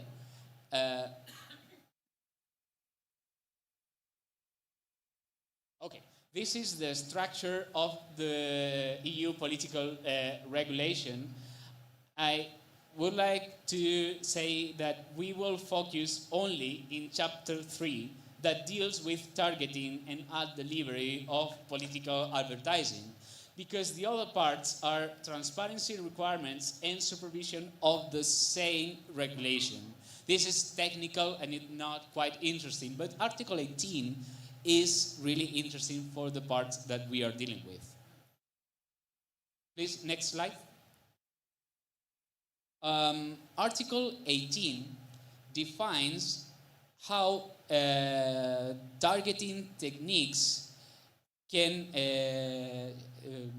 should be to be under the regulation on political transparency. That is, it provides the conditions under which those targeting techniques, those advertising campaigns can happen in the European Union. If you see, they are allowed only if the controller collected the personal data from the data subject has provided explicit consent within the meaning of the regulation of the General Data Protection Regulation, and if those techniques of profiling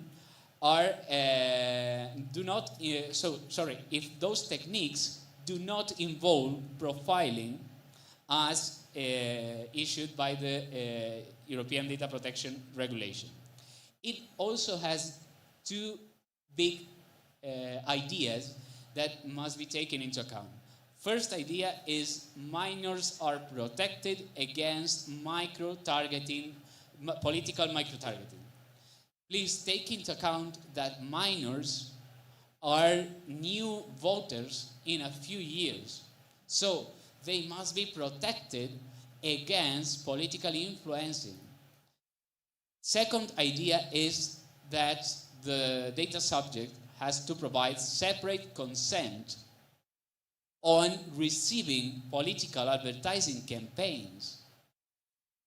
This links to another big idea that is called FAUBA, that is, free alternative without behavioral advertising. Data subjects, citizens, have the right to navigate without being micro-targeted and profiled. Even more, and that is what Article 18 says, when we are dealing with political advertising. Next, please. We will go ahead because this is supervision and enforcement. Next. Okay. We close the EU regulation on political advertising, but we have other tools to fight against manipulation in the elections. First tool that I would like to stop in is Artificial Intelligence Act that we already listened Pablo Sanchez Molina talking about this in two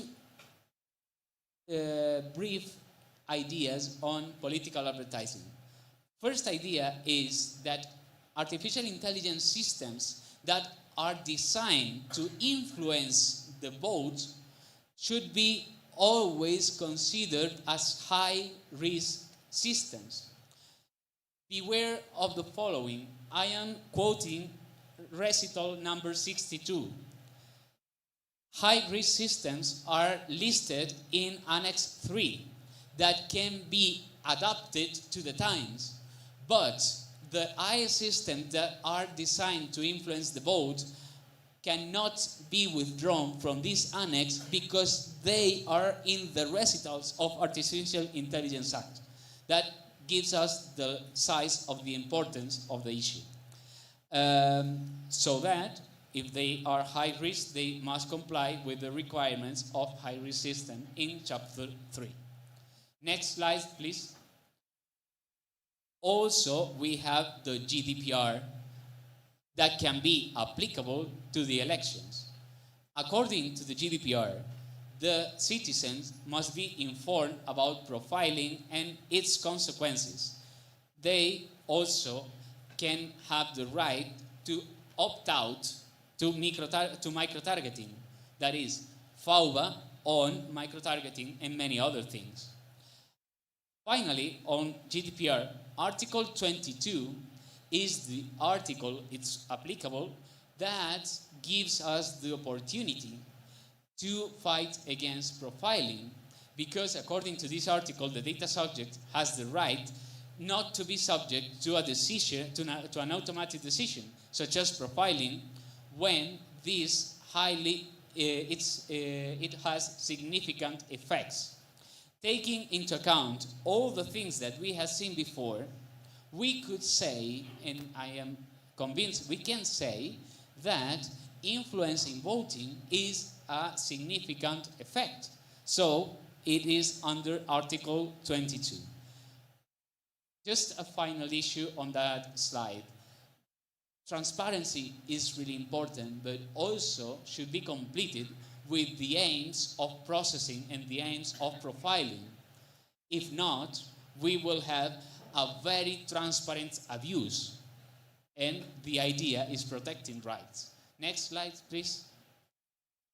So, with this situation, we should act quickly if we do not want to lose our rights forever. If you remember, I used a photo from Valencia, from the floods.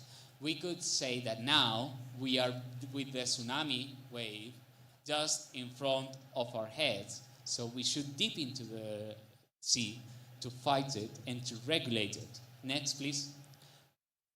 We should fight it and regulate it, but never stopping our faith in democracy.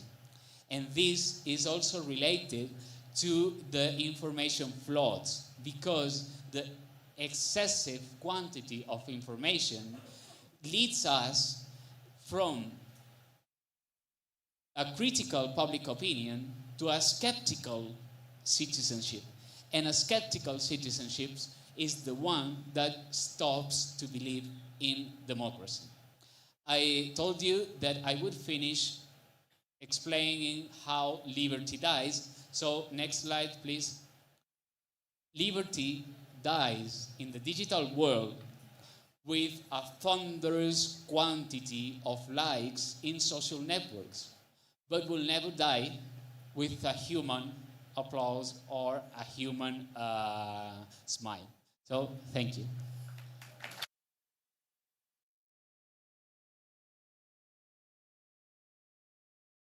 If I should add one more common thing that we have with Spain and other countries is that we also face a problem of disinformation during elections. I'm sure many can relate, but thankfully they have presented, both Professor Parilla and Professor Molina have presented some guiding light for us. Maybe perhaps we can look to EU regulation as models for potential regulation in the Philippines. Looking forward to developments on this field. So at this point, ladies and gentlemen, let's pause for a 10-minute health break. We convene in 10 minutes for the open forum and the closing ceremonies.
Please ask everyone to please settle down.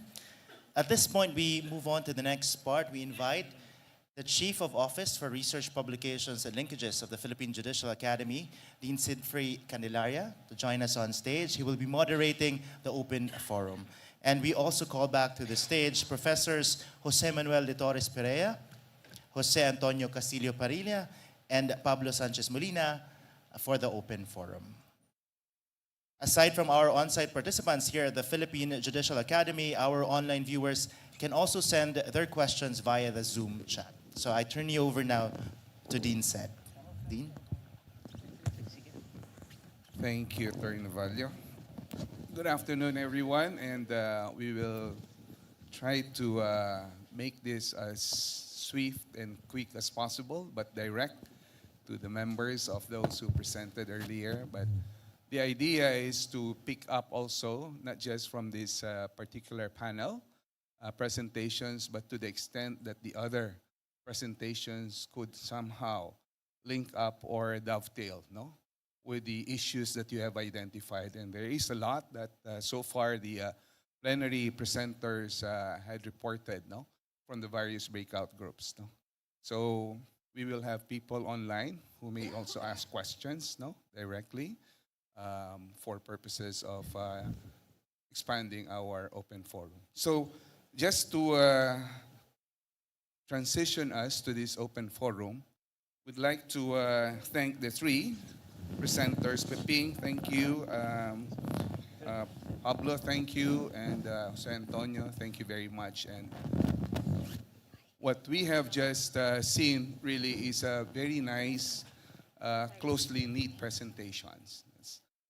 You have a set of presentations that first look at the characterization of digital data. And Peping, thank you for leading us to that civil law-based legal characterization of digital data, putting it in the context of a contract or compensation, consideration, leading to the remedies, no, on the basis of your characterization.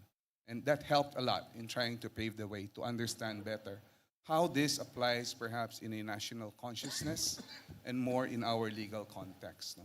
So that one is very helpful for us, and you tackled quite a bit, of course, on the concept of digital pollution.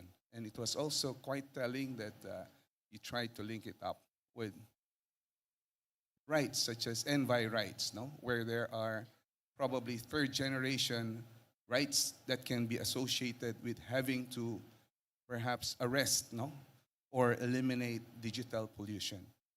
And class action was also discussed in that context. And then Pablo, thank you for bringing us into the whole realm of EU regulation. And of course, this was also followed through with the AI Act, including the data privacy, you know, at the level of national law in Spain by Jose Antonio.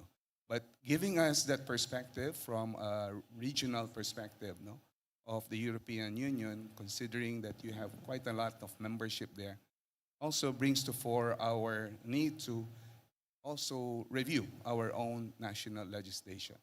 Of course, we don't have the layering of national and international framework in your context, but we do have our national law and international law framework in that regard.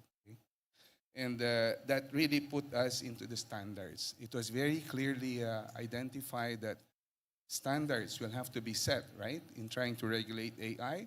And you look at the EU pyramid risk or risk pyramid model.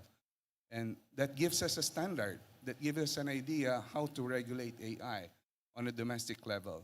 Because right now, we are in search also of clear standard setting. So thank you for that. And finally, Jose Antonio, you focused on a very interesting, lively topic on Star Wars, right? But in democracy issue. And for us, we can easily identify with free speech in the context of an electoral process. And again, the discussion of the EU, the AI Act, and the data privacy regulations in regard to political advertising was most instructive for us. In the final analysis, what we see in the presentations is the continuing need to balance interests, right? And we do have our own test domestically, balancing two values. We're not necessarily talking about an evil and a good, but it can be a good in one way. And that's what we saw, that perhaps there's an industry altogether in political advertising, but you cannot just totally eradicate it because it can be used in a more positive sense. But at the same time, the presentation of fundamental rights. So that seems to be the capping, no, of all presentations, trying to characterize it, but at the same time, trying to see the need to balance in the long run. So with that, we open the floor. Those on site and those online, no? You may wish to address your questions to any of our presenters, no? And as we said, it may have something to do with what you have discussed this morning, but may relate somehow to the discussions this afternoon. So please identify yourself. You may come forward, no, to the microphone and state your question directly to any of our presenters. Thank you.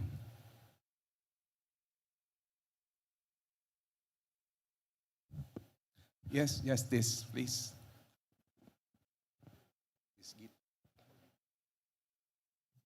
Buenos tardes, Senor. Rest assured that this is not a product of AI. The question is not a product of artificial intelligence. So my question is addressed to Professor Perea, because I know you are an expert in civil law. Now, in civil law, there is this concept of vicarious liability, and it may relate to either subsidiary or solidary liability. Now, my question is, if harm is caused to an individual due to a faulty or erroneous conclusion made by an AI system, which in turn was relied upon by a person engaged in decision-making process, could there be an issue of vicarious liability? And in your study of AI as well as civil law, have you encountered any model on vicarious liability relating to AI? Thank you, sir.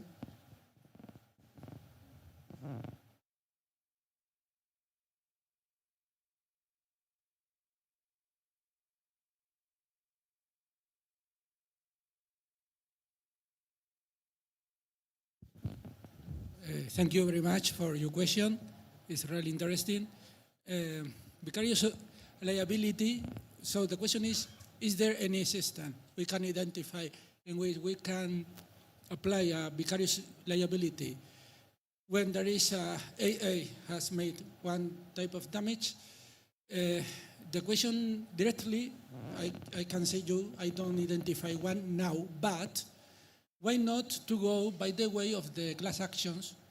That is a way in which if there is a platform that causes damage to its clients, the clients is considered that as a consequence of the contrast, we have the abstract profile.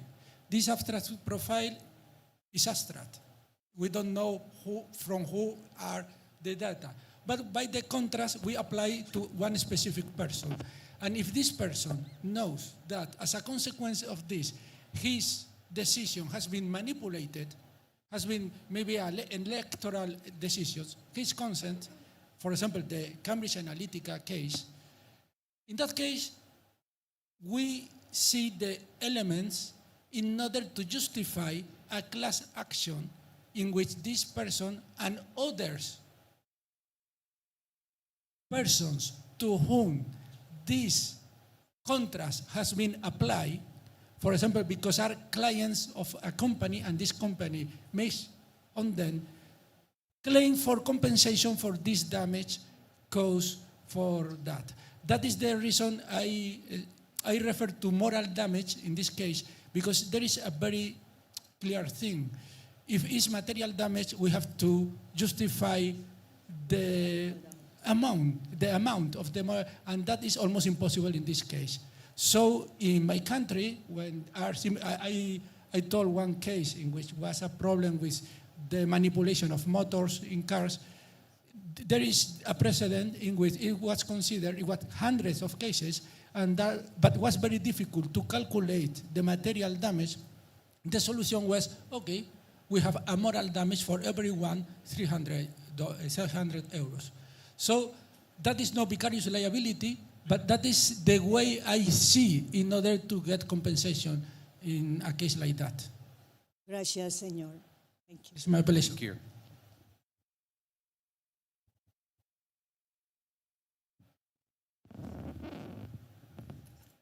Any more questions from the floor?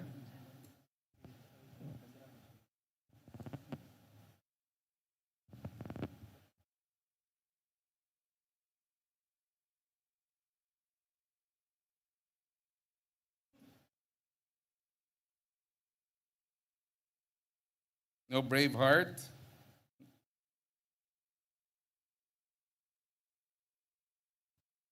Or we were very clear, or we were very dark. There is no middle point. No, but yes, please. Hola, me llamo Ivy Velasco y tengo dos preguntas para ustedes. That's the entirety of my Spanish. I will switch to English now. Recently, last December too, there is the U.S.-China Economic and Security Review Commission report that they submitted to Congress regarding a proposition to have a Manhattan project-like program that with the aim of achieving artificial general intelligence, or AGI. And we just want to think ahead, and this is where my question lies. So the proposal entails making this project a national priority, which means it gets funding, top funding, and it gives the executive the contracting authority over multiple years to pursue this through the Pentagon. And because this is with the Pentagon, we can assume that there are going to be some military implications or national defense and military intelligence implications. And they're doing this because the US is recognizing that China is also in the race to achieve AGI. And so with this, I ask two questions. The first one, what do you anticipate or identify to be the free speech or free expression risks associated with AGI?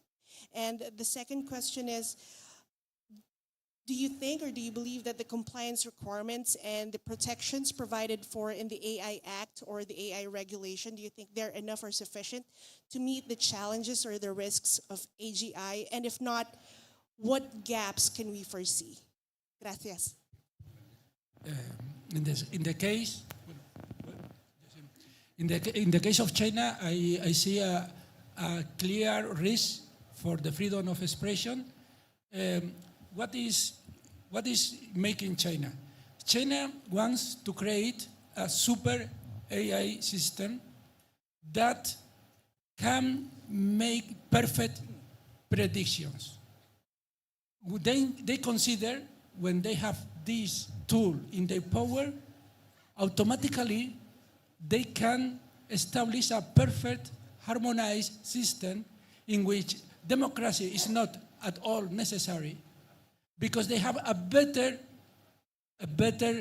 political system in which they have a tool to make decisions that are perfect, are not the decision of politicians that are humans and can make wrong predictions. So from the point of view of China, this artificial intelligence process is a perfect situation to fulfill a communist type system in which democracy is not necessary at all. In the case of the states, it's the same, but by other way. But at the end, they want also, in the case of the states, is we want the artificial intelligence in order to get the voters asleep and to manipulate their votes. It's the same in China and in the States. But in the case of China, there is no hypocrisy.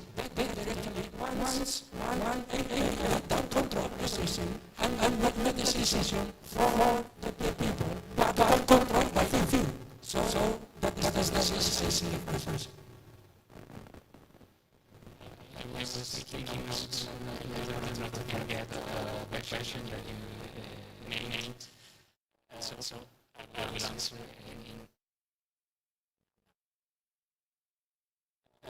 if I didn't get you bad, or wondering about more languages in general, and I acted to face the challenges of general artificial intelligence.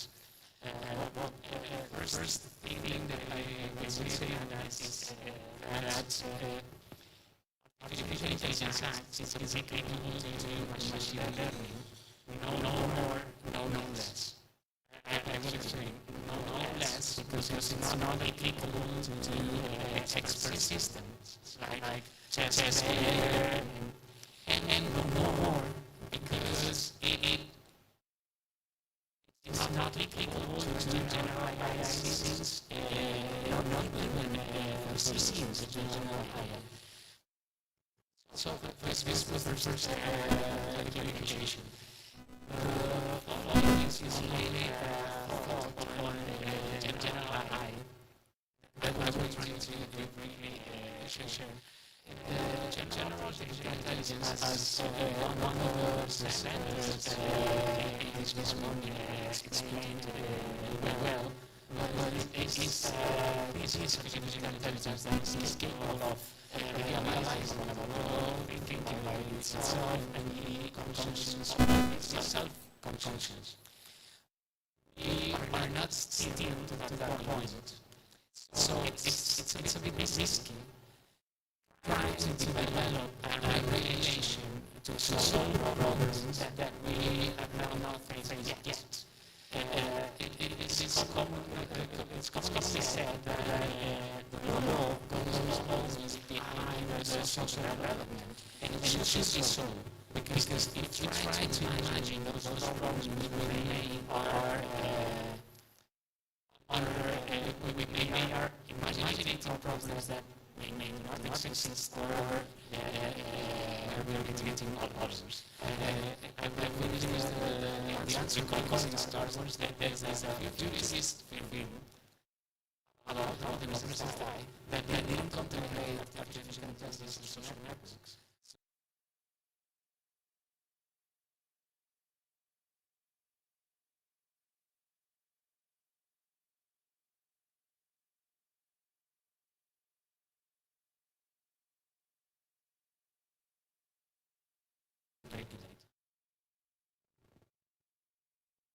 Is that right? Okay, thank you. We have one line, and I'll call you Professor for a while. We have one line questions, thank you. Question. How does the Supreme Court of Spain approach AI and its use in decision making? In general decision making or judicial decision making? They did not mention anything, just this decision making. I'm not a big purpose to answer that can speak on that, but I will try to to give the best. Could you please reformulate the question? How repeat the question?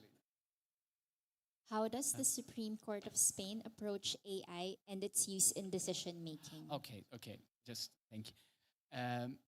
The Supreme Court, as far as I know, still doesn't have ruling cases on the topic. But I can give you an answer that maybe is useful on that, because the Spanish government and the Spanish Parliament approved in 2023 an act on this topic. This act establishes a kind of light lamp for cars, saying that the more important the decision is, the more present the human intervention, the more meaningful the human intervention should be. It establishes 3 categories. If it is an intermediate decision about procedure, it should fully automatize through artificial intelligence without problem.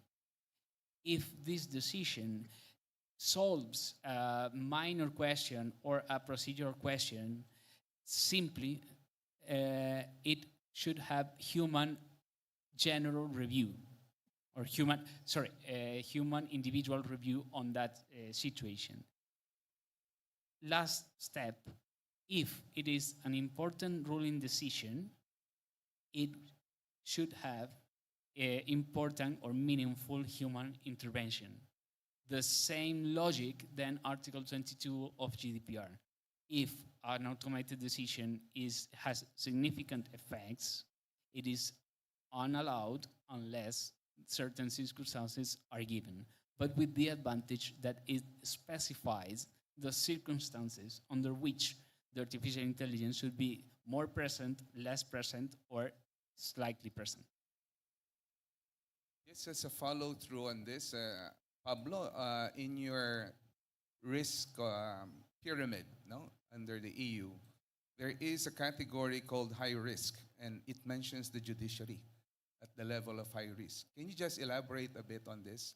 Because it lumps it together with healthcare, transportation, and now judiciary is identified as a high risk. Thank you.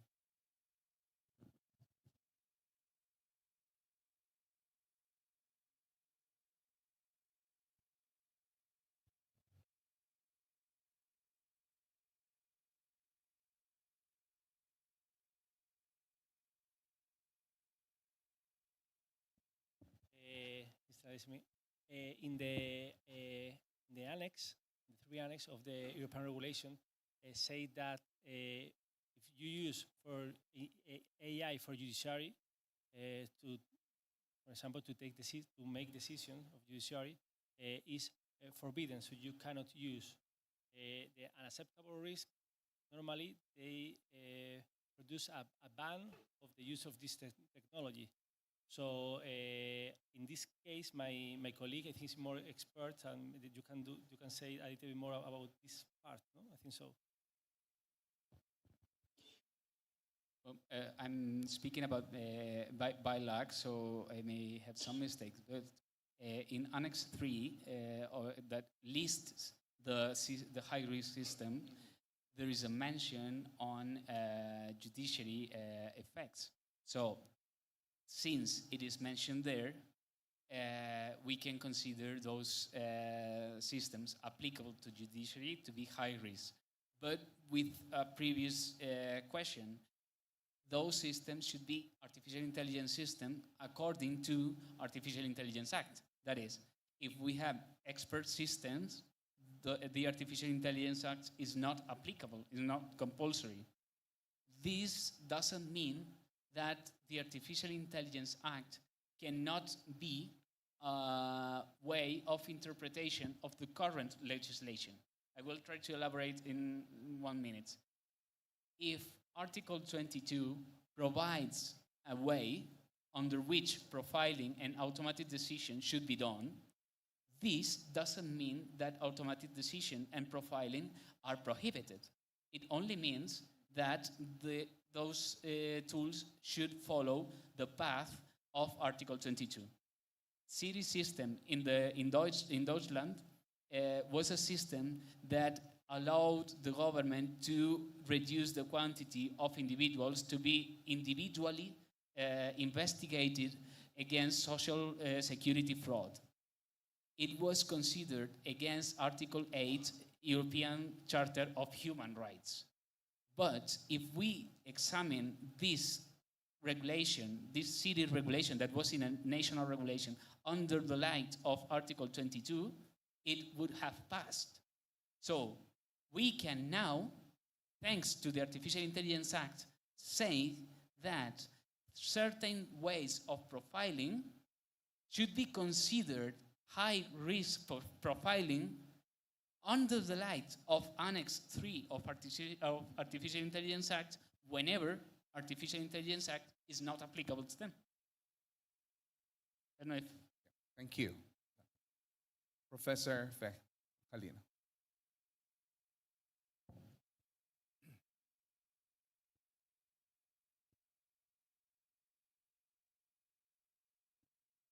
I am Attorney Fe Macalino.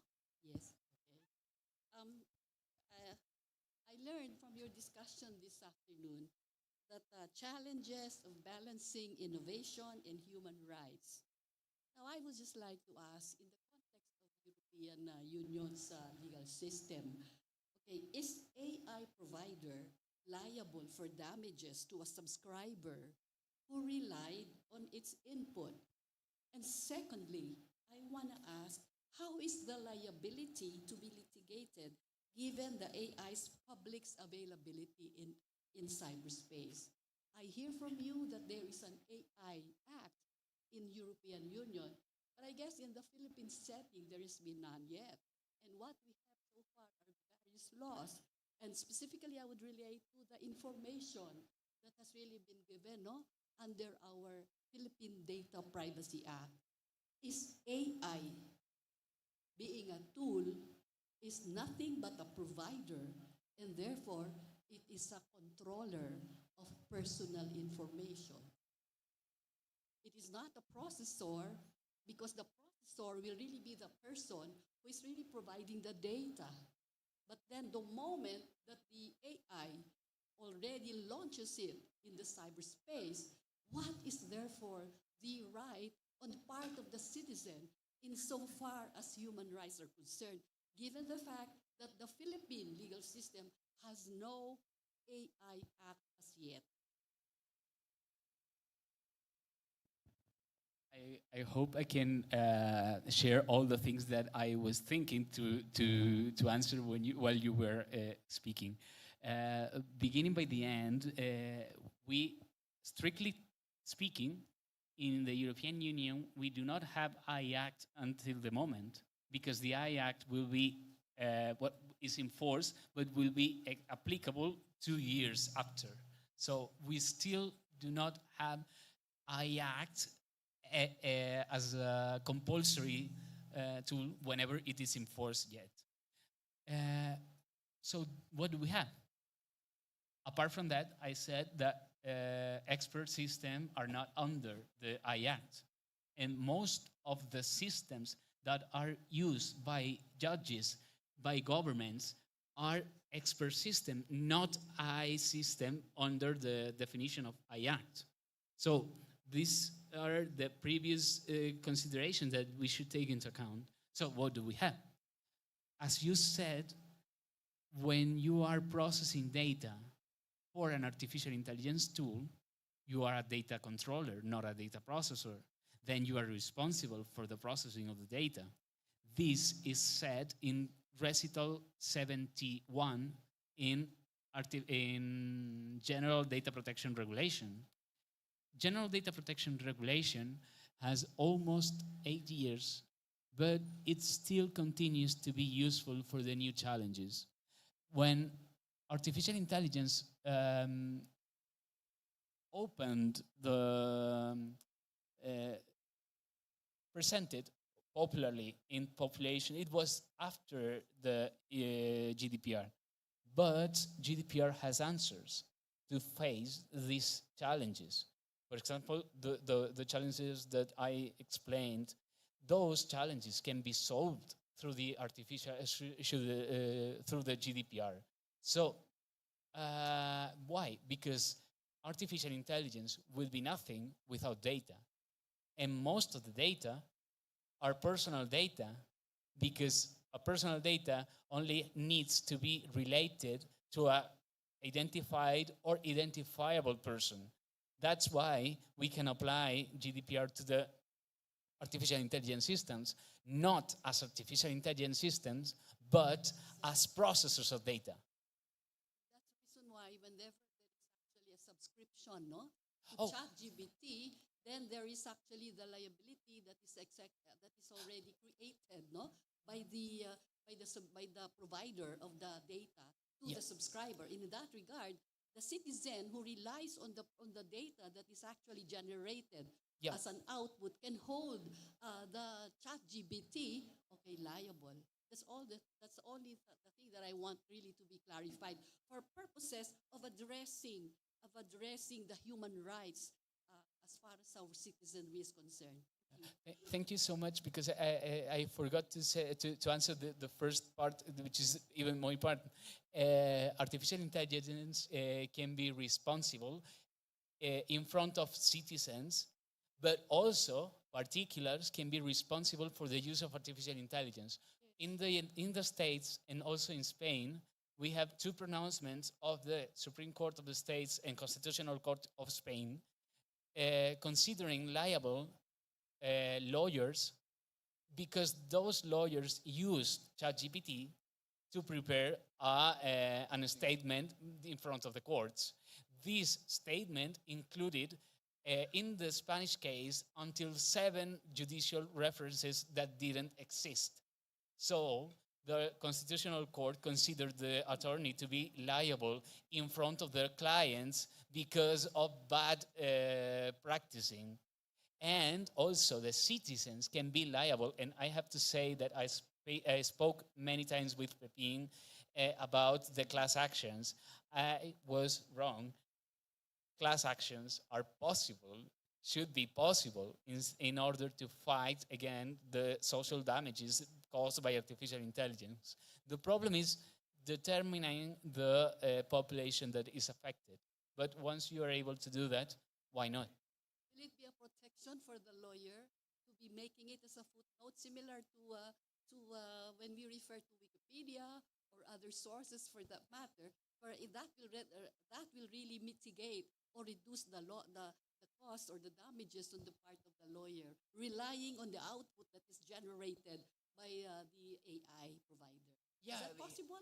In the European Union, we are introducing now obligations of transparency regarding the use of artificial intelligence. I have a book in my hotel that says, I wrote this book with ChatGPT, and uses half letters and bold letters to distinguish between what ChatGPT said and what the author said. But in any case, there is an obligation of transparency when you are using tools that may have the appearance that you are smarter than what you are. Thank you. So just to wrap up this, Pablo, you have the last statement on this matter. I would Thank like you. very fast to refer to the previous question from Professor Candelaria and to my colleague comments. I'm reading section 8 of Annex 3 is considering high risk AI system intended to be used by a judicial authority or on their behalf to assist a judicial authority in researching and interpreting facts and the law, and in applying the law to a concrete set of facts, or to be used in a similar way in alternative dispute resolution. This is exactly that the AI say about this. Thank you for the clarification. Okay, I think we have reached our forum end, and we'd like to thank our 3 professors from Malaga and Granada for this very wonderful afternoon presentation. Thank you. Okay. So I now turn over the floor to Robert. Thank you. Thank you, Dean said. Thank you so much for that wonderful exchange. Very fruitful, very insightful. Again, a round of applause to our moderator and our discussants.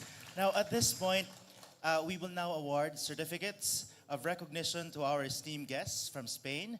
May we call to the front Senior Associate Justice Marvic MVF Leonen, Associate Justice Ami C. Lazaro Javier, and PhilJA Chancellor Justice Carandang to award the certificates.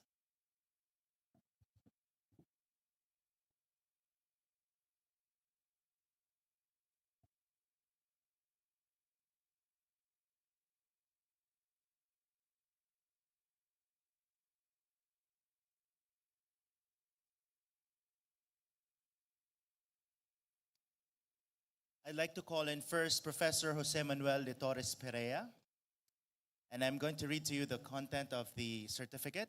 The certificate of recognition is presented to Professor Jose Manuel de Torres Perea for his invaluable insight in his work entitled Commoditization of Data and its Acquisition by Political Parties to Condition Citizens' Votes, which was presented at the Rethinking Adjudication in a 21st Century Democracy Symposium on Contemporary and Enduring Challenges to the Philippine Judiciary on Questions Involving Freedom of Expression, held from December 9 to 11, 2024 at the Judicial Academy of the Philippines, Tagaytay City.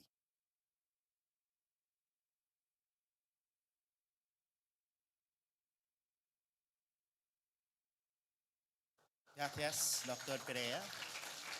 Thank you. Now let me call on Professor Jose Antonio Castillo Parilla. This certificate of recognition is presented to Professor Jose Antonio Castillo Parilla for his invaluable insight in his work entitled The Digital Environment, the Economic Use of Data Through Profiling and the Protection of Democratic Participation Rights, the Right to Vote, which was presented at the Rethinking Adjudication in 21st Century Democracy Symposium on Contemporary and Enduring Challenges to the Philippine Judiciary on Questions Involving Freedom of Expression, held from December 9 to 11, 2024 at the Judicial Academy, Philippines, Tagaytay City. And next, we have Professor Pablo Sanchez Molina. The certificate of recognition is presented to Professor Pablo Sanchez Molina for his invaluable insight in his work entitled Rethinking Human Rights in the Age of Artificial Intelligence, the EU Regulation Perspective, which was presented at the Rethinking Adjudication in 21st Century Democracy Symposium on Contemporary and Enduring Challenges to the Philippine Judiciary on Questions Involving Freedom of Expression, held from December 9 to 11, 2024 at the Judicial Academy, Philippines, Tagaytay City. Gracias, Professor Molina.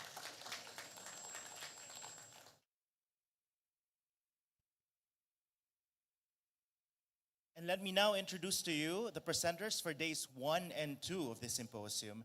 May I request the presenters to please come up to the stage to be recognized as they are called. First, we have group under the theme Balancing and... Hang on. We will just pause for a photo session with our guests from Spain and officials of the Supreme Court and PhilJA.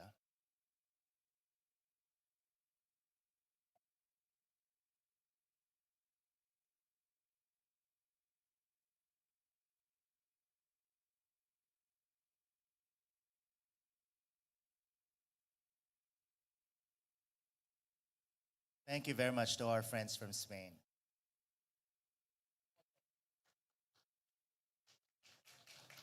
May we request the justices and Chancellor Canandang to please stay in front to award the certificates to our presenters. Now, grouped together under the theme Balancing Anti-Terrorism Measures and Protecting Fundamental Freedoms, we call on the following: Attorney Marluis Villanueva for his paper Definitional Limbo, the Danger to the Public Sphere Arising from the Definition of Terrorism in the Philippines. Attorney Villanueva is a professor from the University of San Carlos College of Law in Cebu City.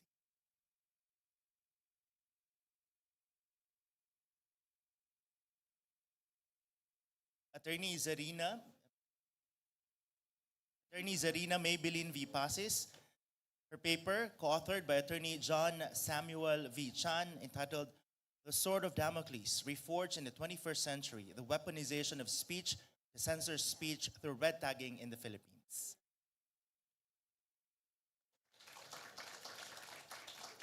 Ms. Patricia Emery B. de la Peña, for the paper Red Tagging and Its Chilling Effect, a Human Rights-Based Analysis.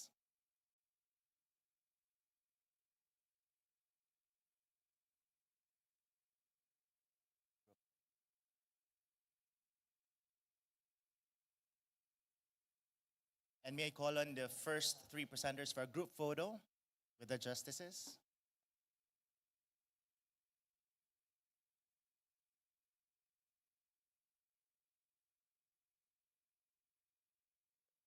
So Attorney Pasis is a court attorney from the Office of Supreme Court Associate Justice Mario Lopez, while Ms. de la Peña is a data analyst from Dusk Wave Arts.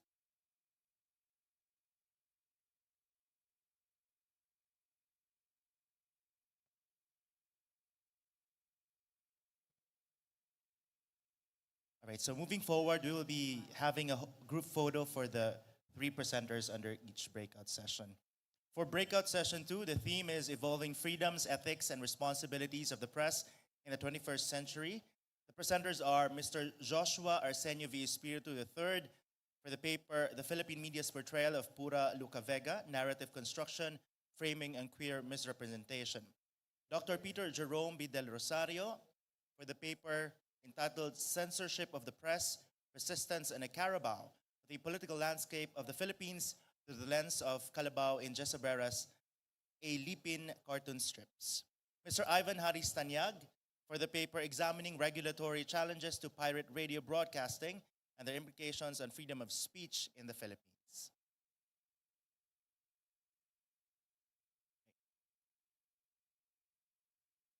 And for the next breakout session, the theme is Examining the Intermediary Liability Framework for Protecting the Exercise of Freedom of Expression Online. The presenters, Attorney Jose Florinio A. Farcon for the paper Intermediary Minimalism, the Wisdom and Opportunities of the Philippine Approach to Internet Platform Regulation. Judge Lady Ivy Vanity de Velasco with a paper co-authored by Attorney Michael T. Chu Jr. on artificial intelligence and the problem of assigning blame for AI-generated speech or content.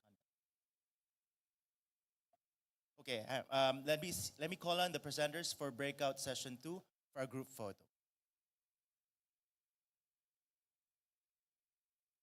Mr. Espiritu is a graduate student from Sophia University, Japan. Dr. Rosario Del Rosario is an associate professor from the Development Communication and Social Forestry, UP Los Baños. Mr. Tanyag is a project technical specialist, Philippine Institute for Development Studies. Let me call on again from breakout session 3, Attorney Jose Florinio Farcon for the paper Intermediary Minimalism, the Wisdom and Opportunities of the Philippine Approach to Internet Platform Regulation.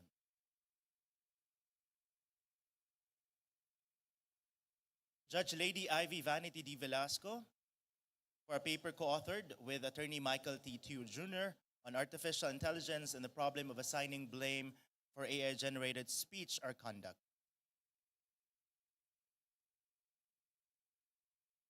And Attorney Erica M. Alfonso for the paper entitled Self-Regulation, a Challenge to Freedom of Expression.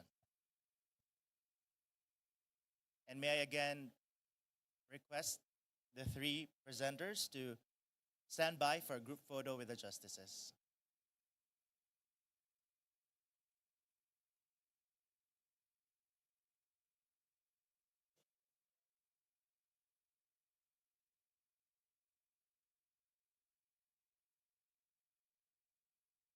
Right. Group photo now for breakout session 3. Attorney Farcon is a member of the Movement Against Disinformation. Judge Velasco is a judge at large of the first level courts. And Attorney Alfonso is another court attorney from the Office of Supreme Court Associate Justice Mario V. Lopez. Thank you, breakout session 3. Now for the next group, we have for day 2 breakout session 1 with the theme Strengthening Freedom of Expression through Litigation and Adjudication Reforms. The presenters are Mr. Arnel F. Murga for the paper The Right to Freedom of Expression and Strategic Lawsuits Against Public Participation, or SLAPP, re-examining anti-SLAPP legislation in the Philippines. Attorney Kyle Joseph A. Alo for the paper Utilizing Artificial Intelligence to Decide Cases, a Boon or Bane in the Disposition of Justice.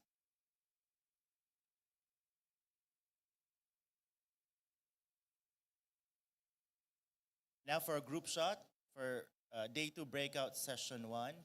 Mr. Murga is a law student from the West Visayas University or West Visayas State University College of Law from Iloilo City, while Attorney Alo is a partner at Alo and Alo Law Offices in Cebu City. Thank you. Breakout session 2, the theme Weaving Through the Legal Framework of National Security in Cyberspace. Let me call on Mr. John Derrick M. Gabrilio for his paper Information Warfare, Implications on National Security and Policy Recommendations.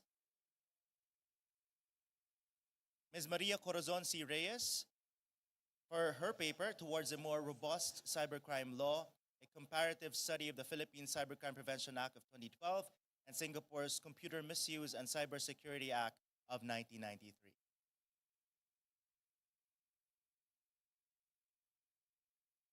And we will have a group photo for Breakout Session 2 for Day 2.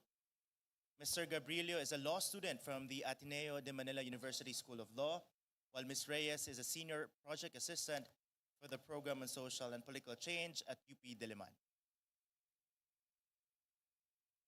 And for Breakout Session 3 of Day 2, the final group, the theme is Navigating the Metes and Bounds of the Right to be Forgotten.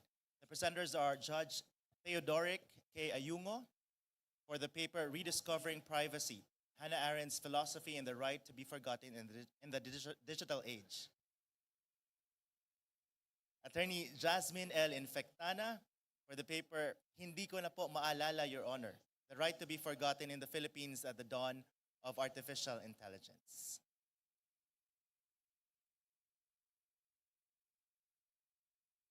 And we will have another group photo.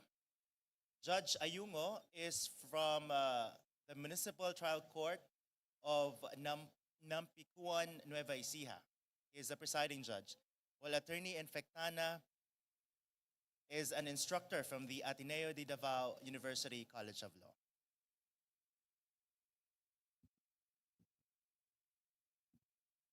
Again, a round of applause to our presenters. Thank you to our justices for presenting the certificates. Now, at this point, before we proceed, may I remind all the participants to please complete the evaluation survey form, which you can see on the screen. You can access it through the QR code, which will flash. There you have it. This will help the Supreme Court Committee on Human Rights and International Humanitarian Law to continually improve the program, as well as the PhilJA. And the evaluation forms here are also posted outside the auditorium. All right, so to formally close our summit, I would like to take this opportunity to thank our dear participants for your participation and support.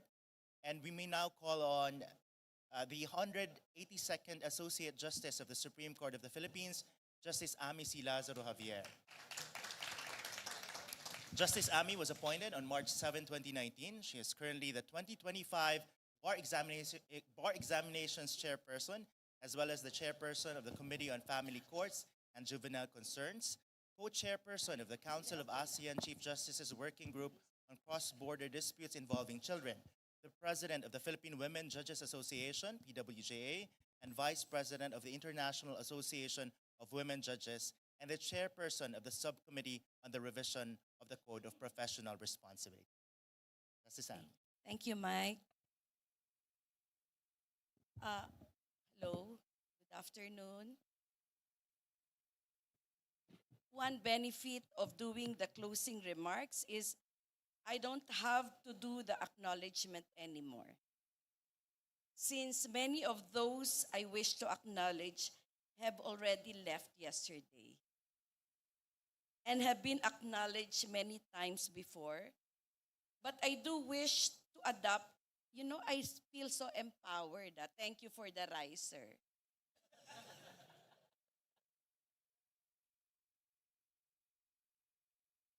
But I still do wish to adopt the acknowledgements yesterday and earlier today of the people, institutions, and offices that contributed their time, energy, expertise, commitment, attendance, guidance, and financial, moral, technical, gastronomical, and every kind of support that made this symposium possible and hugely successful.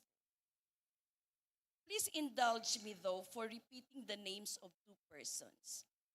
First is Senior Associate Justice Marvic Leonen for initiating. I know he is your idol. He is mine too.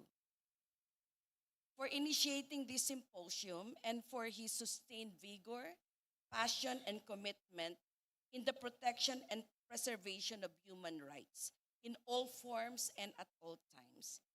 It is my singular honor to be working with him in the Supreme Court's Committee on Human Rights and International Humanitarian Law as his vice chairperson. And I am equally honored that I belong to his division, the best division in the Supreme Court. We are the second division, but actually we are the first in the honor roll. Anyway, they're not here. And most of the time, I have voted alongside with him in many cases before the Supreme Court involving human rights, environment, gender, and children, among others. Insofar as the practice of law is concerned,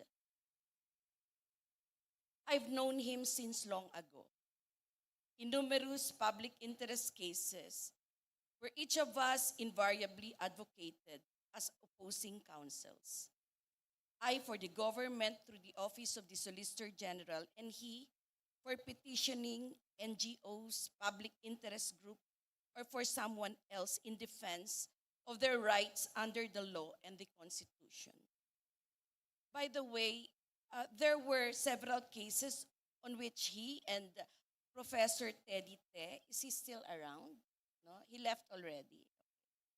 Had joined forces and worked in tandem against the government, of course. He's always against the government as an advocate, but not anymore as a justice of the Supreme Court. The OSG only has the highest respect for him. His language in his pleadings and during the oral arguments and hearings was always decent and respectful. Such is the walking repository of the institutional information about the Supreme Court, having been with the court for 12 years already.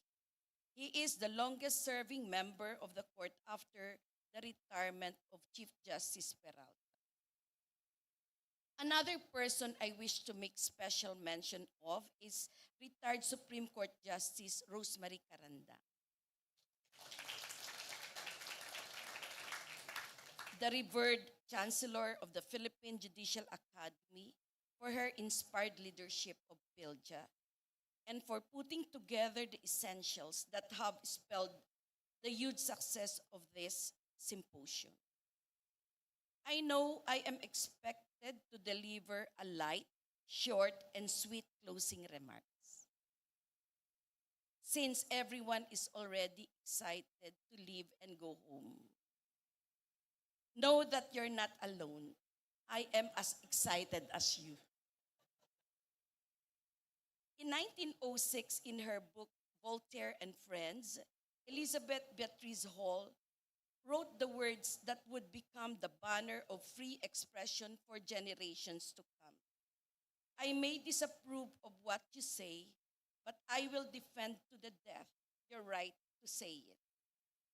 In the context of 21st century adjudication, this mantra is embedded in the collegiality of the court itself. In the primordial step of ruffling a case, the court guarantees the right of its members to free expression. The moment the bingo flask is shaken and a case is assigned to a ponente, the ponente in turn mutually reaffirms the right of his or her fellow justices to free expression by calling for reflections, dissents, I'm sorry,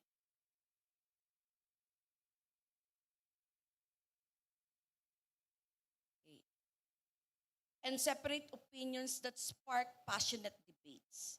For example, the standards now set in jurisprudence regarding psychological incapacity in the landmark case of Tan Andal versus Andal, brilliantly penned no less by Saj Marvick, have been calibrated due to the court ensuring the expression of diverse opinions from among its members.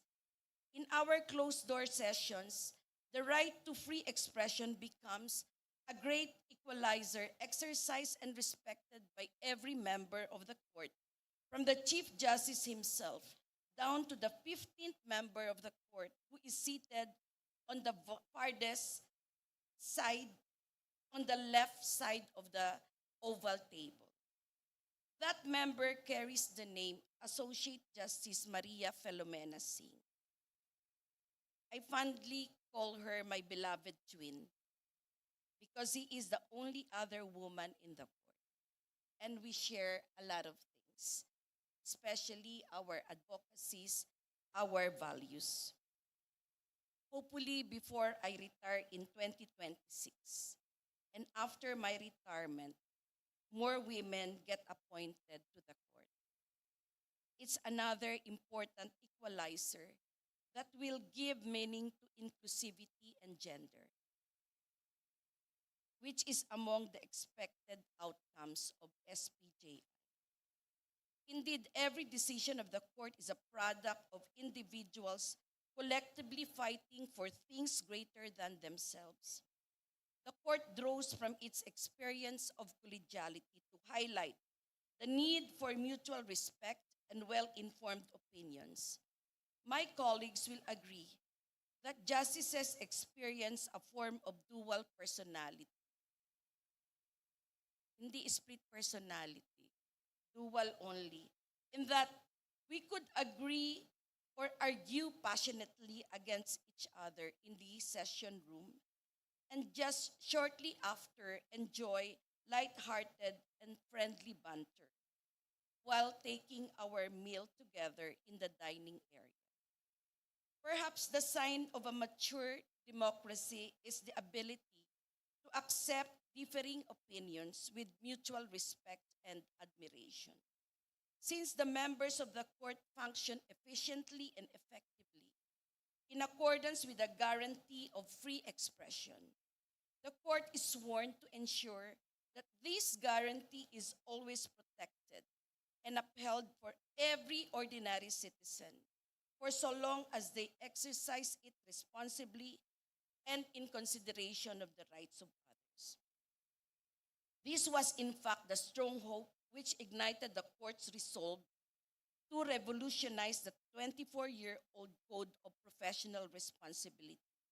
Now we are governed by the Code of Professional Responsibility and Accountability, or the CIPRA, whose letter A stands both as a reminder and a promise.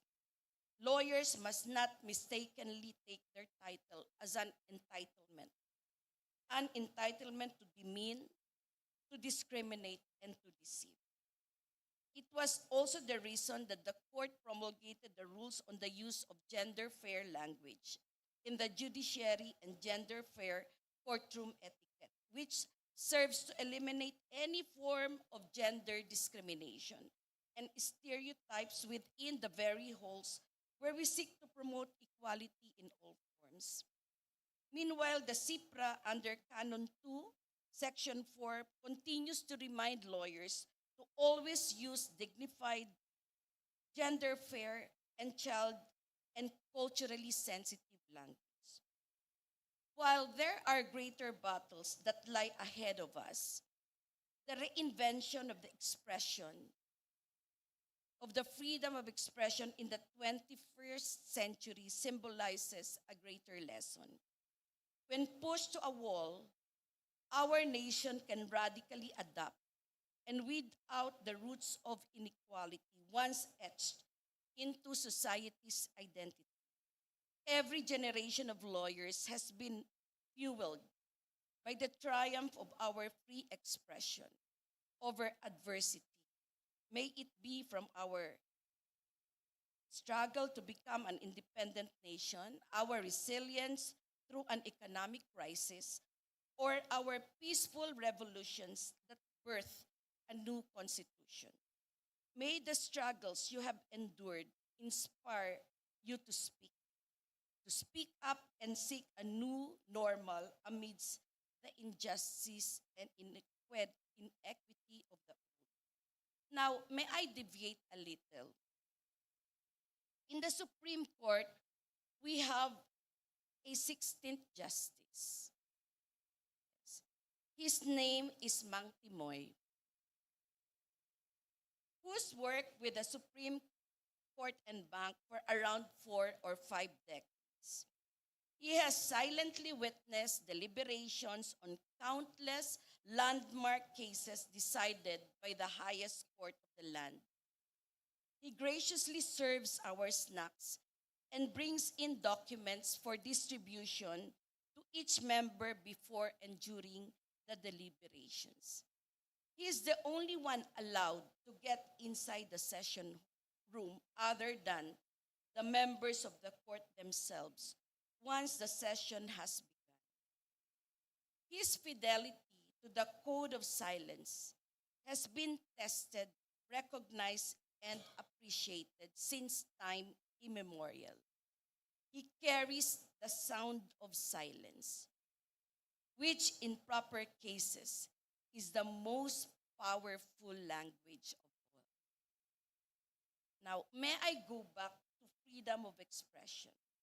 My last point. When I attended a learning tour in Berlin and Hamburg a few months ago, one of the high-ranking executive officials from the Philippines introduced Congressperson Geraldine Roman, who was tasked to make a presentation on the initiatives of the Philippine legislature on renewable energy. The high-ranking Philippine executive described Congressperson Roman as a beautiful woman member of our House of Representatives. After that visit in Germany's Department of Trade, the executive official shared with us that a member of the protocol committee informed him that using adjectives like beautiful, lovely, charming, or the like when one introduces a woman leader, lecturer, or ranking official or professional in a forum or meeting in Germany is a no-no and ought to be avoided in light of the country's gender-sensitive laws. It was said that using these adjectives when one refers or introduces a woman downgrades the status of that woman and draws away attention from her merits or worth as a woman leader or professional. In closing, I don't mind.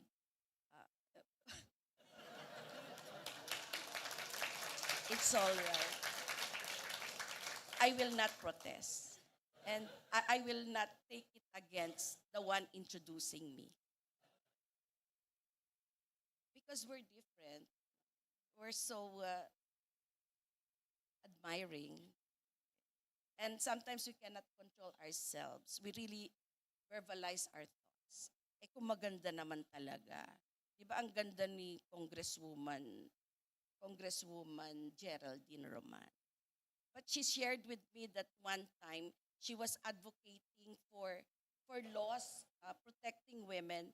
And then one of her colleagues, a man, suddenly said, because he seemed to be distracting her, and he said, you know, you look like a Korean superstar. What is your skincare? I think that is off. Okay, so she detested that, and I think she expressed it. And that person, he was also embarrassed and just took his seat, and that was never repeated. So in closing, let's all be reminded that freedom begins in our home, especially for our children. It is said that though they are children, they have human rights, including the right to express themselves. There is no duty more important than ensuring that the rights of children are respected, that their welfare is protected, that their lives are free from fear and want, and that they can grow up in peace. Marami pong salamat at maligayang Pasko sa ating lahat. Thank you very much, Justice Amy. Your assistance in this historic Human Rights Symposium is truly significant and invaluable. Thank you also for giving us insights into the deliberations of the court and for assuring us that the freedom of expression is always accorded primordial respect. And on that note, we conclude our first ever Human Rights Symposium that the Supreme Court held today. I am Attorney Mike Navalio, Supreme Court Chief Communications Officer. It has been a pleasure serving as your MC. We look forward to observing International Human Rights Day next year with you. And please all rise for the singing of the Philippine Judiciary hymn.